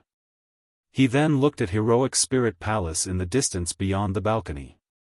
He exhaled and got up from the back of the chair. He rubbed his face in frustration. Sorry. The teenager shook his head awkwardly and pushed a chess piece forward. There have been a lot of things happening recently. I'm a little out of sorts. It had been almost a month since the day of the council hearing and Viscount Kenvita's visit. Since that day, Thales had been troubled by the troubles caused by the arrival of Black Sand Region's envoy. The relationship between the Alliance of Freedom and Extet, the fight between King Chapman and his opponents, the undercurrents of power in Dragon Cloud City, the Walton family's stance and choice, and of course, the Archduchess marriage. But surprisingly, even though Thales had become increasingly anxious after listening to Putre's analysis, Dragon Cloud City had been surprisingly peaceful for the past 10 days or so. The vassals did not continue to advise or force the marriage. Count Leesban was as steady as ever, no matter how many times Thales tried to communicate with him about Saroma's marriage. Kentvita had never left Dragon Cloud City. The envoy of Black Sand Region lived in the Nobles' Post House in Axe District. Under the protection of Black Sand Region's own people, he rarely went out. He did not interact with any vassals, nor did he meet with the Archduchess. Over the past month, no messenger ravens had flown in from the west, such as the city of faraway prayers. Hence, there was no news about the Alliance of Freedom or the war. The situation in Dragon Cloud City was like the surface of a rippling lake. It was calm, but it was precisely because of this that Thales felt even more uneasy. This is probably how water looks like before it's boiling. That was until he received the next sky blue invitation. What happened recently? Are you talking about the little girl I found on your bed 6 years ago? Asda snorted softly and said casually, the one you gave the Archduchess throne just because she slept with you for one night? Thales' expression froze. Oh, my God. A second later, the prince said in a very displeased manner, didn't Seoul Tower teach you how to use the modern common language of the Western Peninsula correctly so as not to cause any misunderstandings? Indeed, the modern common language gradually came into being after the Battle of Eradication. Asda's expression was still relaxed, but Thales felt that there was a faint sneer hidden under his calm face. When I was your age, my tutor taught me the language of the Empire. Perhaps some common language words were mixed in, while Seoul Tower used the orthodox written language of the ancient empire. I'm not trying to criticize your standard in the common language at all, but the mentally exhausted prince had already given up on arguing with him. Thales sighed in resignation and changed the topic. I really didn't expect that the famous air mystic would also care about the affairs of us lowly mortals. Asda raised his eyes slightly. Just because I don't want to care about these boring things doesn't mean that I'm deaf or blind. As I said, being too tied down by mundane matters will affect your progress, the air mystic said unhurriedly, as if he was not angry at his student's absent-mindedness.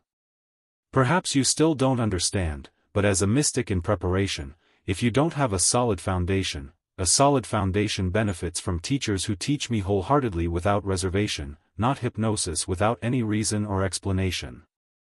Thales cast him a sideways glance and refuted him without any ambiguity. It seems that I need such a teacher. Perhaps Asda's temper was really good, or perhaps he did not care about the student's sarcasm. The mystic said faintly, very well, it seems that you've recovered. Then, let's go again. Thales, who had had enough, exhaled and looked at the ceiling in resignation. Are you sure you don't want to continue the topic from the previous lesson?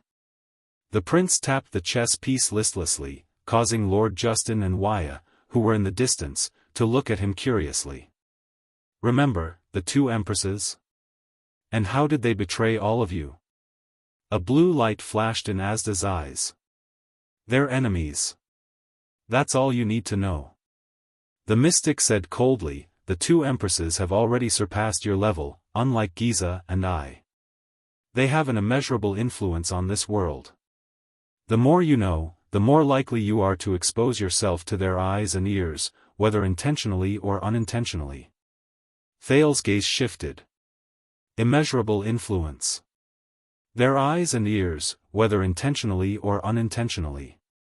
The prince, who seemed to have caught onto something, asked tentatively, "You mean, after the Battle of Eradication, as mystics, they still maintained contact with all the countries in the world?" Asda fixed his gaze on him and said in a mocking tone, "Use your thumb to think, Your Highness. Existences like me, Giza, and could all use more than 100 years to secretly run a grey gang that was entangled with the aristocratic forces. Each of us took what we needed and became our eyes and ears, as well as our hunting dogs. Do you think, as the victors of the Battle of Eradication, those 2B****stards just found a comfortable little nest, piled up their treasures, and crawled into it to sleep for the past 600 years? Thales frowned. So, Asda shook his head. You'll know one day. You don't even need me to tell you. The prince exhaled in pain. You've made me even more curious. Curiosity killed the mystic, Asda replied mechanically. Remember, these are the exact words of your teacher and guide. Thales snorted in disdain. You make it sound like mystics will die. At this moment, Thales thought of something. Right, speaking of my teacher, Mr. Sakern, you told me last time that it's best to follow a few rules in class? You know, the prince muttered, thinking about every sentence, asking rhetorical questions at any time, expressing myself clearly, questioning each other, and so on. Asda nodded slightly and moved his palm upward slightly. Thales, who was gradually getting familiar with him, knew that this was a sign that the air mystic had allowed him to finish speaking. Thales took a deep breath and stared into the mystic's almost emotionless eyes. Then, if there is someone else in the world who told me almost the same rules, what would happen? At that moment, Thales clearly saw Asda's right eyebrow twitch. Who? Asda asked in a seemingly calm manner. A rather old tutor from Dragon Kiss Academy in Anlenzo Dukedom. Thales imagined the interesting image of the thin old man and could not help but narrow his eyes. Merrill Hicks. Asda paused for a second. Dragon Kiss Academy? He seemed to be mulling over the word, then he raised his head slightly. Humph, then it makes sense. Thales widened his eyes. What do you mean? Asda picked up a chess piece. Long ago, during the era of kings and the ancient empire, Dragon Kiss Province was a famous refuge. If war came, many scholars, literati, merchants, fallen nobles, and other refugees would choose to seek shelter there. Wizards were no exception.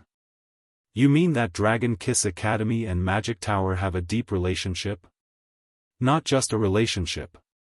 The mystic shook his head and placed the chess piece on the next position. The founder of Dragon Kiss Academy 1,000 years ago was originally a wizard from Soul Tower. Some of the teaching rules in Soul Tower have undoubtedly influenced Dragon Kiss Academy. Thales remembered that Ramon had once told him that magic had become extinct. He could not help but feel shocked. So, Dragon Kiss Academy also teaches magic? The prince was surprised and clung to the table. But, Asda cut him off emotionlessly. I know what you're thinking. Dragon Kiss Academy could not avoid the disaster of magic becoming extinct after the Battle of Eradication. Most of the books that were considered to be magic or related to magic were destroyed. Thales' face darkened. But he immediately raised his head and said with a little hope, then, there is still a small part? Yes, but not the kind you think. It's time for you to go. Asda replied nonchalantly, that's right. The wizard who established the Dragon Kiss Academy is a core member of the Seat of Epic. His specialty in the Soul Tower is history and literature.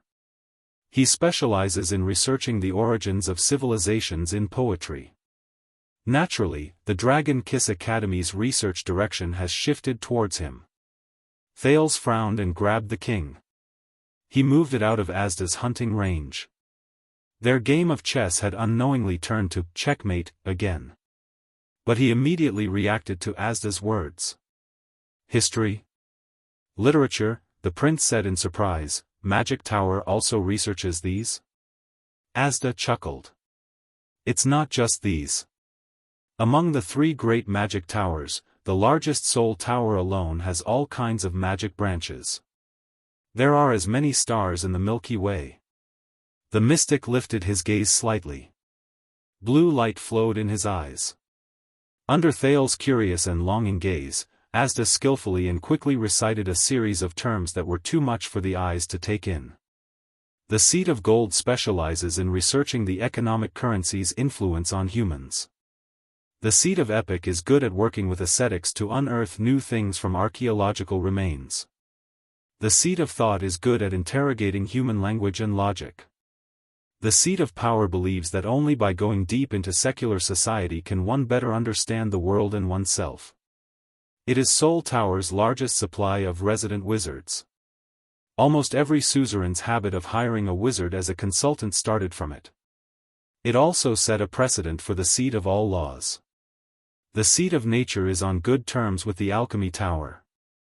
It advocates discovering objective laws of nature and applying them flexibly. There are countless other seats under it. Thales pondered over Asda's words as if he was intoxicated. Then, he shuddered slightly. Wait, gold, epic, thought. These are also considered magic? The prince turned his head and cast a bewildered gaze at Asda, seeking an answer. Asda returned to his original indifference. He asked flatly, "What do you think magic is?" Thales took a deep breath and began to think. The prince scratched his head and said in disbelief, "Although I heard Ramon say that magic seems to have a wide range, monetary economy? Influence on humans? This is too, currency? Economy?" Asda interrupted him, repeating the phrase. The air mystic's eyes were sharp and serious. Currency. Think about it. Wizards only use some small metal discs and useless waste paper to profoundly change the lives and fates of thousands of people. They can also affect the history and future of a country or a place. Success and fame, the destruction of families, and the deaths of people are all involved. The king, the people, the nobles, and the common people are all involved.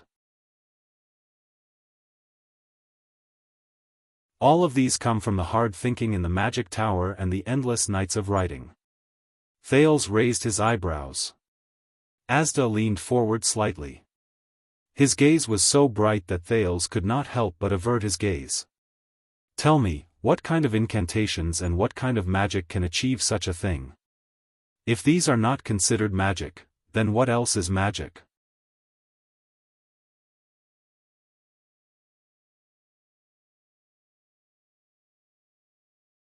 Chapter 299. What's your impression of magic? Using powerful fireballs to bombard the grass into white ground?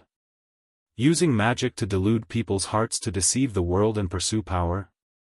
Using tricks that are similar to street acrobatics to win the cheers and admiration of stupid nobles? Using mysteries that seem extremely powerful to others to decorate your own status and appearance? Or is it the laughable pleasure and satisfaction of annihilating your enemies in battle after battle? Thales lowered his head as if he was deep in thought. However, his heart was already trembling. Magic. Magic? What exactly is magic? You know, a long time ago, I always felt that wizards were people with great power. They could casually throw a fireball, the prince said with a sigh, a little absent-minded. Or they could hide in the tower and not go out, researching a spell that could destroy the world, or they could be the kind of old pedants who persistently pursued the truth. But now you're telling me, Asda leaned against the back of his chair again and snorted coldly. Indeed, the magic system of Soul Tower is the greatest heresy in the history of magic. In the beginning, it was not recognized by other wizards at all. They ridiculed us as storytellers, and we retorted that they were merely tricksters. For example, the Alchemy Tower stubbornly believed that magic was a deep study of the relationship between humans and nature, and that the latter's resources were kept for their own use. It was not strange for them to have this kind of thinking. After all, the Alchemy Tower, known as the Tower of War, rose during the war between humans and ancient orcs. It started with killing and practicality, and relied on survival and victory. It was very similar to the kind of wizards who throw fireballs and specialize in researching spells. But we are different. The mystic's tone was full of seriousness and caution. In the end, the Soul Tower's ideals shocked the entire history of magic. Even the ascetics and alchemists were deeply affected. Thales furrowed his brows. You mean, if magic can't provide some meaning to the world, give some possibilities to the future, and give some value to humans besides satisfying our own desires for food and clothing? Asda turned his head and narrowed his eyes. His expression was calm, but it was very stressful. Then what is the point of us putting in so much effort to gather mages, summarizing and calculating, researching, passing down the seeds and concepts of magic one after another, and constantly seeking to improve amidst doubts and criticism? Asda's expression was still very stiff, but Thales inexplicably felt that there was a deeper layer of emotion hidden behind his face. If magic is merely a slave to its users, a tool for self-interest and a capital for flaunting their status, a cloak for winning dignity and the capital for fulfilling their desires, an excuse for wizards to stand aloof from the world and boast about their transcendence, then what is the difference between the existence of wizards and the nobles who fight for power and profit, the farmers and hunters who only seek food and clothing, the warriors who kill enemies and perform meritorious deeds on the battlefield, the merchants and craftsmen who only seek profit, and the hermits who pretend to be profound? Then, as mages, what's the need for us to pursue truth and correctness? What's the purpose? To survive? To live a better life? In order to live a better life? To live for others to see? To become smarter and stronger, and then let countless people who are weaker and stupider than you lie on the ground, marvel at your achievements, and worship your status? No, Thales. Asda slowly enunciated his words. That is definitely not a wizard. At least, it is not a wizard that we acknowledge. Instead, it is just a moth that writes the word magic on the only fig leaf it has. Thales pondered over his words and could not help but be entranced. Is this also part of the mystic's curriculum? Asda nodded solemnly. Of course, and it's extremely important. Don't let the existing framework imprison you, Thales. Let your thoughts run wild. Thales stared at him blankly. The mystic sighed slowly. Thales had almost forgotten that he could still breathe. Do you remember what I said? In Soul Tower, in the philosophy of the Seat of 10,000 Laws, magic is a choice, not a monotonous tool or method. Being a wizard is a form of recognition, not a tacky status or identity. And this was my choice and my recognition back then. Asda looked straight into Thales' eyes. It is also my magic. Asda fell silent. But Thales was immersed in the shocking conversation and could not return to his senses for a long time. Mr. Secern, what kind of place is Soul Tower? He asked dreamily. Asda paused for a moment. 3 seconds later, the mystic slowly clenched his fists.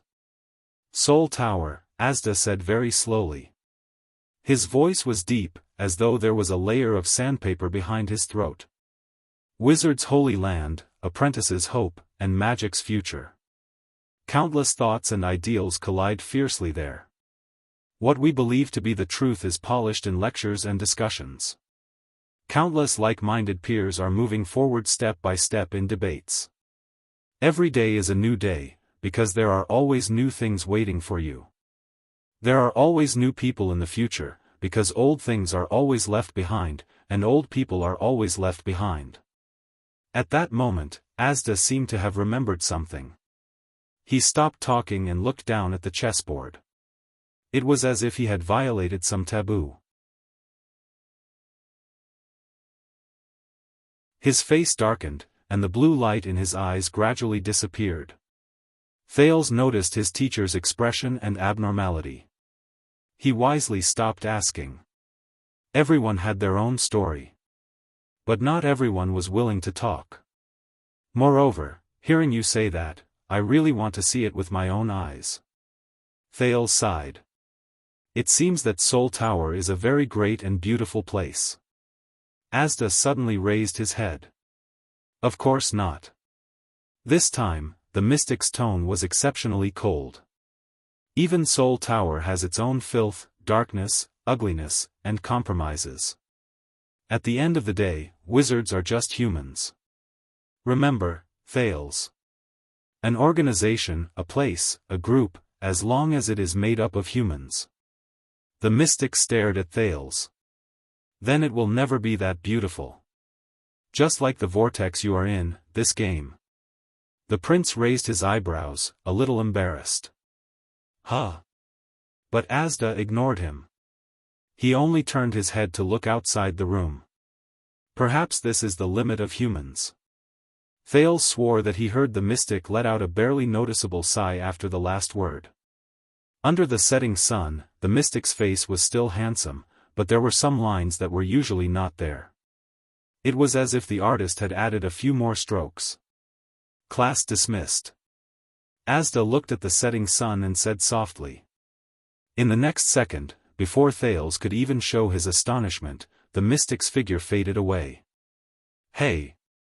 Thales looked at the empty seat and the chessboard that was once again checkmated. He sighed helplessly. This again. Thus, Thales ended his day of playing chess outside once again. Accompanied by Justin, Wuxia, and the others, he prepared for his return trip in low spirits. He had gained enough surprises today. Perhaps he should not add any more burdens on himself. In view of the treachery in Dragon Cloud City, Thales raised his head curiously and looked at the commotion in front of him. What's going on? The former deputy commander of the White Blade Guards, Lord Justin, walked past the prince and looked at the situation in front of him with uncontrollable anger. At the entrance of the chess room, dozens of warriors from the Archduchess Guards coldly pressed down on their weapons. They were in a tense confrontation with dozens of unfamiliar soldiers who came from the alley next door. Those soldiers were obviously not from Dragon Cloud City. They were murderous and did not show any signs of weakness. Behind them was a brownish-black enclosed carriage. Wuxia and Ralph looked at each other, not understanding what was going on. Thales furrowed his brows and saw the leader of the unfamiliar soldiers clearly. It was a female warrior with a buzz cut and a round face. Prince Thales, I represent Black Sand Region and send you an invitation for a meeting. The current deputy commander of the White Blade Guards, Lady Croche Merc, waved her arm at the carriage behind her, which was guarded by the Black Sand Region soldiers, and said coldly, Viscount Kentvita is in the carriage. Viscount Kentvita is in the carriage. He invites you to move into the carriage and give him a few minutes to talk. Thales was slightly stunned. What, a meeting? Now? Doubt and vigilance rose in Thales' heart. What does Kentvita want to say to me? I don't know, Croche said softly, a cold glint shone in her eyes. That is your judgment. At this moment, Viscount Kentvita's voice came from the direction of the carriage from afar. I promise, Your Highness, if you miss this carriage, you will regret it in the future. Believe me, this is very important. Thales felt a chill in his heart. Regret it? Very important? Why do we have to get into the carriage? Thales narrowed his eyes and said warily, we can go upstairs or find another place. Why in the carriage? Look around you. Croche glanced at the Archduchess Guards with an unpleasant gaze. In Dragon Cloud City, is there any private place within a 10-meter radius of you? Justin, who was in charge of protecting Thales, tensed up. Thales stared at Croche in bewilderment, then at the carriage behind her. Strange. Black Sand Region wants to talk to me. At this time? Hell, why isn't Putray here? Impossible. The vigilant Lord Justin immediately rejected the other party. If you want to see the prince, you can, we have had enough of Dragon Cloud City's blockade. Croche did not back down. She no longer paid attention to her predecessor. "Your Highness, this is the closest we have been to you in a month. Believe me, we just want to talk to you." Thales, who had countless thoughts flashing through his mind, was about to speak, but Justin beat him to it. "Croche, I still remember what you looked like when you were a child." Lord Justin took a step forward, his expression becoming more and more unpleasant. "I have a good relationship with your father, and I'm also very happy that you became a White Blade Guard, so, don't force me to do it." Behind him, Thales sucked in a deep breath. "If that's the case, then you'd better do it now, Uncle Justin," Croche shouted coldly. "Or let the prince decide for himself, he's a guest, not a prisoner." Justin's expression turned cold. He was about to draw his weapon, and the Archduchess guards around him also prepared to attack with hostile expressions. At this moment, Lord Justin. Under everyone's watchful eyes, the prince took a light step forward. Thales raised his hand and pressed down on Justin's shoulder. At this time, the prince stared at Black Sand Region's carriage, his thoughts whirling.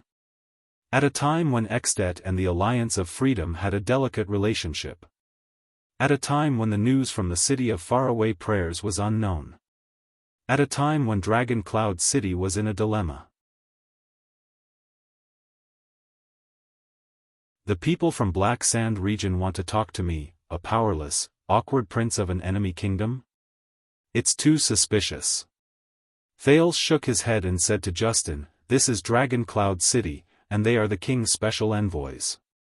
It's unwise to have a pointless conflict, and you know what kind of situation we're in." Justin frowned fiercely.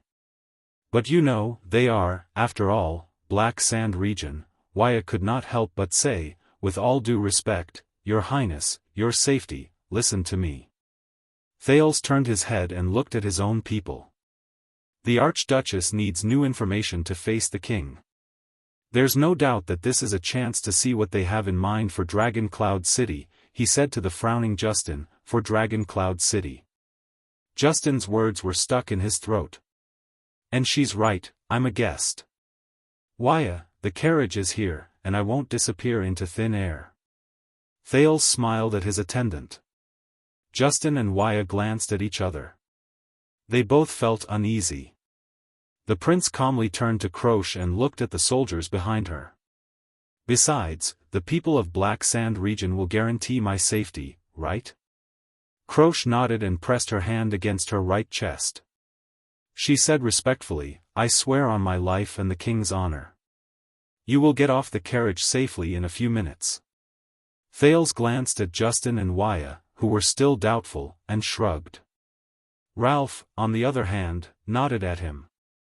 "Inform the leader and the count." In the end, Lord Justin nodded hesitantly, but at the same time, he cautiously ordered his subordinates, "Make sure they know about this as soon as possible." "Do you know how important you are, Your Highness?" Wyatt stared at the carriage with an unpleasant expression. "It's just like what the Star Killer said, you always create problems for us." The prince smiled. "This is why I need you, Wyatt, and you, Madeira." He gently pushed aside the two personal guards in front of him. Accompanied by Wyatt and Ralph, he walked into Black Sand Region's battle formation. The displeased attendant and the Phantom Wind follower were stopped in front of the carriage. Thales threw the book in his hand to Wyatt and strode forward alone. "No matter what Black Sand Region wants to tell you, Thales, you must be calm and cautious. You've experienced Lampard's prowess and witnessed Kenvita's cunning. You must be careful when you face your greatest enemy." In the next second, Thales, whose heart was as calm as the surface of a lake, opened the carriage door and boarded the unlit carriage. In the carriage, Kenvita's silhouette sat quietly in the darkness. The clothes on his body could be vaguely seen. "I keep feeling that this is your revenge for me refusing to talk to you alone on the road back then." Thales closed the carriage door and exhaled. He sat opposite Kenvita. Viscount Kenvita, but the prince immediately shuddered. "That's not Kenvita. That's, long time no see, Thales." The man gently lifted his gaze from the saber between his knees. Are you old enough to drink? How dare they? At that moment, Thales's mind was almost completely blank. In the carriage, the master of Black Sand region, Extet's 36th common elected king, Chapman Lampard, opened his cold eyes in the deep darkness.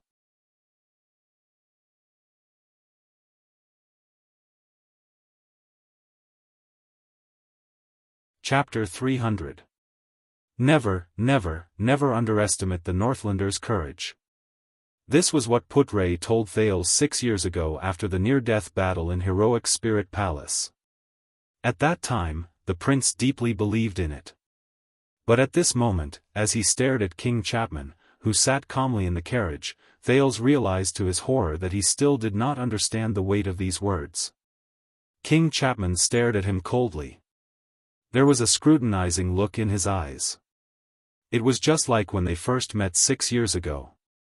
Over the past 6 years, Thales had imagined countless times that the terrifying new king stood at the highest point of Black Sand City and stared coldly in the direction of Dragon Cloud City as he slowly issued a dangerous order to deal with the Prince of Constellation. But no matter how Thales racked his brains and exhausted his thoughts, he could not imagine that their reunion after 6 years would be like this. Thales widened his eyes, unable to believe the reality before his eyes. Are you crazy? King Chapman did not answer. His gaze was cold. Thales subconsciously looked around and surveyed his surroundings. Do not worry, King Chapman's cold and aged voice rose. It's just you and me. There was only one small window in the dark carriage, and it was made of gray, one-way crystal drop glass. The Archduchess guards, led by Justin, and the prince's own guards were still guarding the area. They surrounded the Black Sand region diplomat group, which consisted of 12 soldiers. Thales no longer looked around. He took a deep breath, forced himself to calm down, and started to think. What's going on now? Lampard came to Dragon Cloud City personally? And most importantly, Thales stared at King Chapman in front of him and broke out in a cold sweat. No one in Extet knew that the ruler of the entire kingdom had concealed his identity and was hiding in this small diplomat group led by Viscount Kanda. That means, the prince gulped, gritted his teeth, and said, do you know what happens to the common elected king of Extet who is overly confident and arrogant, leaves his heavy protection, and personally enters a dangerous place? Thales got over his initial shock. He frowned and adjusted his tone to the most natural. I'll give you a hint. His name starts with an N. King Chapman snorted softly, his emotions indecipherable. Of course, I know him. I know him too well. I grew up listening to his stories and looking up to his image. Unlike you, you've only known him for a day. Thales furrowed his eyebrows slightly and remembered the unforgettable old king. That's why I know that if he hadn't done what he did back then, his fate would have been even worse, the new king said calmly. Thales took a deep breath. He knew very well how threatening the other party was, so he decided not to waste his breath and went straight to the point. Thales leaned back in the carriage and said calmly, what I need to do now is to shout out loud. The illustrious Chapman I will vanish from the face of the earth, like snow melting in early spring. Not a single trace will be left. Neither Kanda nor Croche will be able to save you. He narrowed his eyes and tried to observe the king's expression in the dim light. And Regent Leespan will probably happily wipe away his tears and tell the whole country that the diplomat group from Black Sand region was unfortunately attacked by bandits on their way back. Dragon Cloud City deeply regrets this. Pa! The king's hand slapped the scabbard tightly. Following the advice given by Nicholas, Waya, and the others for the past 6 years, Thales fixed his gaze on Lampard's shoulder. At the same time, he moved his hand, intentionally or unintentionally, to his thigh and moved closer to JS dagger at his waist. In the narrow carriage, the longsword would only be a burden that would restrict his movements. Besides, Thales glanced at the carriage door with the corner of his eye. I won by jumping out of the carriage at the first possible moment. However, the scene he imagined did not happen. King Chapman took a step forward. His sharp and cold eyes stared straight at Thales, making the latter feel even more pressured. Indeed. The king nodded slowly. If I die here for no reason, no one will know, no one will be able to hold me accountable, and no one will be able to say anything about it. There will be no irreparable consequences. There is nothing more that the archdukes in the country can only dream of. King Chapman tapped the old scabbard between his knees gently. Asterisk thud, thud, thud. Asterisk, Dragon Cloud City will probably be able to breathe a sigh of relief. The hatred that cannot be declared will be washed away, and the imminent threat will be removed. All the archdukes who participated in the King's Selection Congress, Rockne, Letko, will also be freed from the heavy shackles and burdens. The battle between a rebellious king and the archdukes will come to an end. Extet, which has been in turmoil for the past 6 years, will be restored to its former state. Asterisk thud, thud, thud. Asterisk the king's eyes narrowed slightly, as though he wanted to see Thales more clearly. He spoke slowly and paused between his words, and that special prince of constellation will no longer have to worry about his most dangerous enemy. Thales' Adam's apple moved slightly. The teenage prince stared back at his enemy, unwilling to show weakness. King Chapman's tapping on the scabbard suddenly stopped.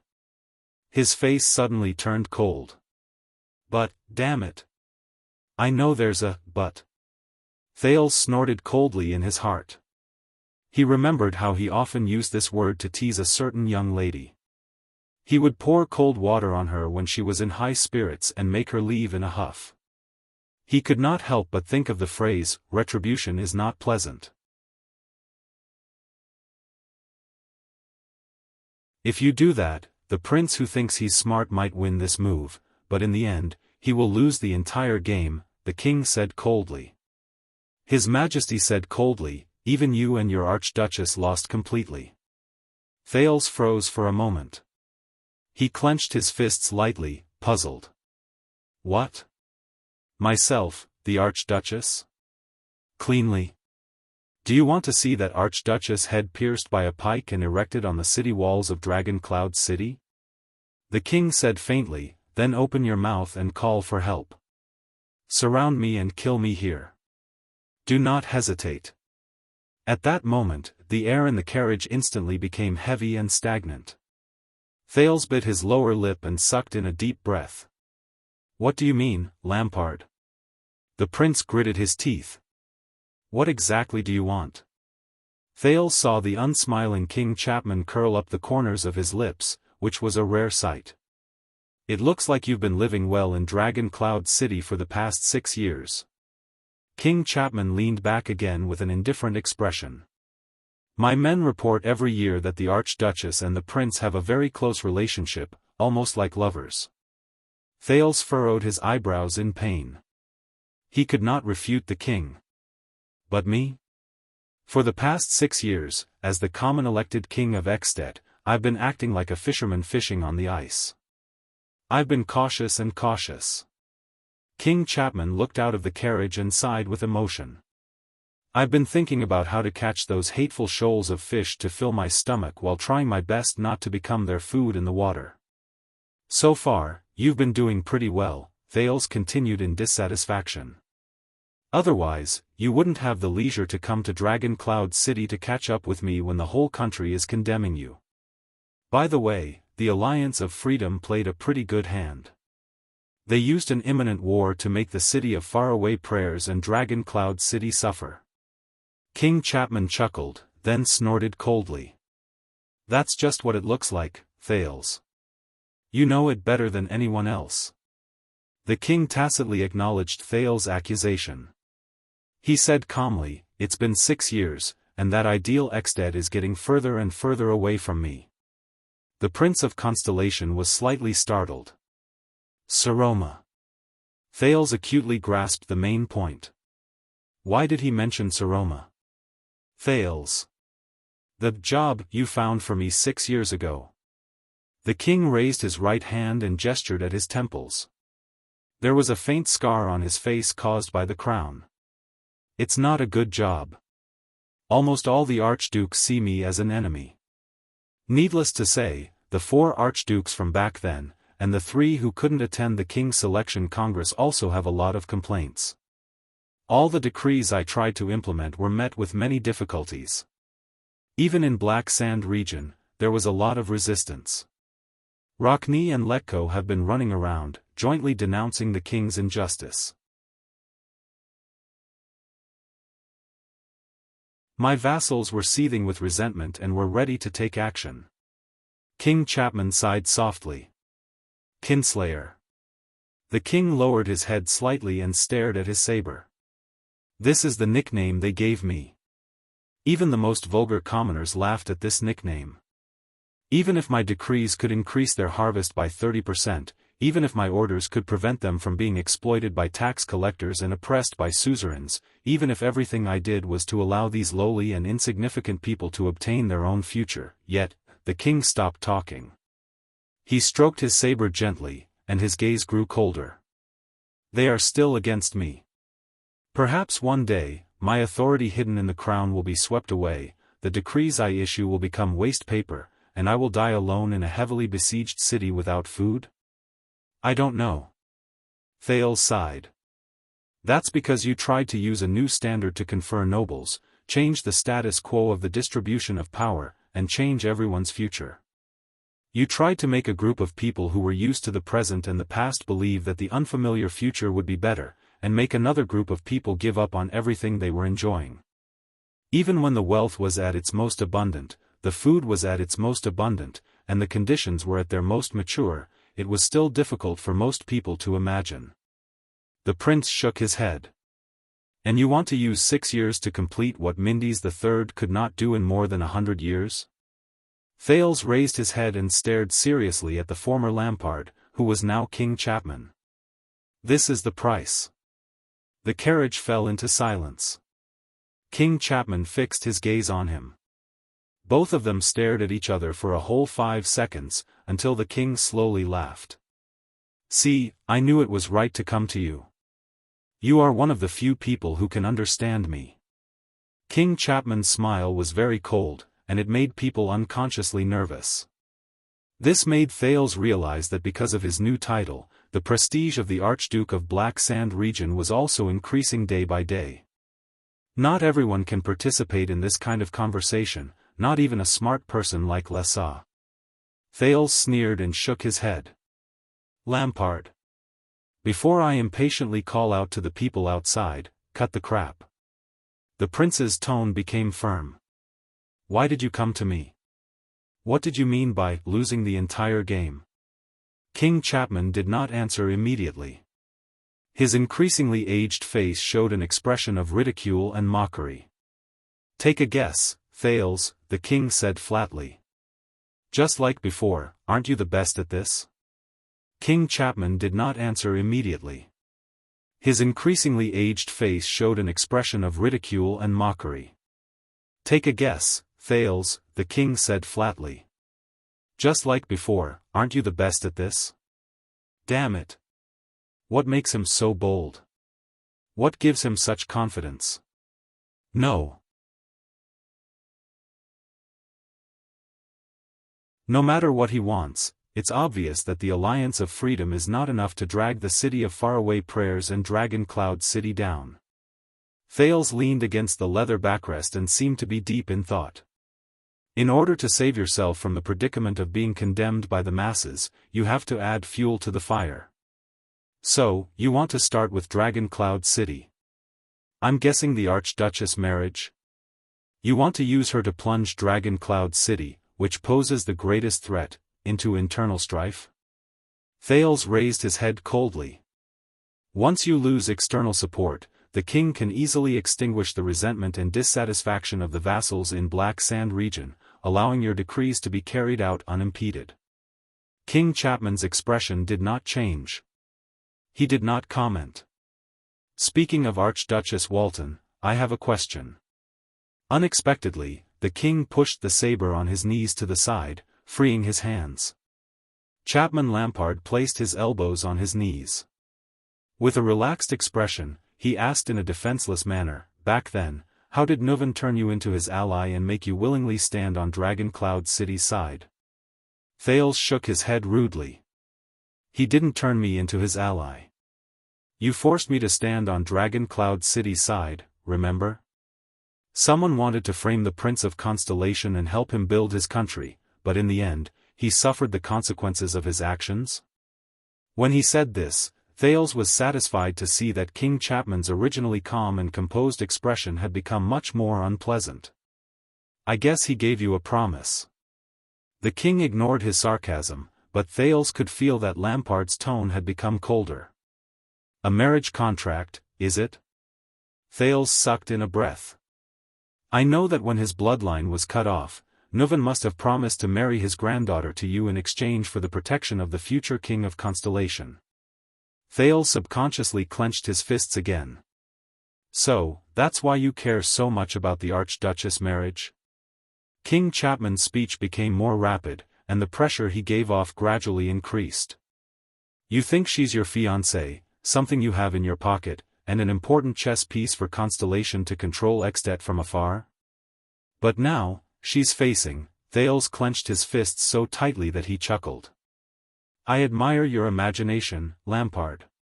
The prince sneered and shook his head. "Do you really think that an heir to the throne of Constellation can marry the Archduchess of Dragon Cloud City of Extet?" The king's lips curled up. "If King Nuvan was still alive, perhaps."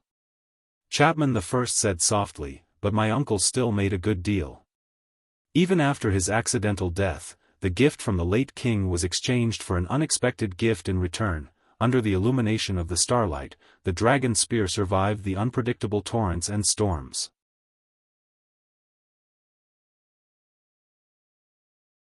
You did your best, broke convention, and supported her to sit on the Archduchess throne.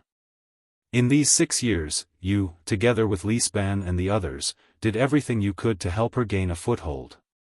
You did your best to maintain the stability of Dragon Cloud City during the earth-shattering disaster of Nuvan's death." In the carriage, the king slowly leaned forward and stared intently at the heir of Constellation. "Even if you know that the girl's sitting on the Archduchess throne." He enunciated each word with a shocking emphasis. "She is not the true Walton bloodline." At that moment, all the muscles in Thales' body tensed up. He knew. He knew. Thales, who had always been good at thinking and handling matters calmly, had never wanted to immediately turn hostile and solve the problem with violence as much as he did now. The image of the helpless and sobbing little rascal appeared in Thales' mind. He instinctively felt for his dagger. Chapman Lampard. Kill him. Kill him. Now. Keep this secret forever. The prince took a deep breath. The sin of Hell's river surged out of his body, but it did not surge to his limbs. Instead, it surged to his brain. Under the effect of the sin of Hell's river, the last remaining shred of rationality returned to Thales' mind. Like a traveler clinging to a cliff, it told him at the top of his voice, "Calm down." The enemy came prepared. King Chapman sighed. "You know, Madame Kalshan told me a lot of things." The king shook his head. "For example, the true direct bloodline of the Walton family is extinct. Once her identity is exposed," he said flatly, "what will happen to her? Think about it." Chapman's words were like a dose of fatal poison that spread in Thales' heart. In front of the bright moon god spokesperson, she impersonated the Archduke of Dragon Cloud City and deceived all of Extet. Thales raised his head slowly. The prince gently swallowed his saliva. But he was far from being as calm as he appeared. "This is Saroma's greatest weakness, also, so, this is Chapman Lampard's goal. Bringing this secret to me? Damn it. Damn it. What should I do? What should I do?" Thales' heart beat faster and faster, almost to the point that he could not suppress it. King Chapman observed the Prince of Constellation's reaction with interest. But he was disappointed. Even though the prince was usually more taciturn, his expression remained the same. It was as if what the king just said was not a major event that could shock all of Extet. In the next second, Thales closed his eyes and took a deep breath. You have been complaining about your current situation just now, but it reminded me of something very interesting, Your Majesty. The king narrowed his eyes and watched strangely as the second prince opened his eyes.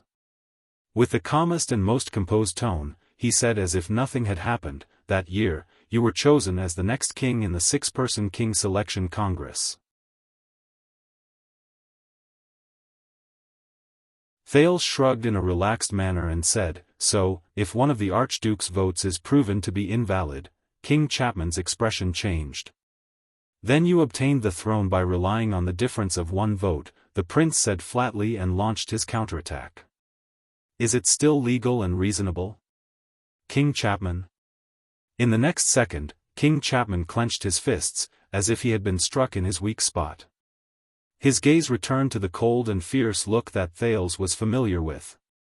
Just like Archduke Lampard in the past. The carriage fell into a suffocating silence again. Until one side broke it. Ha ha ha ha, the corners of the king's mouth curled up, and he laughed out loud. King Chapman tapped his knee lightly. He stared at Thales as if he was looking at a bird that could not escape from its prey. So, are you sure that this is true? Lampard said coldly, she is indeed not the real Walton. Is that right? At that moment, Thales' expression changed drastically. You're tuning in to the Unparalleled SwordWill YouTube channel. Don't forget to subscribe and join us on this journey to catch the most captivating stories.